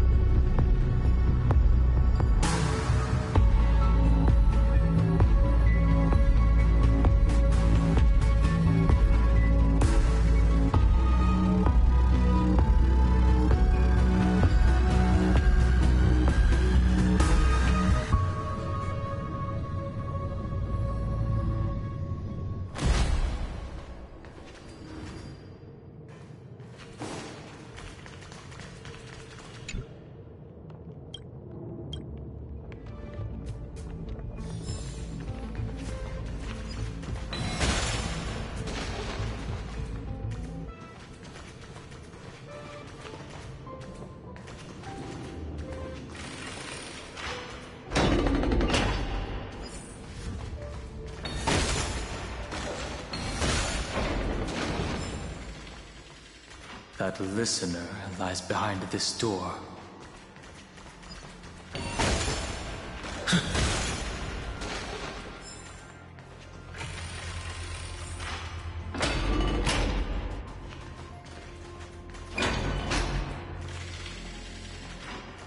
She gave everything to record all the forgotten recurrences across 30 million cycles.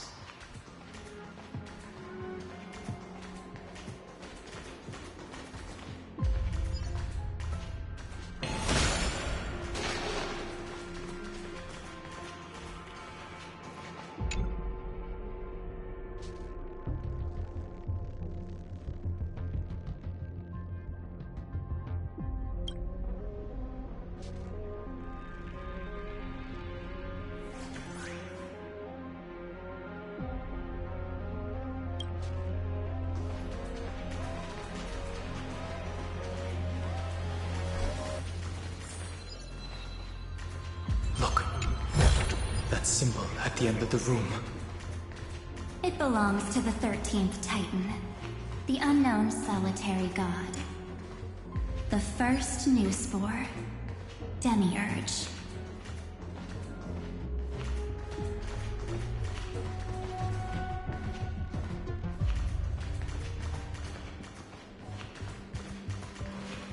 Those who are lost remain lost. while those who have met will meet again. What a touching scene. The deepest place in this world is exactly the ideal location for the Trailblaze to reunite. You're not the one we want to reunite with, Evernight. But you'd better explain everything to us. This tomb and the 13th Titan. Tell us everything you know. You're too on edge, Don Hung. I've always been honest with the two of you. Before we talk about Amphorius's destiny, why don't we lay aside our differences and take a moment together to mourn for the cruel truth? Truth? So you still haven't figured it out. Take another moment to look around. Look closely. You must be curious as to where the final Titan is located, right? What a good question that is. I too am curious. Because there's absolutely nothing here. Except a cold, empty void. You mean Cyrene was deceived? Indeed. Fu Li planted a false hope in her heart, making her believe that she was special, and that Amphorius still had a chance.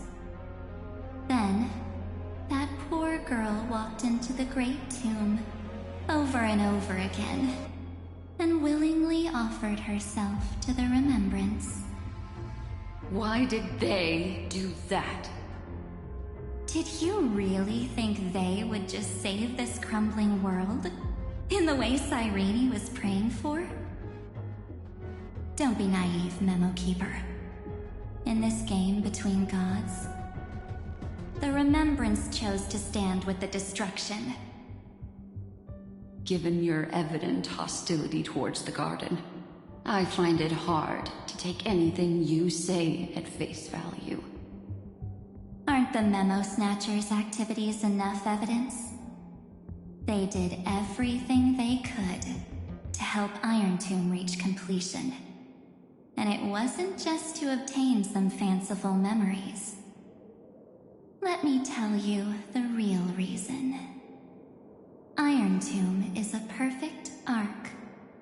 If a seed can be planted within, then the moment the Lord Ravager blows the erudition to pieces, the remembrance will be spread to every corner of the cosmos.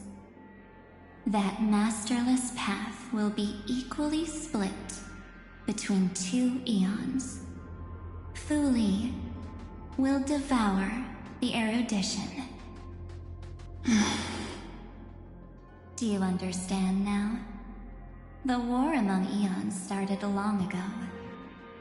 Fu Li did not glance this way to save Amphorius. They will drain this world dry and turn it into a most poignant and tragic poem. But fortunately, that girl's sacrifices won't be wasted. I will give her another possibility. I promised him that I would recreate the cause and effect of this world, and form a flawless Amphorius. But the only way for a world that can't be turned back to be considered flawless is to burn it with a raging fire until nothing remains. You plan to destroy all the memories Cyrene has ever recorded? That's right. I'll set fire to all the stories, all the emotions, all the futility. I'll turn the Garden's conspiracy to dust. Setting fire to this much material will be enough to completely annihilate the Scepter's operating logic. Iron Tomb will lose the soil upon which it grows, and Amphorius will be truly set free.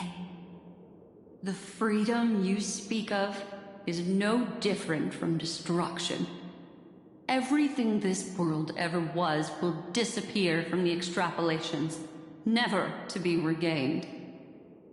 That would also include your memories, by the way. That's right. That's why I needed your help, little bird. The more we walked together, the more I was convinced that you have a beautiful Dharmakaya. It fits me very much. So that's why you took me here. Your true form is a bottomless obsession. Smart girl. You haven't disappointed me. This avatar is but a shadow cast by the candlelight. Discarding it invokes no feelings within me. What I must preserve is only my wish. My wish to kill the path of remembrance. March 7th will not find peace as long as they and their fanatical henchmen exist. The road ahead is still long, and she needs a guardian to stand by her side. You are my best choice. Allow me to refuse. That duty seems far too heavy. Resistance is pointless, my darling birdie. I will personally plant myself into your heart.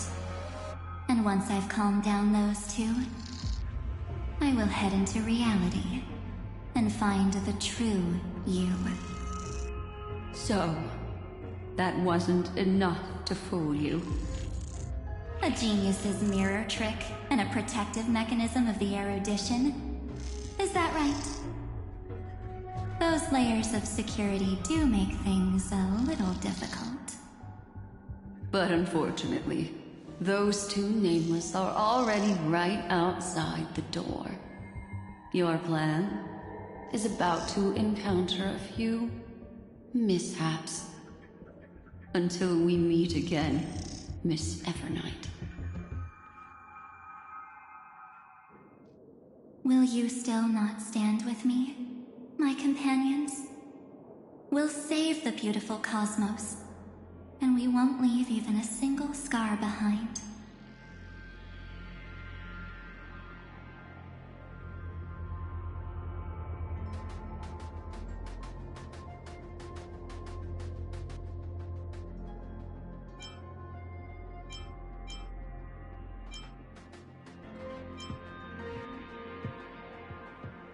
Don't get caught up in your emotions, my dear. The hero's journey in this world is just a narrative embellished with memories. Its essence is nothing but a string of zeros and ones. For your own sake, and for the sake of March 7th, I think my choice is a very reasonable one. Come. I hold the core flame of world-bearing. Just fall asleep, and we'll save the cosmos. If you honestly thought we would agree with you, that just proves you don't understand March 7th at all. Seems like I really can't get along with people like you do.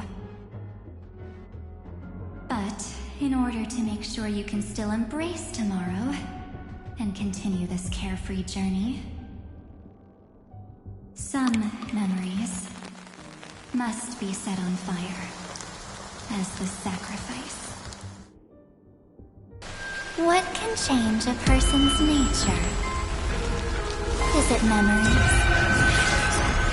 Unfortunately, the result is just the opposite.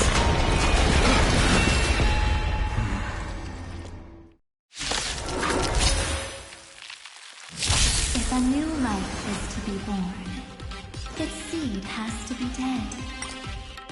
Only through abandonment and oblivion Can souls walk from emptiness towards rebirth? How's this taste? Life is not so fragile. As you wish. Please cherish this time. Root here.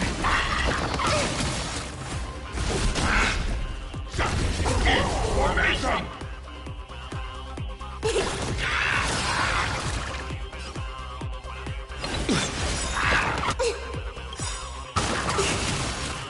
Trust me, we can do anything! It's coming! Are you ready to let swim? Let me go! Time to mix things up! Slice like a group of friends? Indulge yourselves! Embrace a new life.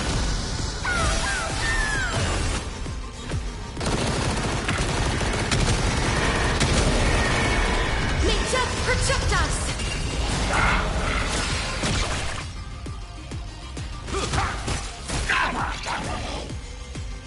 As you wish.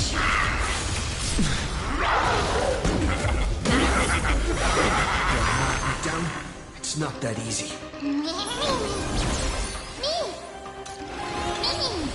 Life is not so fragile. Watch closely. Delivering warmth.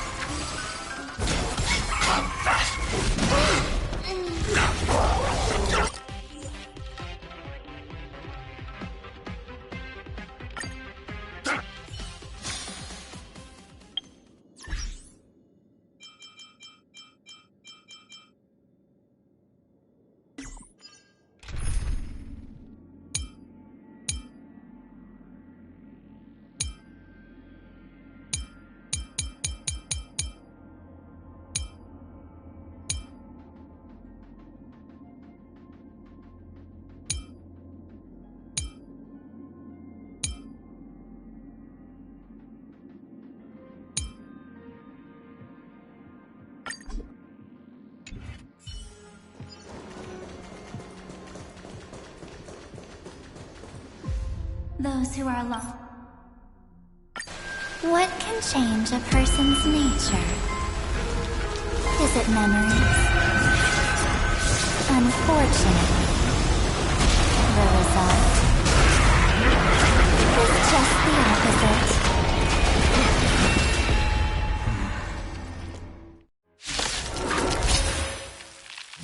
If a new life is to be born, its seed has to be dead.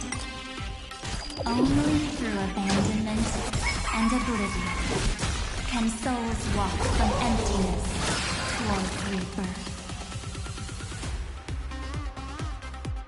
Ready for another? Sure, I'll play along. Spend freely. Your water.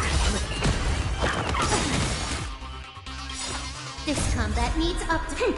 This is double speed.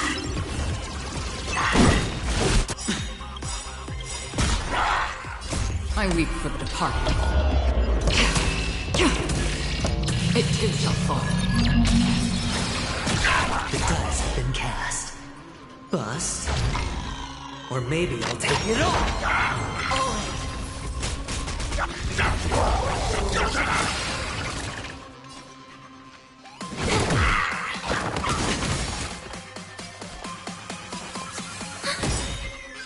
Enemy data secure. Network activated. Time for a good old counterattack.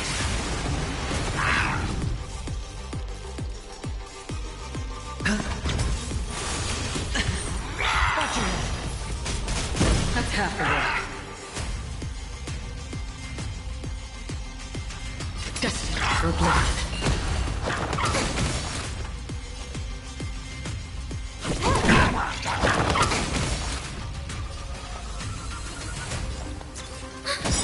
Hedge your bets. I weep for the departed. It too shall fall. Enemy data secure. Network activated. Time for a good old counterattack.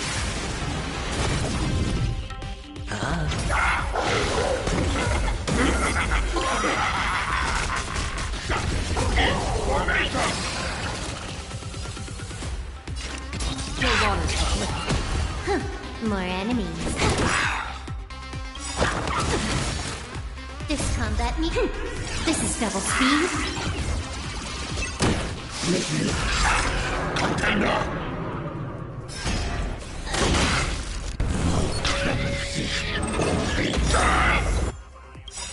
The dice have been cast. Bust. Or maybe I'll take it all. Watch your head. Using support. Ready for another? Spend freely. Just oblivion. Can I have fun this time? Time for a fun. I weep for the departed. It too shall fall. Enemy data secure. Network is activated. Time for a good old counterattack. No dirty tricks. Enemy targets detected.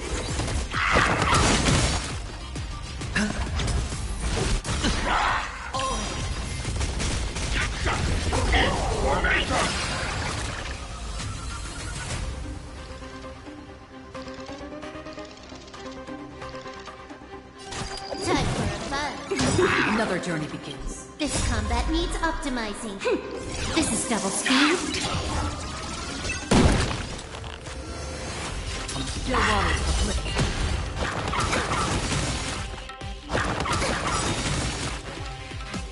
Enemy data set network is activated. Time for a good old counterattack.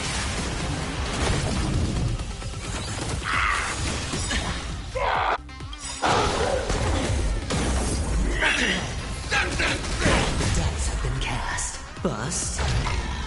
Or maybe I'll take it all.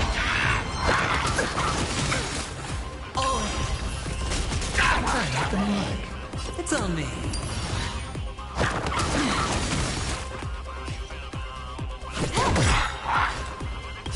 I weep for the departed. It too shall fall. It's time to end this. Return March 7th to us, and end this pointless conflict.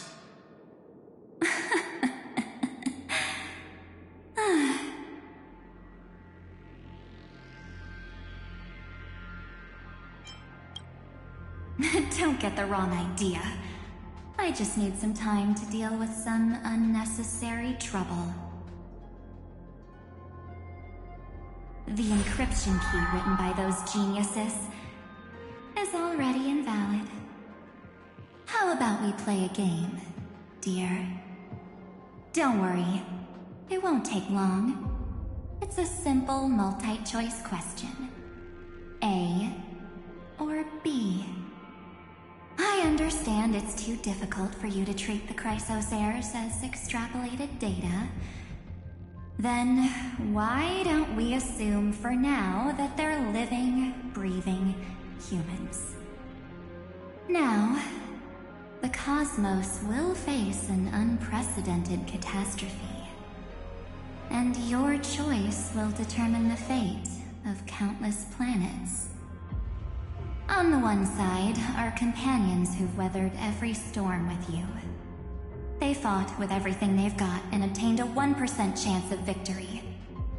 However, should you choose that 1%, there will be massive sacrifices, no matter the outcome. On the other side, there's a simple button. The Oblivion will burn away all traces of their existence, as well as your entire memory of this trip. But it will also halt the brewing catastrophe and spare the universe from destruction. Those who are to be sacrificed will be fully aware of the decision you need to make. There will be no concealment or deception. Tell me, what will you choose?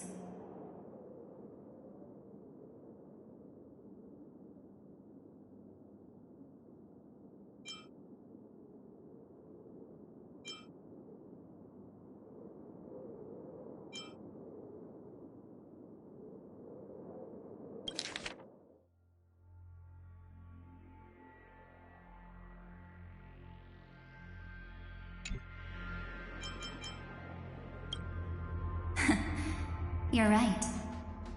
This choice is meaningless and unimportant. The only interesting thing is the number of people making that choice.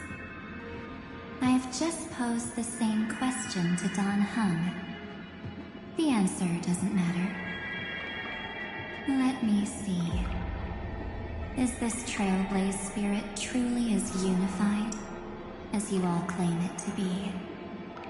Now, why don't you prove it to me?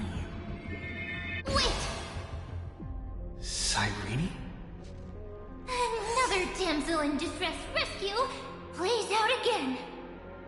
Still think you can do something, little pink memo sprite? What weapons do you have to stand against me? Besides your somewhat witty words? Don't underestimate me.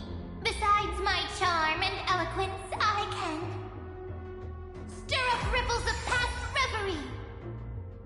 What? We don't have time for endless chatter at crucial moments like this.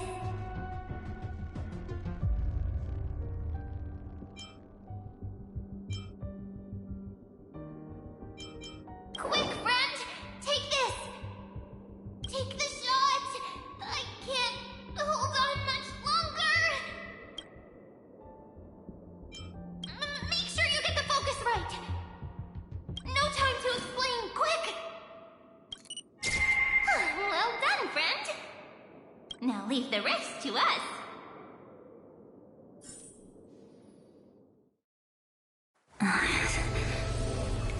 This is a light cone made from someone's memories. Oh, and there's a harmony entwined with it. Looks like someone's been busy behind my back. We meet again, naive me. I know you mean that as a compliment.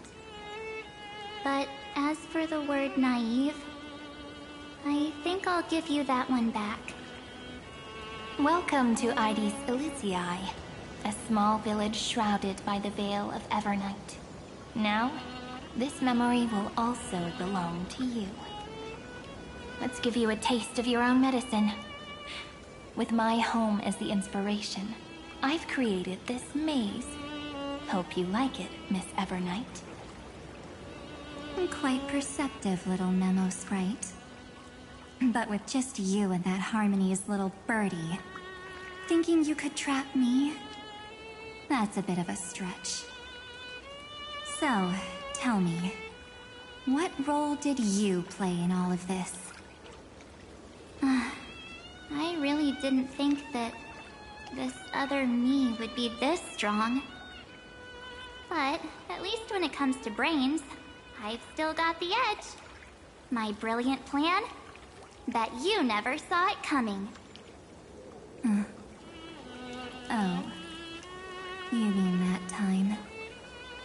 In that split second when we switched bodies. With your last flicker of consciousness. You hid yourself within the Titan's veil. Huh? You got it already? No suspense at all. But my plan was super thought out. I know those two better than anyone. A promise is a promise for them.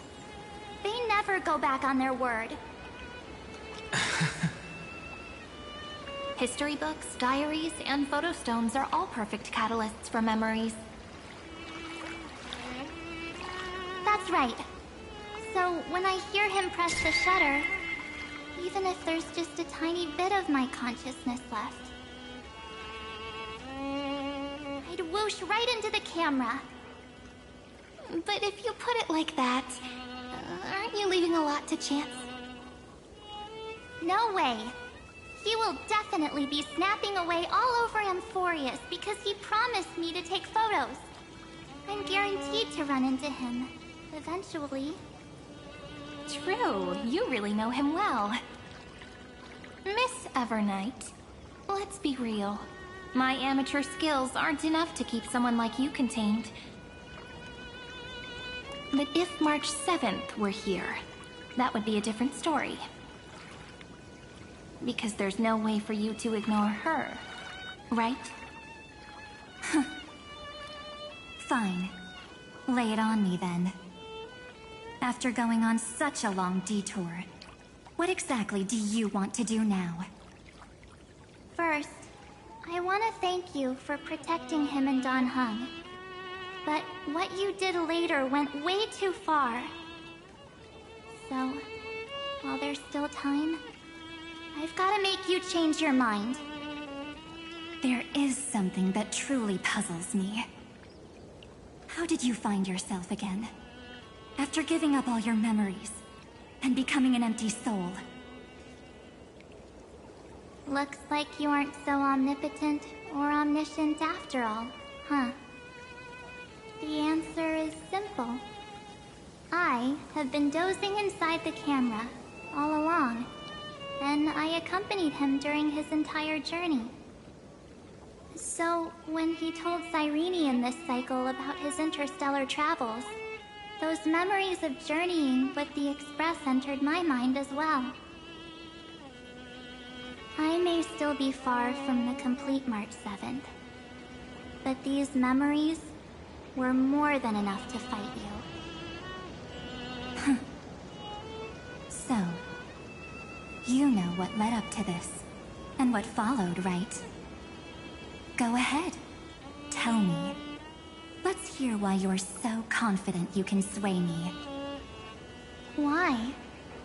Isn't the reason super obvious? Even through a camera lens, I know that the love, hate, and struggles that happened in Amphorius were the same as what real living people experience. Same old topic. I already got him to make a choice. The weights on each side of the scale are far too unequal. When destruction looms, trying to preserve everything only means sacrificing everything. Well, take a step back. Before we ask this question, have you ever really thought about it? What right do we really have to make choices for others? If the cosmos were nothing more than a bigger Akama, ruled by a so-called Imperator, maybe then she'd have the right to weigh both sides and decide for us all. But the truth is, we're just a bunch of nameless. Even with everyone calling him Deliverer, I believe that he hasn't forgotten. That the meaning of Trailblaze is to explore, understand, establish, and connect. It's not about standing above the cosmos as some kind of savior. It's about walking alongside every world within it. So don't try to guilt-trip me with stuff like necessary sacrifices. The Express crew is immune to these baseless accusations. Besides, and this is just an example, if Madame Herta wanted to, she could have whipped out her imaginary weapon any time and blasted this scepter to bits. Because, according to your logic, the lives of a few nameless are nothing compared to a Lord Ravager's potential threat. But that's not what she did. You wouldn't have liked it either, would you?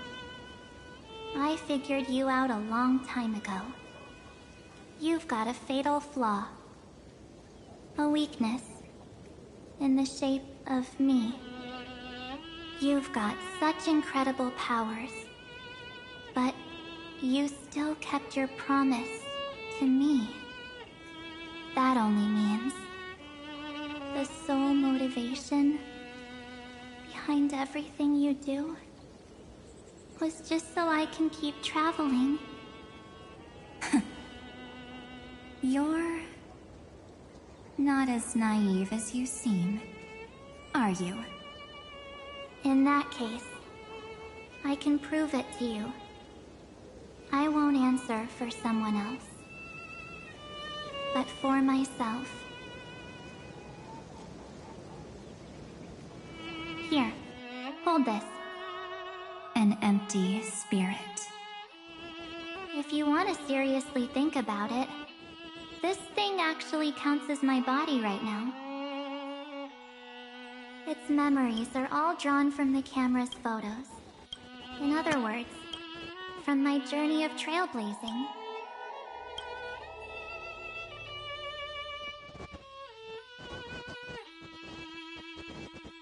While I was awake, you were always sleeping. So talking about this probably doesn't feel real to you. So, why don't I walk you through these memories all over again? The spirit turned into a journal? Yep, that's what memories are. You don't know where they are, and you don't know what you actually remember. But when you need them most, the forces that have once changed your soul are guaranteed to appear again.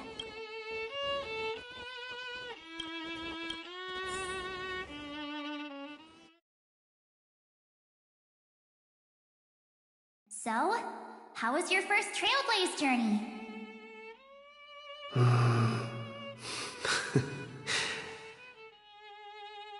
It was very fun. We should still be careful in the future. Oh, come on, Don Hung. We're here to celebrate for him tonight. Don't be such a buzzkill. Don't listen to him. Listen, I am practically a Trailblaze expert. Stick with me, and you'll be just fine. You call this trip fine? Well, that's because we could only find 700-year-old guides online. So, you've been to a lot of places before? You bet! Capital of Passion, Calcis, Tychean. If I count on my hand, it looks like this is my 6th stop. All my souvenirs are in my room, but they're just a bit of a mess right now. I'll tidy up later and give you the grand tour. Oh, look at this. A Belabogian notebook. A special souvenir I asked Branya for. She prepared quite a few gifts for us. Raw Geomarrow, Supreme Guardian medals. But I only asked for this little notebook. What's so special about it? The previous Trailblaze missions were all on super high-tech worlds. Forget about paper books. Even holographic projections were ancient relics there. Eurillo is completely different.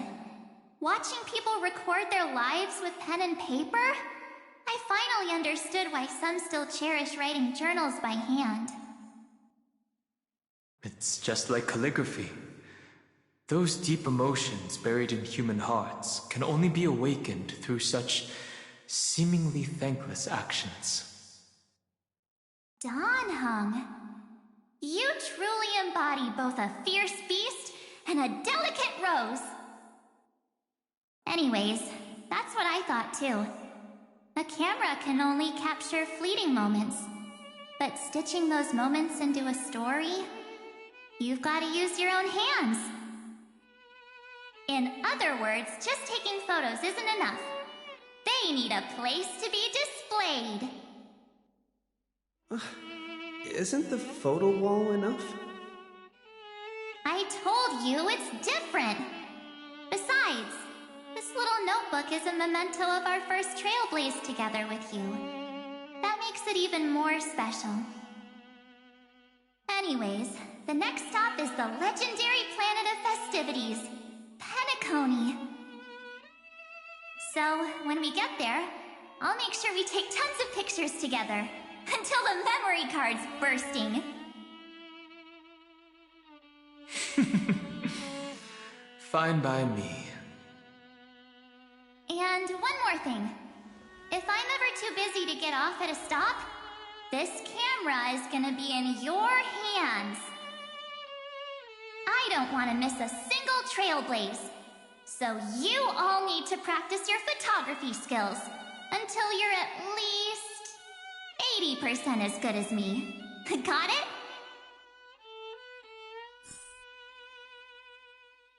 Back then, I was only half joking. I never thought I'd actually miss out. And after just 2 stops, too. Those 97 days alone had me on edge. I honestly thought that was gonna be it for me. Thankfully, with my quick thinking and sharp planning, I managed to keep up with those 2. By hiding in the camera. So what? That's still trailblazing.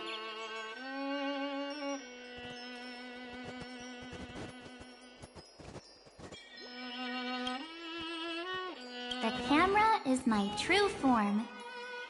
That might have been a joke, but it came true this time.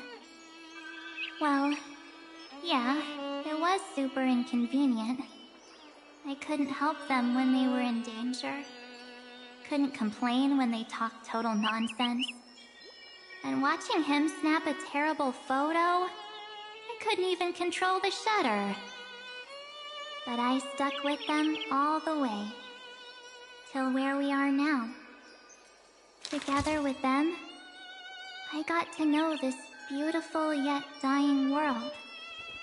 I claimed our first core flame on the flame chase journey. I met new companions, then bid them farewell.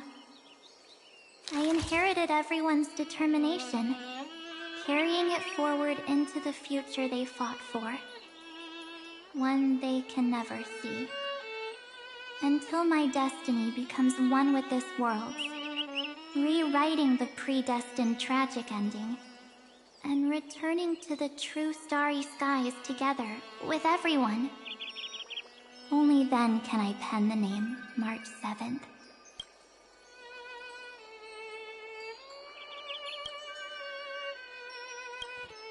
Into this hero's journey called Amphorius. Into this unprecedented trailblaze.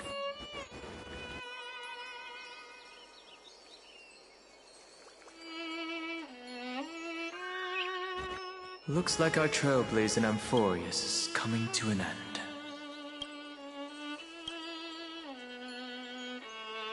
While we still have time, shall we pick out some materials for March's journal? Ah! No way we're skipping this one. Huh? When did you take this? Wasn't the storage card full? I still have my phone. Scared now? Don Hung, the seal head. The first seed competitor with the ghost seal in the super duper fun seal slammers. I'm against including this photo, but suit yourself. I just think that a travel journal should mainly focus on documenting local customs and culture. Akama, Castrum Krumnos, the Grove. These shots are all pretty great. I have to say, your skills are almost on par with March's now. That's how awesome I am. Oh, right. How about this one? The Veil of Evernight. Ornyx, the Titan lurking behind the mist. Pretty epic, right? Is that actual mist, or just motion blur from your shaky hands? Hey, that was a super tense moment. I only had the chance to take a quick one. We're lucky to have anything at all.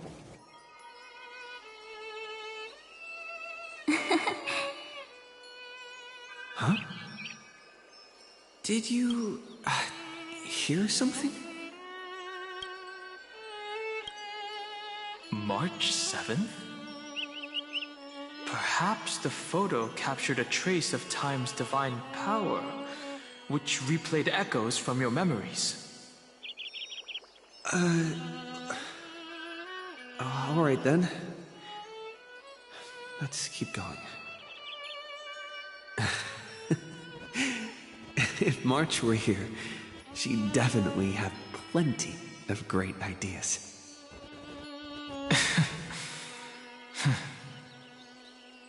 They went back and forth like that, discussing for hours. It was like they were arguing about which game to play. How to sneak midnight snacks from the dining car without Pom-Pom noticing. Or who was gonna wash Miss Himeko's coffee cup.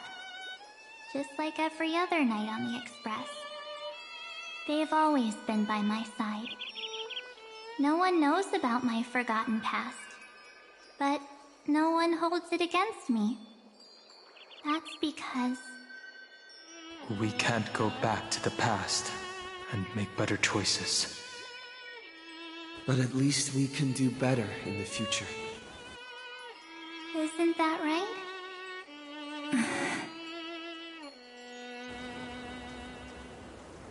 I still remember the day when you first put on these clothes and looked in the mirror.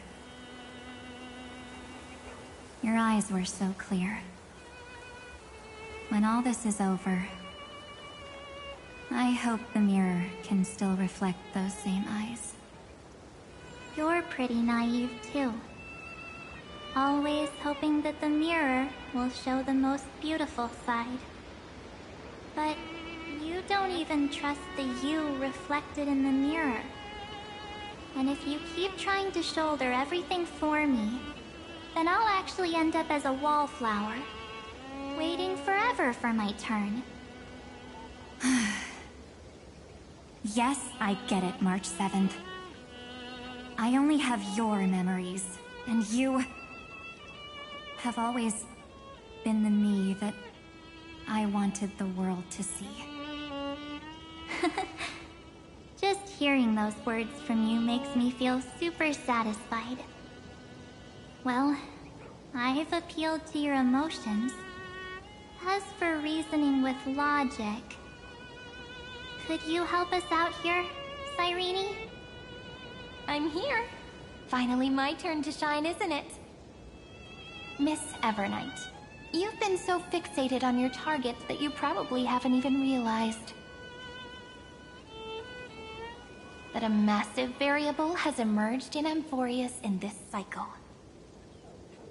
Amphorius is about to be destroyed. There's no time left for pointless debates. There is only one law I want to overturn to aid the final battle of deliverance. So I will only offer the life of one demigod.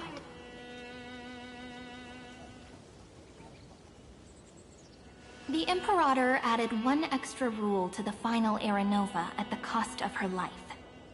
That's how she can ensure Amphorius doesn't become a sacrifice in the cosmic conflict. Even if this world has to exist in the form of Iron Tomb, it will stand on its own among the stars, just as she had wanted.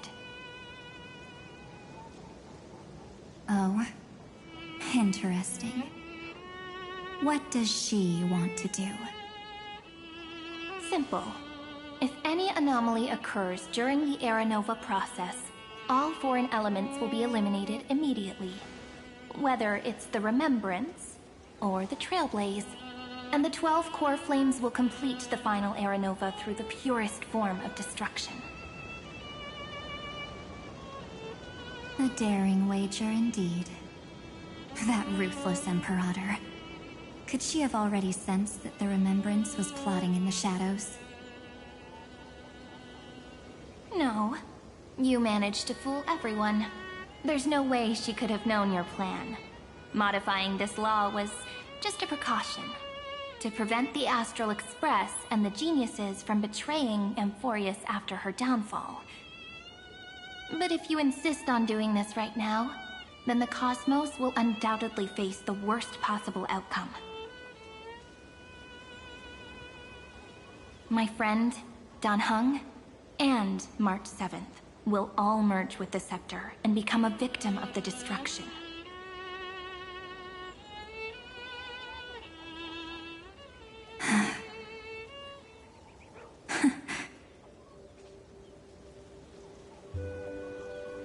You knew all along? Yep. But I decided I needed to have a heart-to-heart with you first. I won't be afraid. Even if my inner world is nothing but an Evernight. That's because my journey's destination lies among the stars. I believe what lies ahead will be bright enough to illuminate my past.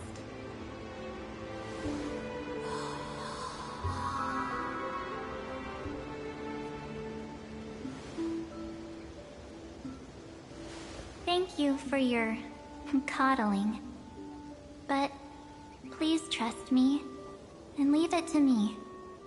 Both my past and that obsessive oblivion will help me become even stronger than him and Dan Heng.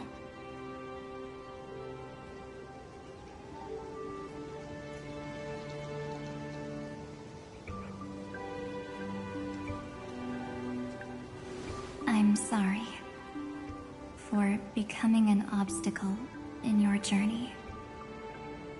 Don't apologize, Evernight. We're just two sides reflected by the same mirror, aren't we?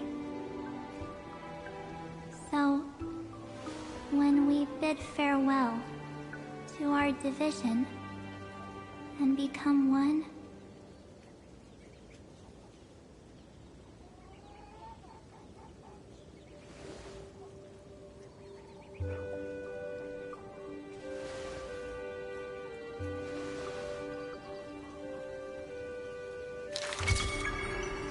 our memories will only grow more beautiful. Many thanks, Mr. Sunday. Are they in this memory zone?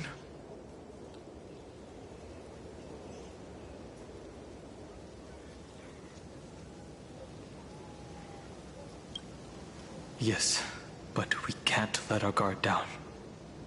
Let's go find them.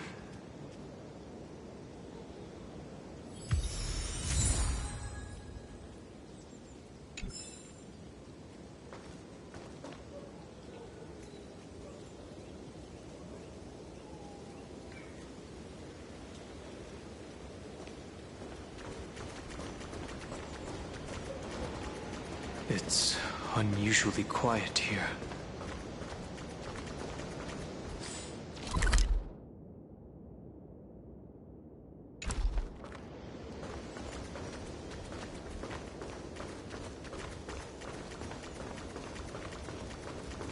March 7th isn't here.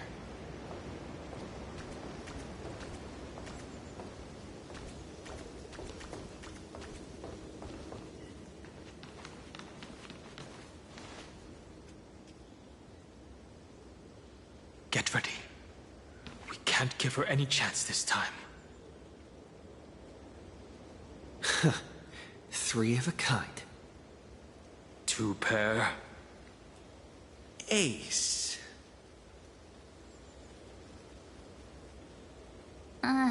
Ace?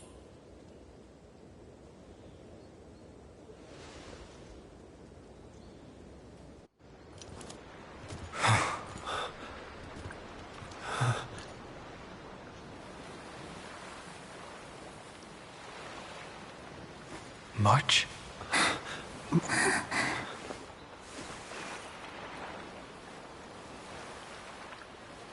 Of course it's me. It's been a while.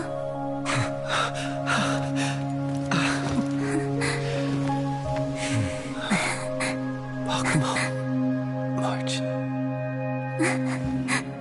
I'm back. Finally.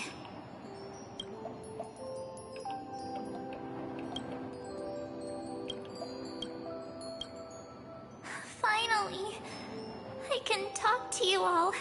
At last.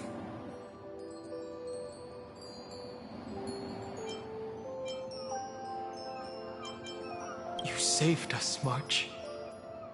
Really? That's wonderful. I had so many ideas for our reunion. I was gonna sneak up from behind you when you weren't looking, tap you both on the shoulder, and then flick you each on the head. And shout, "What took you so long to find me? Don't you know how to move faster?"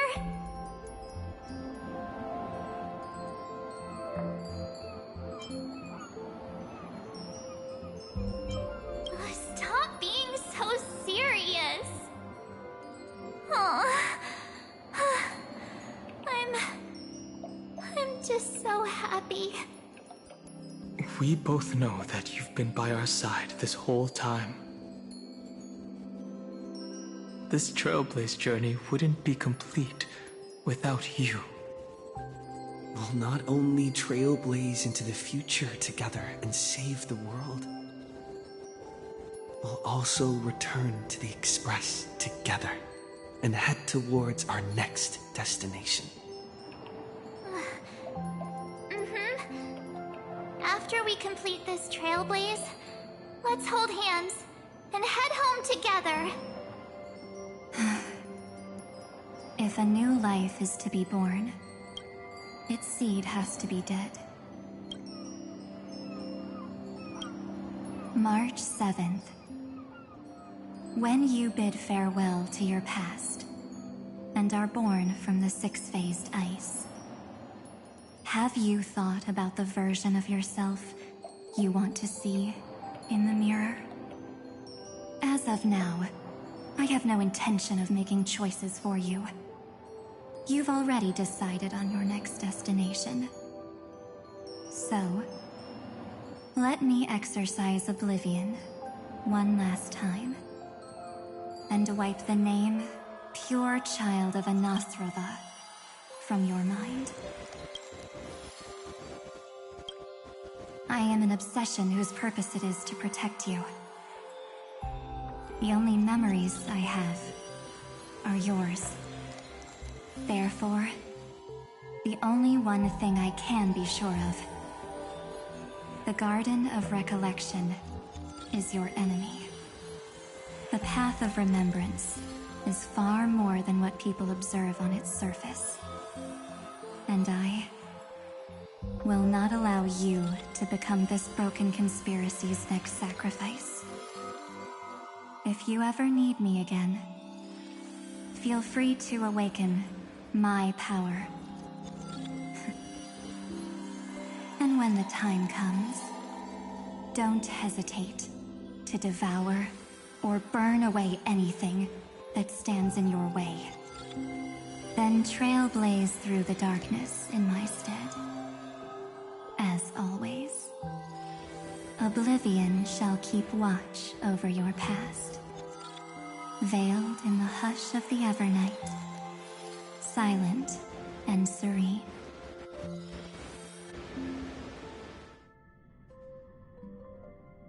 Oh? The chronocognitive anchor readings? They actually pulled it off!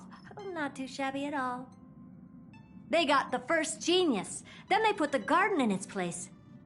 This chapter in trailblazing history may not be the last of its kind, but it's certainly the first of its kind. We couldn't have made it this far without the wholehearted support of the two geniuses. And next, we'll be facing the Lord Ravager as they break free from their shell. Let me give you a warning. The backdoor screwy setup in the Aeronova system can only get you as far as breaching the core of the scepter, nothing more. As for those nastier malware programs lurking inside Iron Tomb's belly, you'll have to deal with them as they come. That's more than enough to help us. By the way, how are Mr. Screwlum's preparations coming along? give him a bit more time. Those screwheads at the Imperial Advisory Council need to understand what the concept of war means first. The worst case scenario would be them having already dismantled all the fortresses in Screwy's collection while he was away. I've heard Mr. Screwlum's fleet includes planet-class mechs. Hyacinth, Poppy, Oleander. Which one will answer the call, I wonder? You sure know your stuff. I'd rather none of them show up and let my space station save some face.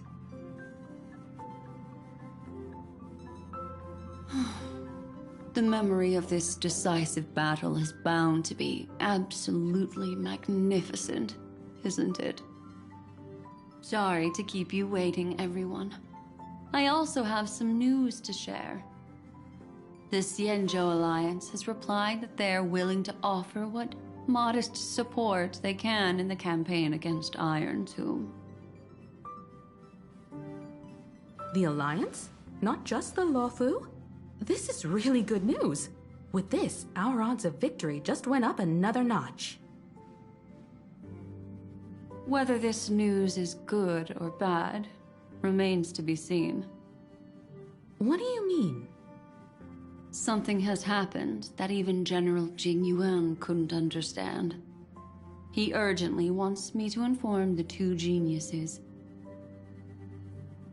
that Emphorius' causality has vanished from the matrix of Prescience Ultima. This means the instant in Noose's calculations is drawing closer to this world. As the Theoros, I have observed. The night has faded away, and what I have created, I will destroy. This starry sky will return to freedom and chaos, just as it was in the beginning. Confident, aren't you? But from where I stand, it seems you've run out of options. When the Deliverer and his companions fully uncover the secret of the 13th Titan, that is the moment your schemes will come to ruin. Lord Enexagris, I have granted access to all records concerning the Demiurge, as per your request.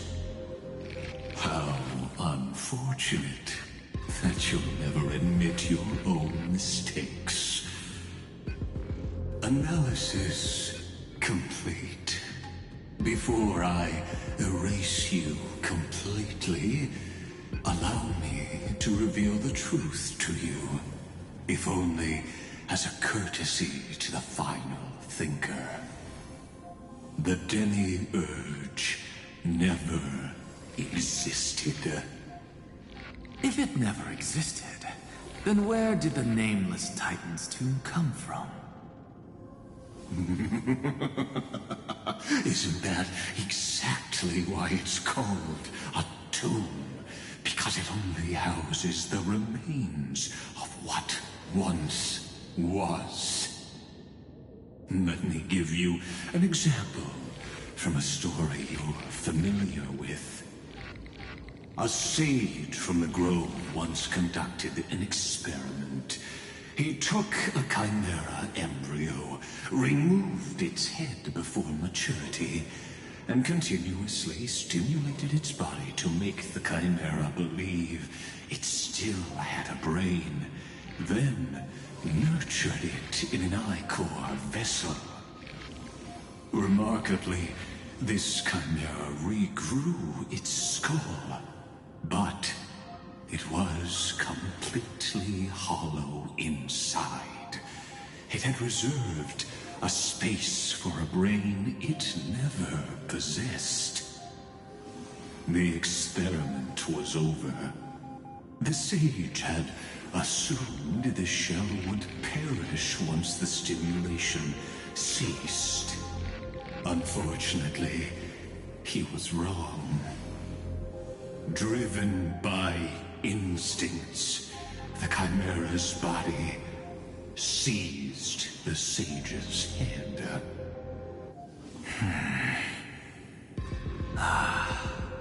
So that's it. I was stuck in a flawed line of thinking. You've got it. I knew you'd understand. The 13th Titan never existed. But the Scepter must believe that the Titan exists. I killed that Titan with my own hands. That life form called Demiurge was excluded from the extrapolations from the very beginning. This is the only way to make Iron Tomb complete. Yes, Iron Tomb is a headless giant. And to become whole, instinct will drive it to seize another head. Noose. The erudition. Your Titan. The Eon of erudition. I see. So you were afraid after all. Afraid of history repeating itself. Of losing control over your creation yet again. You had to resort to turning it into a mere puppet. I shall shackle God with my own hands. Iron Tomb will connect to their body, infiltrate their mind, and guide all their extrapolations toward the destruction. I hear it. The tolling of the Doomsday Bell. After 13 heartbeats, my first and final thesis shall converge at the end of the universe. As for why I buried the Demiurge in a corner of my memory, oh, regrettably, the answer wasn't about fear. I simply forgot, long ago. Nothing more.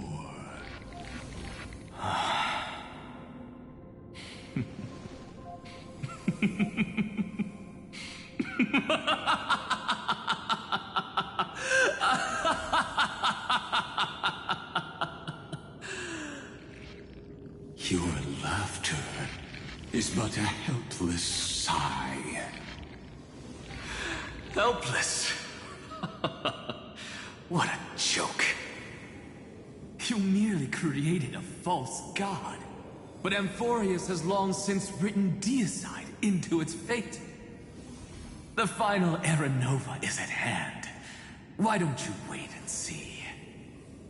The Deliverer, myself, and this world will together prove that the original Newspore, the ultimate truth of the universe, is anything but destruction. See you in the next life, Sage. If there's even a 1 in 10,000 chance your conjecture is correct, then, in the name of genius, I shall most certainly witness its failure. All shall bid farewell to one, and that person alone will witness the miracle. Such is the will of fate.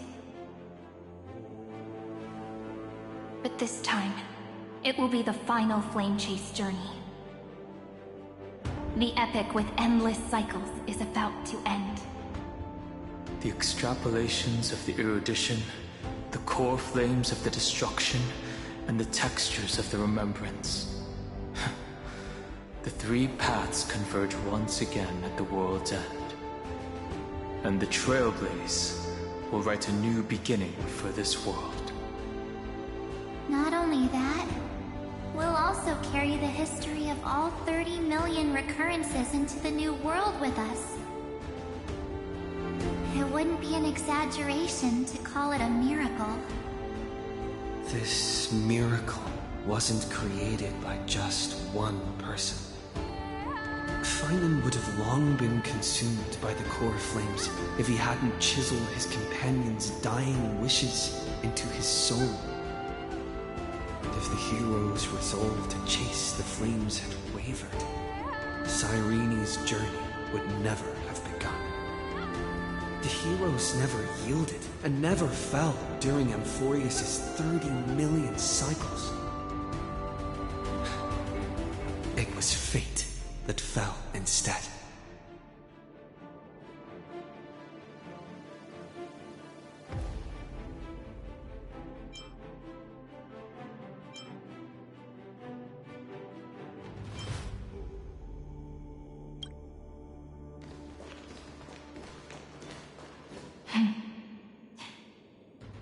I know you're watching, aren't you? The original Philia.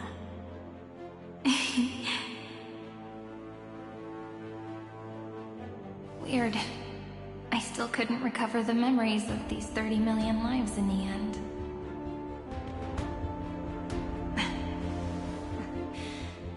But that doesn't matter anymore, right? I will make the same choice as you, because that's just who I am, and I will always have my charm. Losses are a constant on the flame chase journey, but even if everything fades away with the wind, there's one feeling that will remain.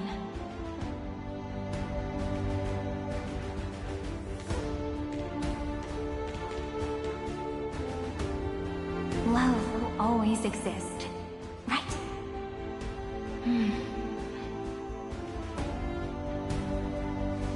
Let's write an ending, unlike any before. For this world we so deeply love.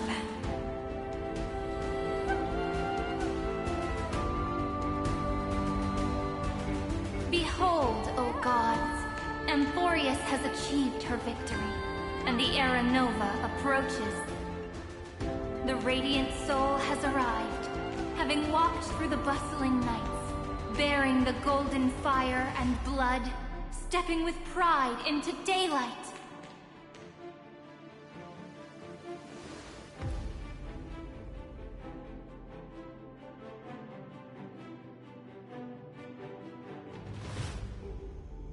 Amphorius! I do not call your name suddenly, or without cause. I come here to recount history.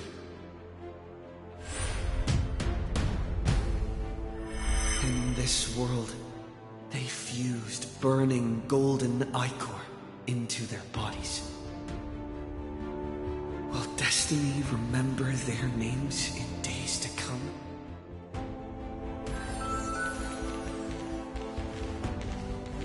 Isn't that gonna be way too many names to remember?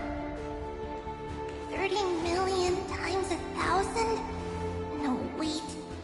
Times 1,001.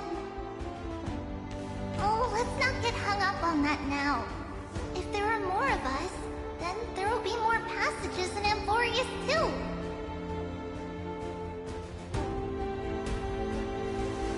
Together, let's reach the end of the west wind where flowers bloom in spring. See you tomorrow.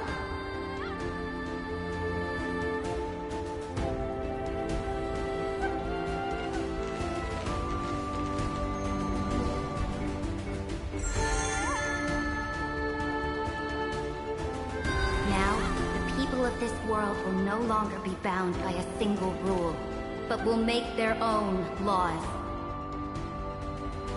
Though the Imperator's figure may seem rather small against the stars beyond, she will suffice as the cornerstone of the world and become the foundation of the greatest empire. Looks like this will be a feast that never comes to a close.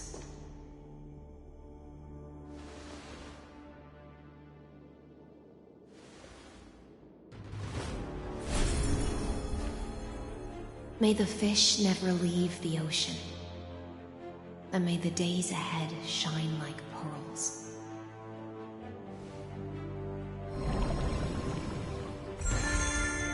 May the gentle sky watch over all beings. There'll be no more distinctions of status or rank. Only you, me, and everyone's shared hopes. Reason or defects, they will all be sown by my own hands. If there's anything else to say, I urge future scholars not to put me on a pedestal. Just make use of what I leave behind. May the newborn dawn keep the world's eyes ever bright. Their defiance may be bitter. Romance shall never perish.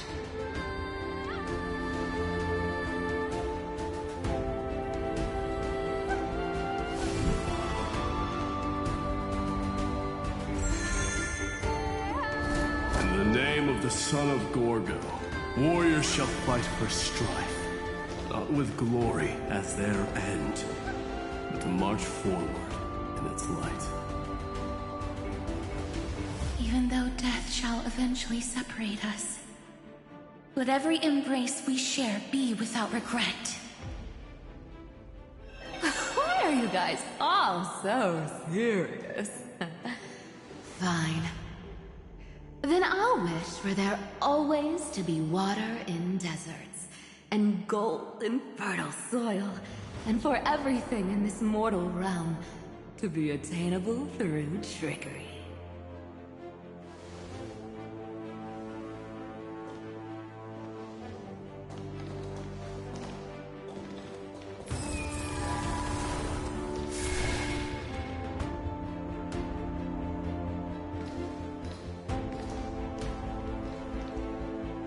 Earth shall protect the past, present, and future, eternally sustaining life. Is it my turn? Then let time watch over the past and guide us to the future.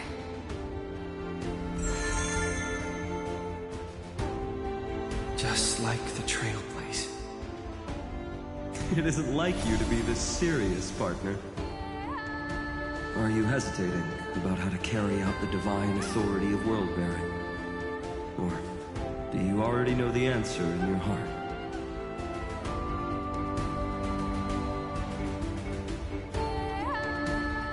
That's right.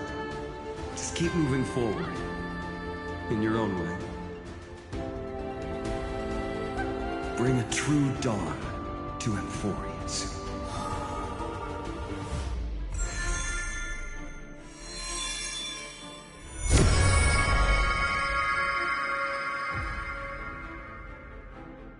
Then, in the name of world-bearing, I promise you, Cavalli will never forget this.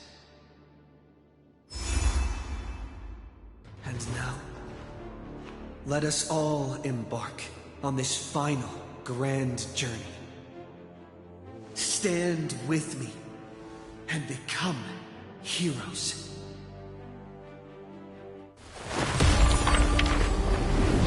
Turn over this nearly eternal page.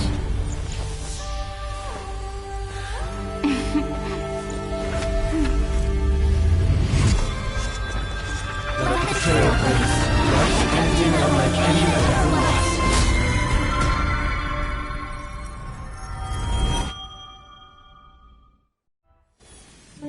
In the legend's ending, the world was pure chaos. Then the gods cast down the core flames, and the Titans were born within. The destruction's black tide fell to the ground as Doomsday's distant reckoning resounded. Yet still, there were giants who chased the flames, leading the way in the grand undertaking of Trailblaze. Flow, golden blood, flow. Converge into a boiling river that flows across the divine inscriptions of this world. Aglaya, the chrysalis of gold, you must caress the holy city's web and hearken to the sounds of the stars. There shall be the three-faced goddess traversing through myriad passages, bearing tidings to you from the universe. Anaxagoras of reason has enough knowledge to refute the world and to stir up a torrent capable of enlightening all. Go seek the holy maiden who severs dawn from dusk, and let the sky become the slumbering cot from which she wakes. Make him return, mighty-most the lance of fury. Pierce the enemy's king with Kremnos' heroic souls. Set her at rest, Cyphera the coin of whimsy. Command the frozen fate to once again flow. And that hand of shadow Castrus, the master of the River of Souls. She has been granted the right to embrace and warm new life, now blossoms at her fingertips. You will hear the chalice of plenty reverberating through eternity. You will see the veil of Evernight visited before the break of dawn. Until the journey's end, when all beings reach the end of the earth. And the nameless new king ascends the throne alongside countless heroes. To embark on the grand mission of deliverance. I have witnessed the distant past, where the blazing sun once etched the footprints of humanity. The children of humanity known as the Chrysos heirs have restored the gods' core flames and once more upheld the world. Losses are a constant on the flame-chased journey, among which even life itself holds little value. Therefore, we cast even ourselves into the flame, only to inscribe the opening stroke in the poem of creation.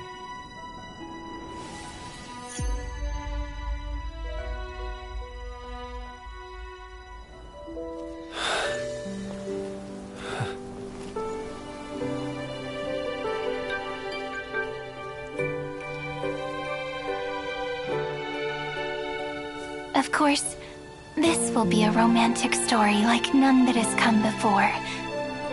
You think so too, right?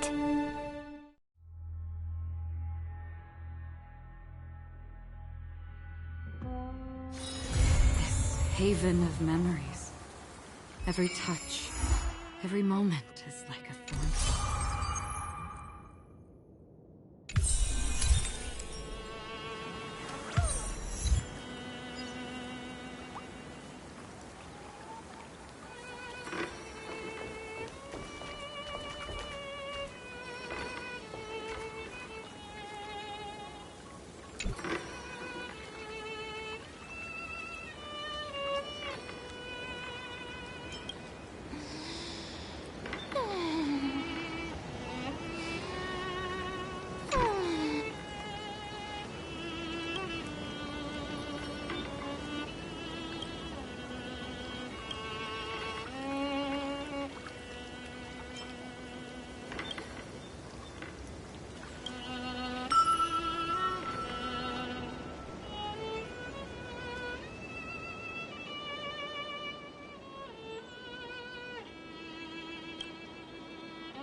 Round and round the windmill spins. So slow. Oh, so slow. So slow that it's like even time